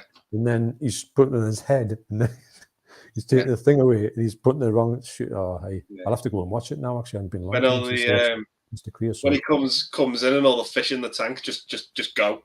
It's just like, he's here. Let's go. Aye. What would you like on the menu? I'll have the lot. Yeah, I'll have the lot. Yeah. Carl says, question for you and Andy. Next movie you think you might get? I've just pre-ordered Ambulance, Zavvi Steelbook. It only came out today in the cinemas. Crazy. Wow. I hadn't heard anything about it, but when I've been in the cinema just going to get a coffee, I've seen that poster up for that, actually. I don't know much about it, if I'm honest. You know, very sort of similar to X. Only really heard about it very, very recently. I know it's by Michael Bay, and I'm not his biggest fan. But yeah, when it comes to movies, I might get. I'm off to HMV tomorrow, so who knows what I'm going to pick up. Yeah. But I've got No Way Home and Licorice Pizza on pre-order because I adore both those movies. I haven't seen Licorice Pizza, but I will get Spider-Man. Yeah. If you like your Paul Thomas Anderson movies or Licorice Pizza, right. Yeah. Fantastic. Okay. That sounds good. What movie do you think I might get next? I think it'll probably be the one I'm really looking forward to, whether it's not out yet, is that Mardi Gras Massacre, like a really old band video nasty that has been rock hard to get, but 88 are going to do a version of it. So I'll go for that one, even though it's meant to be horrendous. But it's like they said, Cannibal Man was going to be awful, and I thought it was one of the best things I've seen, really. Okay. If I'm honest.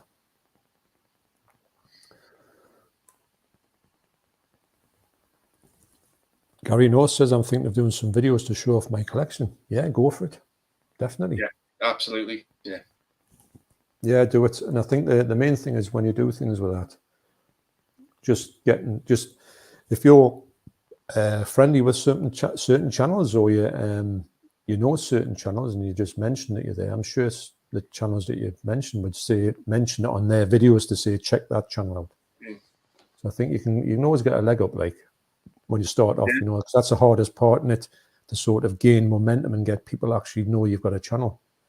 Yeah, I do that. I always think as well is if you want to. I've learned this as well because I was going to do a video today, a different one, but I wasn't in the right mindset, and I think if you're not in the right mindset, don't do it. Oh yeah, because it's you don't want to churn out things that you're not happy with. You're right. You know when you've dialed it in and you do a video and there's certain videos I've done, I thought, that's a good idea.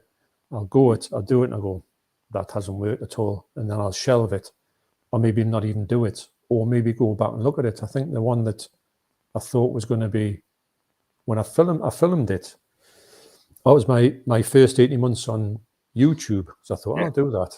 Why not? Just to show what's happened in 18 months. Because I was going to wait 2 years, and I thought, well, it's a bit time away anyway. I'll do 18 months. I'd missed me 1 year. Yeah. So I thought, so I filmed it. I just thought, right, I put the camera. I didn't even know what I was going to talk about. So I just went and to be honest, there was a lot of it, and I cut half of it out. And if I hadn't cut the half of it out, it would have been an awful video, because half the bit I cut out was just rubbish. So I'm glad I did cut the half out. So yeah, but if the whole lot would have been rubbish, it would have never come out, because I would have just known it would have just not worked. So don't. That's a good advice. Not if you're not feeling it, don't do it. But I think that was it. I was going to do my top 10 favorite Woody Allen films today. Mm-hmm. Yeah, and I was just like, I don't want to do top 10 directors, because I do a director's collection, and that's what I want to sort of keep it at. Yeah. And I was like, you know what? If you're not feeling it, don't do it. So I did top 10 John Cusack movies, because I was like, do your top 10 favorite actors, performances by that actor, and keep the director's one separate, because you do a director's collection and stick to that format. So it's just like, I'm not feeling it, I won't do it. I just wouldn't be happy with it. Well, that's it, and you've got to think sometimes, I don't know if I go back and watch too many of my old videos, but sometimes I like to every now and again bump into one and say, oh, I'll watch that. And sometimes you think, what was I thinking of? But other times, at least sometimes you think, well, actually that quite worked. Or if, even I would have probably done it a bit different now, but at least the subject matter was all right, you know. So I would hate to think I was bumping into all my old videos and thinking, oh, that's rubbish. That's rubbish. That's rubbish, you know, like, and thinking, that's how can anyone watch that? But yeah, it is a thing where at the end of the day, it's all about enjoying it. And if you put it out and enjoy it, that's half, and everything else is icing on the cake, really. Yeah, absolutely. Yeah. So yeah, Gary, do it, definitely. Definitely. Yeah. Paul Conway says Arrow are doing Demonia. Yep, that's a Lucio Fulci film. Very late Lucio Fulci film, which I haven't seen, but I don't think it's one of his best ones. But I will check it out because it's Fulci. You a fan of Lucio Fulci? If I'm honest, John, I can't place him. It's like Zombie Flesh Eaters, The Beyond, City of the Living Dead. Yeah. Yeah, City of the Living Dead's really good. I really did enjoy that one. I know you're a big fan of Zombie Flesh Eaters. Oh yeah, massive. Yeah, I did enjoy it. I probably wouldn't watch it again. But I thought the soundtrack to it was phenomenal. Zombie Flesh Eaters, the music, it's great. Yeah, it's just so good, isn't it? Yeah, it's fantastic. Zombie movies do generally creep me out. I find them the most difficult to go back to because I do legitimately find them quite scary. Some of them are actually. Yeah. It's just that thing of it's something be there and just waiting for you, and they'll eat you. You know. Exactly. Yeah, it won't stop. It's just until it's eating you. Yeah. Undead says go for it, Gary North. Definitely. Yeah. Stan Sain says, wow, John is blind. That puts him reviewing films in a whole new perspective. Yes, it does, actually. If have I got my glasses on here? I don't know if I have. My neck's killing me enough. Is putting this. I keep saying it. Put my shelves up. Look at this, right? There's my new glasses. There's the case. It's like, it's cork. Okay. Yeah. Which is odd. So there they are.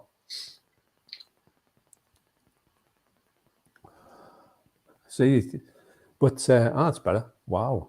The only problem is, but these aren't my reading glasses. My reading glasses over there. These are my long distance one. Yeah. So the bloke says to us, these. I said, I want some that don't have any frames on. He says, right, there you go. He says, that's £290. I says, listen. I said, I'm blind, not stupid, you know. But aye. They were not. But he says, oh, look at the box. I went, yeah, a bit of cork. The box is like, well, high tech, but it's not really high tech. But yeah, but they're good, mind. I want to be for that price. But I've got to have them on when I'm watching the telly because if I don't, everything's blurry, and watching the telly blurry. Not having that. Like. Yeah, no, I have to wear mine when I go cinema because if I'm there without them, I can't see what's going on. Yes, I need mine for driving. For when I go cinema, so I always keep them in the car. Don't really need them for anything else. Yeah, I don't wear them apart from TV and cinema. You're right.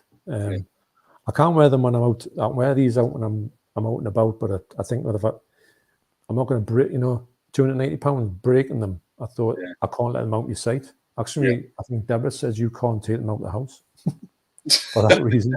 Yeah, because I'll probably sit on them or something.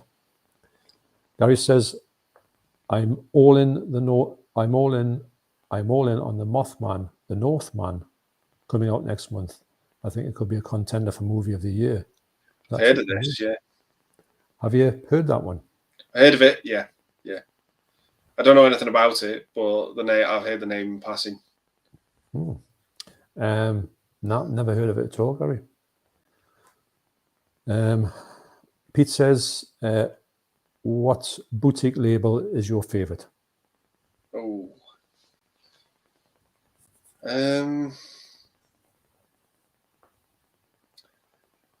I do like Criterion only because they put out some Netflix movies actually on Blu-ray that you can get hold of, like The Irishman and Marriage Story.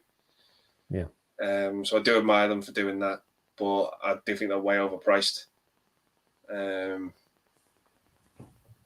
Yeah, I'd probably just say Criterion. I would say for me at the moment, 88. I think 88 are putting out the movies that I want to see, or maybe don't want to see, but when I see them, I think, well, I'm glad I saw that. So for me, 88 used to be Arrow all the way, but Arrow's sort of not went down the cult element that much. They've kind of strayed off the path. So 101 are not too bad at the minute. They're putting out some decent stuff. Them all Agfa movies, which are trash, but I love them. They're such a good watch, good fun watch. Yeah. Tony says Drag Me to Hell is a great movie. I think me and the missus is in that. I think me missus is in that one in the back of the car. That's a terrible. That scene's probably the scariest scene in the movie for me. It's creeped me out. The one where she's in the bed and then looks around the thing. Oh yeah. Oh my God. That really got us. It is a quite little spooky film, that. Yeah. Doesn't get much love, mind. No. Don't know, possibly, yeah, Andy. I bought the Region 1 disc of A Simple Plan. It feels more like a Coen Brothers film rather than the Raimi film, Yeah, definitely. It's fantastic.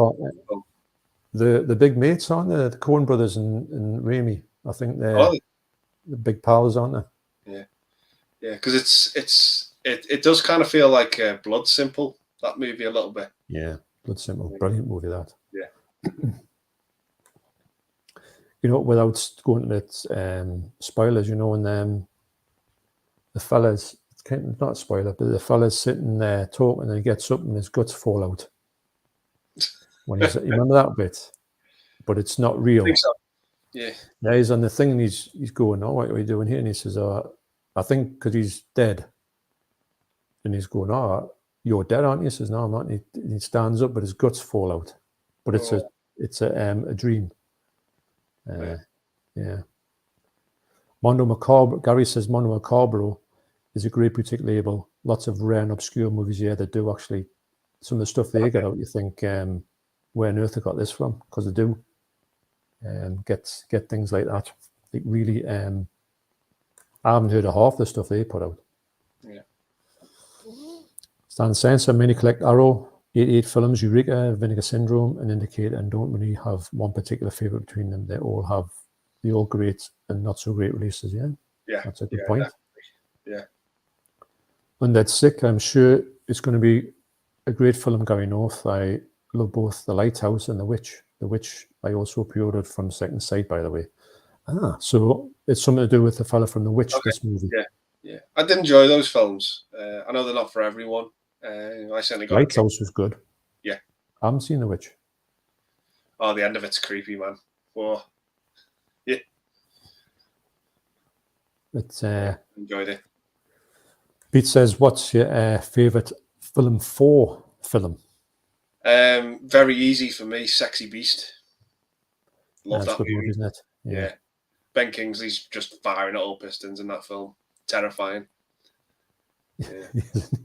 It's great when he does that sort of thing because it was really out of character for him at one point. Yeah. I'm going to say, I don't know if it's a film 4 film. Rita Sue and Bob 2. Yeah, that's a great movie. Yeah.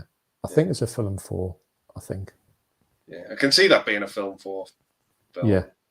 If it's not, it's very close to being one. It was either on film 4 or on BBC 2. What a movie that was. You'd never be made today, that. No, you're right. Even when it came out, we were like, "Oh, this is nuts, this thing." Yeah, I'd throw Train Spotting in that mix as well. That's a cracking film. Yeah, that's got some dark places, man. Train Spotting. Yeah. Definitely. Yeah. Undead Sick, I know, right? I can't wait. A Second Sight, and we'll finally release The Hitcher this year. Yes, it's coming out in 4K, I believe, as well. I think I picked up the Blu-ray not too long ago. I got the foreign, I think it was the German Blu-ray of it. Yeah. It looks incredible, the Blu-ray alone, because it's a movie where scenery takes up a lot of the movie. The mountains in it just look incredible. Yeah, it just looks gorgeous. Been a long time since I've seen that. Well, I'm dying to see it. Great. I wonder if the 4K look. Well, I'm going to get the 4K because if they do a good job of it, and, I do think they'll do the best version of it. Yeah. Tony says, Tony, Big Fish is one of my favorite Tim Burton movies. I couldn't get into it. It just wasn't for me. I really did appreciate it for the way it looked and the aesthetics to it, but it's one of the Tim Burton movies I could not get into, unfortunately. Put this on. It's not impossible. Warner's always put a lot of effort into restoring past films. Just look at the more recent restoration of The Curse of Frankenstein on WAC. That must be the label that come out. Or Warner's. Okay. Yeah. It's. I've need to get that one. I've heard good things about because the final cut one, I think it was. Maybe it was the Lionsgate. It was an awful quality. It was one of the worst Blu-rays when I got it because all of Hammer stuff was really good because it's dead colourful. Yeah. And it come out as like washed out, and I was like, "This is wrong." I've seen it on DVD was better, but there's a big thing saying, "Oh no, that's the way that they look. The quality of the negatives is that." And I thought, I'm not buying that, and it's true because obviously it came out here as a kind of amazing version, which I do need to get. So I'm gonna have to nip to the toilet again. Do you need another toilet break, Andy? Yeah, go for one. Yeah. Right. And then I think what we'll do is we'll come back and we'll have a bit of a roundup here because I think my voice is starting to go actually. Yeah. It's all the shouting I've done with Deborah about them shells today. No, I haven't. Joking. Right. See you in 5. Yeah. See you then. See you.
There we go.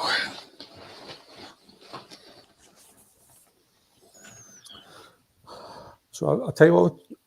We'll do. Do about another 15 minutes. Is that all right with you, Andy? Not a problem, John. Not a problem. Right. Yeah. And then we can. Cause I think my voice is going here. And I know we're not going to get through all the comments here, and I apologise for that. But I think we've answered quite a few. We've been going quite good with the comments, not as if we've just not got to them. But I don't know how we're going to in the future. I don't know how we're going to get round that. But like I said to Andy, we might have to just spend about 10 seconds on every question. Just yes or no for 15 minutes. Yes, no, yes, no, no, no, no, yes, no. That's it. And you have no time for toilet breaks. No. No.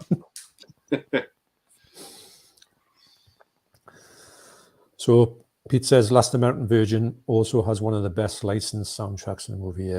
Yeah, totally cracking. So it says, yeah. Oh, that was on the thing of so if you can flirt with me, you can't flirt with me like that. I don't want to make jealous. Jason is sad.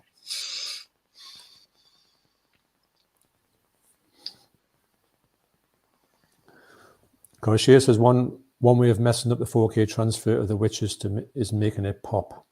I wonder if that is because the movie isn't it's not a colourful movie, is it? No, it has a very dull colour palette to it. Just really adds to it. Yeah. If you made it a sort of colourful movie, it would destroy the look of the movie. Yeah.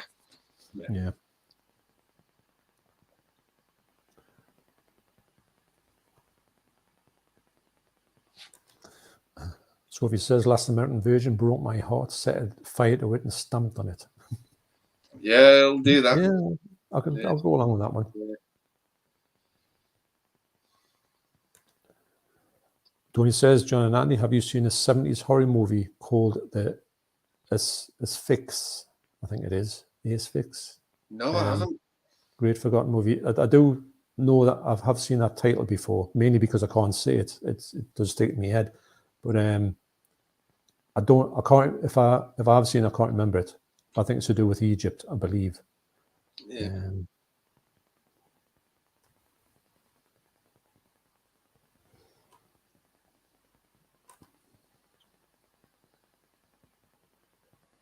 A French lady in American Virgin was certainly something.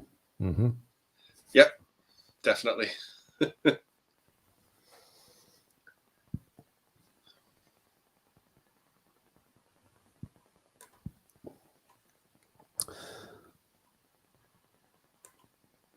And then he putting Pete on a timeout there, when you're looking at that thing, and I was just about to press it. I went, no, because my eyes are getting really blurred now.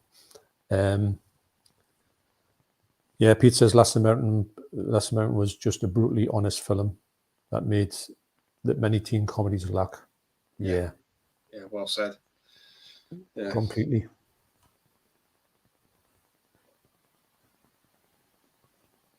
Right, where am I?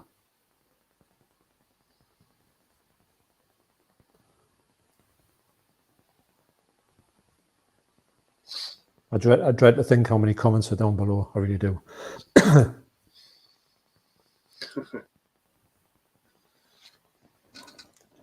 This must be when went to the toilet the first time round, which was 9:57.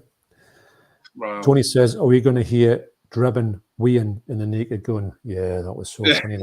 Oh yeah, and I love that. The speakers, he's going do do do do. Yeah. They were so funny. Hysterical. Yeah. I think I've got them on DVD actually, but I do need to get a good Blu-ray of that. In fact, if they put all of their stuff into one box set, it'd be amazing. Yeah, I picked up the Blu-ray for the trilogy not too long ago. They look fantastic. Yeah. Really? All right. Yeah. I know when it used to be on TV, used to cut quite a lot of the Naked Gun out, especially when he's hanging on the side of the building. Yeah. Gee whiz. Won't get away with that today. Oh, it's when he's trying to pull himself up. Yeah.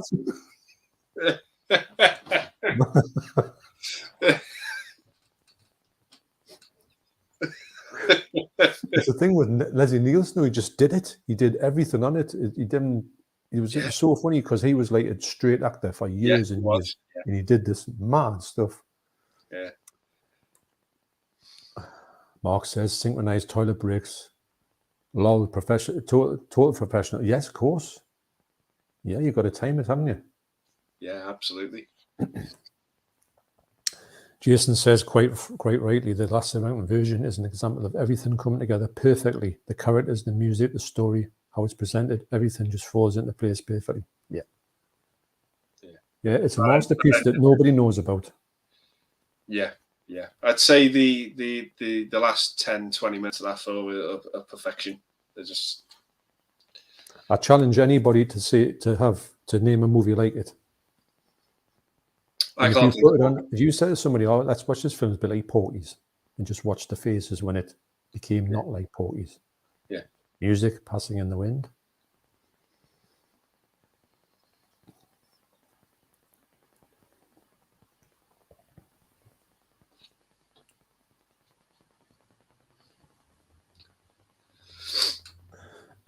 So I'm going to go through, I'm going to try and go through some sort of quick ones. I'm going to go and pick some out.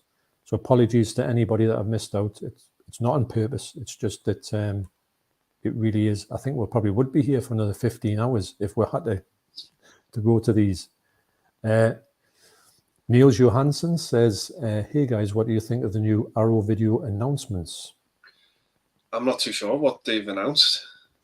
Well, I'll tell you what's out, which I can't believe. That Fulci film, Demonia, is out. I thought I'll definitely get that. And they've got, I think, another 2 4K steelbooks of True Romance. And also, I think there's 4 different releases of True Romance. And I'm thinking, you're joking me? I love the film, but but it doesn't need that many releases. And then as a part of it, if they've got like say they're going to release 8 titles and 5 of them are True Romance, that's not really what I want to see. No.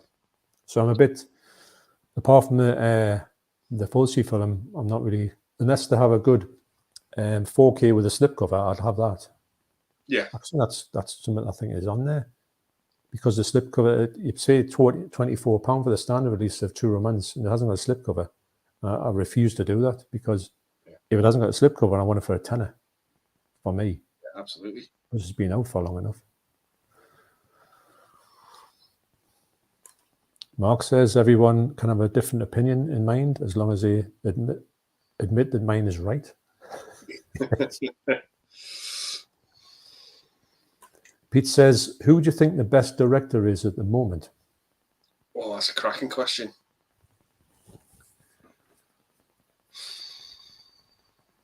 I'm going to say Denis Villeneuve because he's not really put a foot wrong, in my opinion. He's just nearly every film he's made is like a masterpiece of a painting. I was thinking that myself. Yeah, I think he's going to progress into something unreal, something much more than other people are. Yeah, and it's amazing that we're only seeing the early days of him, and he's already churning out masterpieces. Yeah, I agree. The fact is, you can sort of, it's been a long while since you can see somebody develop. It's usually the filmmakers are developed or they're on the home straight. This is actually the dawn of somebody, which hasn't happened for a long time for me. No.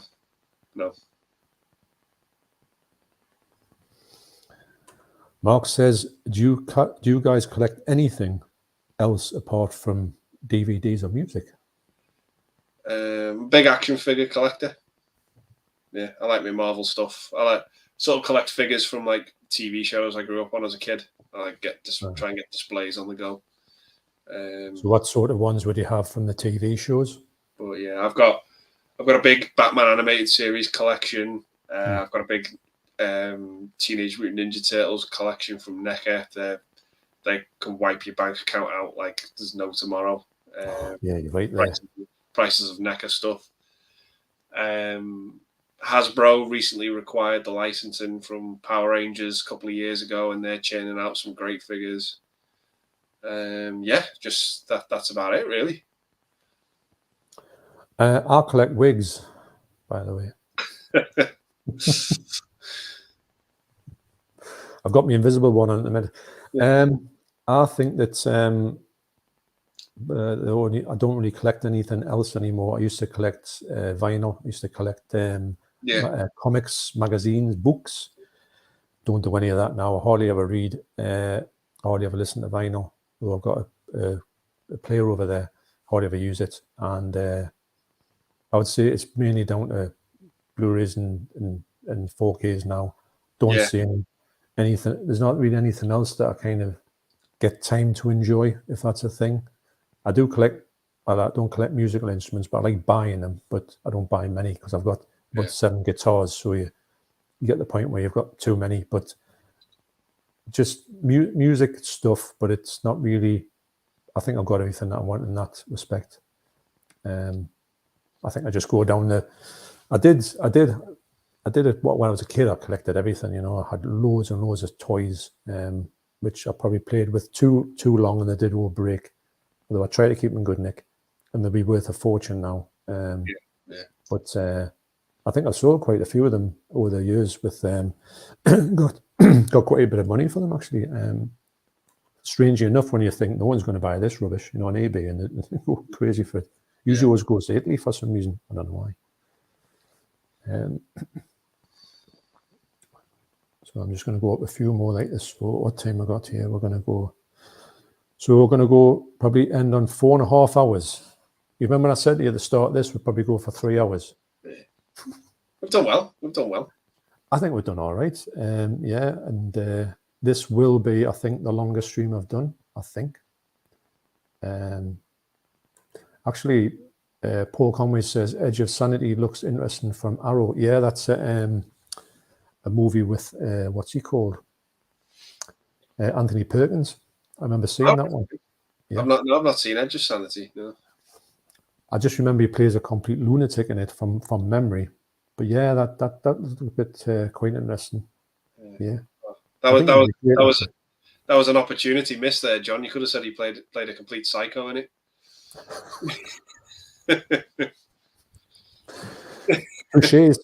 I think that yes, I know. Maybe 4.5 hours ago I might have put that one together, but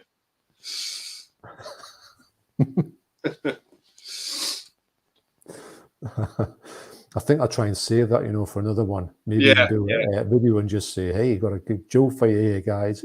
But people will go, hang on a minute, no, it's not yours. I don't want to get a copyright strike off you for telling a joke. Hey, guess what? I got a copyright strike the other day, and you know what it was? On one of my songs. They said, bloody hell. I put it on, right? It was actually on my video, and I said, this song is going to be Turbo Shandy.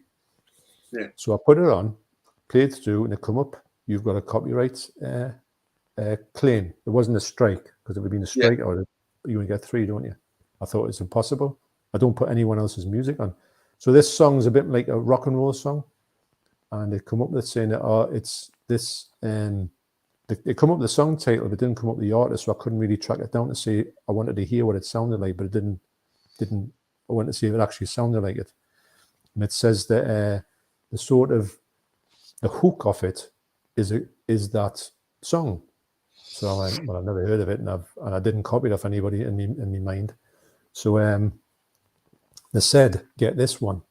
They said, but we will let you put the video on, but all the money will go to this person or this group, BGM Music. And I went, I don't think so. So that's when I went back and I changed it. So the song isn't Turbo Shandy, it's actually called Motoric Superior. And I thought, And it's still there. The claim's still on my thing to say, do you still want to contest this claim? I goes, no, because I've got nothing. But I thought to myself, the one thing I said, nobody can claim my music because it's mine. But exactly. I must have wrote a song that sounded so much like somebody. But hey, in that way, every song these days is plagiarized from somebody, isn't it? Yeah, absolutely. Because everyone, it's running out of ideas. No. So I was dying to hear this song, but I haven't been able to find out who it is. But so that's good, isn't it? Yeah. It's a new one. I wonder if that's happened to anybody before. But the good thing is actually with the thing, it comes up with a thing to say beforehand, if you put it on, this will happen. So you can take it down. So I just cut a bit of stuff out of my video, just uploaded the song over the top of it. It was quite easy to do, but if I'd contested it, the video wouldn't have been put out for weeks. So what's the point? Yeah. So what I should do is I should have actually just had me talking with the microphone over this, just actually mouthing the music. Bam, bam, bam, bam, bam. Maybe not. Rock God 2004. I just bought the Cannibal Man on Blu-ray because I'm also trying to get the Video Nasties. how bad is the animal scene? Is it as bad as Cannibal Holocaust? I'm dreading watching it. No, it's not. It's just, I don't think that the animal scene is nothing like Cannibal Holocaust, put it that way. The animal scene is I think it's literally stock footage from a slaughterhouse, and it's a cow getting slaughtered. Now, it's awful. Don't get us wrong; it's horrible, but it only lasts for a good half a minute. It's the noises that go along with it is horrible, and it's not a quick one. Put it that way. So, yeah, it doesn't. To me, if they took it out, I wouldn't be bothered, because the movie itself doesn't really need it in. You know that the bloke works in the slaughterhouse. It is important for the movie that he's actually, he's in the slaughterhouse, because it does pertain to the film. But do you really need to see how they slaughter animals? But it's not. If you've seen Cannibal Holocaust, it's nothing like Cannibal Holocaust. If you can get through that, you can get through Cannibal Man. I've not seen Cannibal Holocaust, but I've seen the turtle scene. That was just horrific. It's not the worst one for me, but it's awful. Well, none of them are good. No. None of them are watchable. But the worst one for me was the first one with this little monkey. Oh, it's grotesque. Yeah. Also, there's a slaughterhouse scene. Cannibal slaughterhouse footage. I don't think it's filmed by the people who actually made this movie. Right. Although the blokes walking around the slaughterhouse while they're cutting the animals up like they would in the slaughterhouse, but like how they would do in the butchers. Yeah. So I don't know if I don't really want to try and dig into that to find out to know if it was filmed when they were in it. Yeah. Right. Well, we've gone to 4.5 hours. My throat's starting to go up like that. I've got an early start tomorrow because everyone's out of the house, so I'm going to get on the shelves. Yeah. Actually, it's funny enough, the shelf 2 will be finished maybe for the middle of next week. So I'm going to film all little bits. I'm going to film some video tomorrow. So the whole how I put the shelves together is going to be in there. And I'll probably put that out as one video just to see this is how you make the shelves. And if anybody wants to know. The actual fittings that went with it, the shelves cost £53 for the wood. And the fittings cost tenner. The little the brackets. Yeah. So so I think we'll leave it there if you don't mind. And I am way behind on the comments here, but I want to thank everybody who came and said hi and I got some great comments tonight actually. I think they've been they've kept it going, haven't they? No, it's been great. Big thanks to everyone who's watched and commented. That's right. I want to thank all this Steve Downs, Where's Me Ladders? The clip with Michael when he never shut up on it. I'm not kidding about this. He never shut up about those ladders for weeks and weeks, and he keeps saying, "Where's me ladders?" And they're not your ladders, they're my ladders. I think someone actually said in me comments, "Oh, so Michael's happy he's got his own ladders back." I said, "They're not his ladders, they're my ladders." So, and it got to the point where I says, "Look, do not talk about them ladders." So he's got the ladders now, but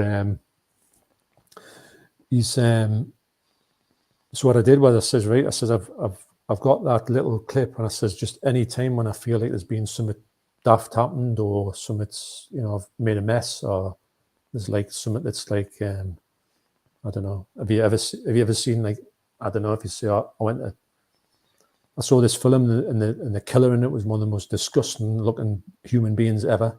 I'll put a clip of him going, "Where's me ladders?" So it's going to come back and haunt him. I says, he says, "You're never going to live this down." Not that I think he bothers. Like he's got very thick skin. Yeah. So anyway, so thanks to moderators as well. You kept the stream going very well. maybe that's how I got so many comments, because there's been a lot of moderators on here, and kept it just flowing really well. And 22 people watching, believe it or not. It's in 4 hours, 34 minutes. And I think that on that note, I just want to say a big thank you. And I think it'll be, with a bit of luck, there'll be 2 streams next month. But the way these shifts are going, it might only end up with 1. But I try to do 2. But it is what it is, I suppose. There's no way. I was just saying, there's no point killing yourself for it, because it'll all happen. You know, I do enjoy the streams, and I do enjoy. And I've had a great time with Andy tonight. Yeah, same, John. Thanks so much for having me on. It's been an absolute blast. No, I really enjoy it and all that. And anybody, I've left a link down to Andy's channel down below. And please get across and subscribe to him. Have a great time. Oh, thank you. It's got some great knowledge, I mean, well, you can see the stuff behind him. You know, he's got the collection to go with it. So you know, he's got a good. Just a small collection. Yeah. That's it. Nobody can see the other 15 shells you've got in the room, though. Yeah, no. There's another one on the side. Full up as well. Yeah.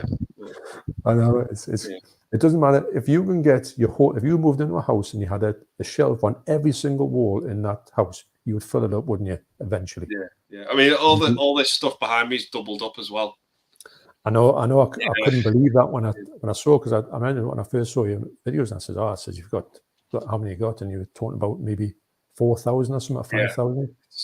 And I went, really? Because it didn't look that much, and you went, oh, doubled up. And I went, oh, there you go then. Yeah. Anyway, so we'll say good night to you, and just thanks once again. And there'll be a bit more of a heads up like there was with Andy's stream about when it's coming up, more than just like the day before. So not too sure what day it'll be. It'll just be as and when. Okay. So thanks for watching. You take care, and we'll see you on the next stream or our next videos. We've both got videos out tonight, so check them out. Yeah. Hey, we've done a live stream. We've got 2 videos out, aren't we? So proficient. Yeah, very productive. Yeah. Okay. I'll see you next time, Andy. Cheers. All the best. Cheers. See everybody. Thanks for coming.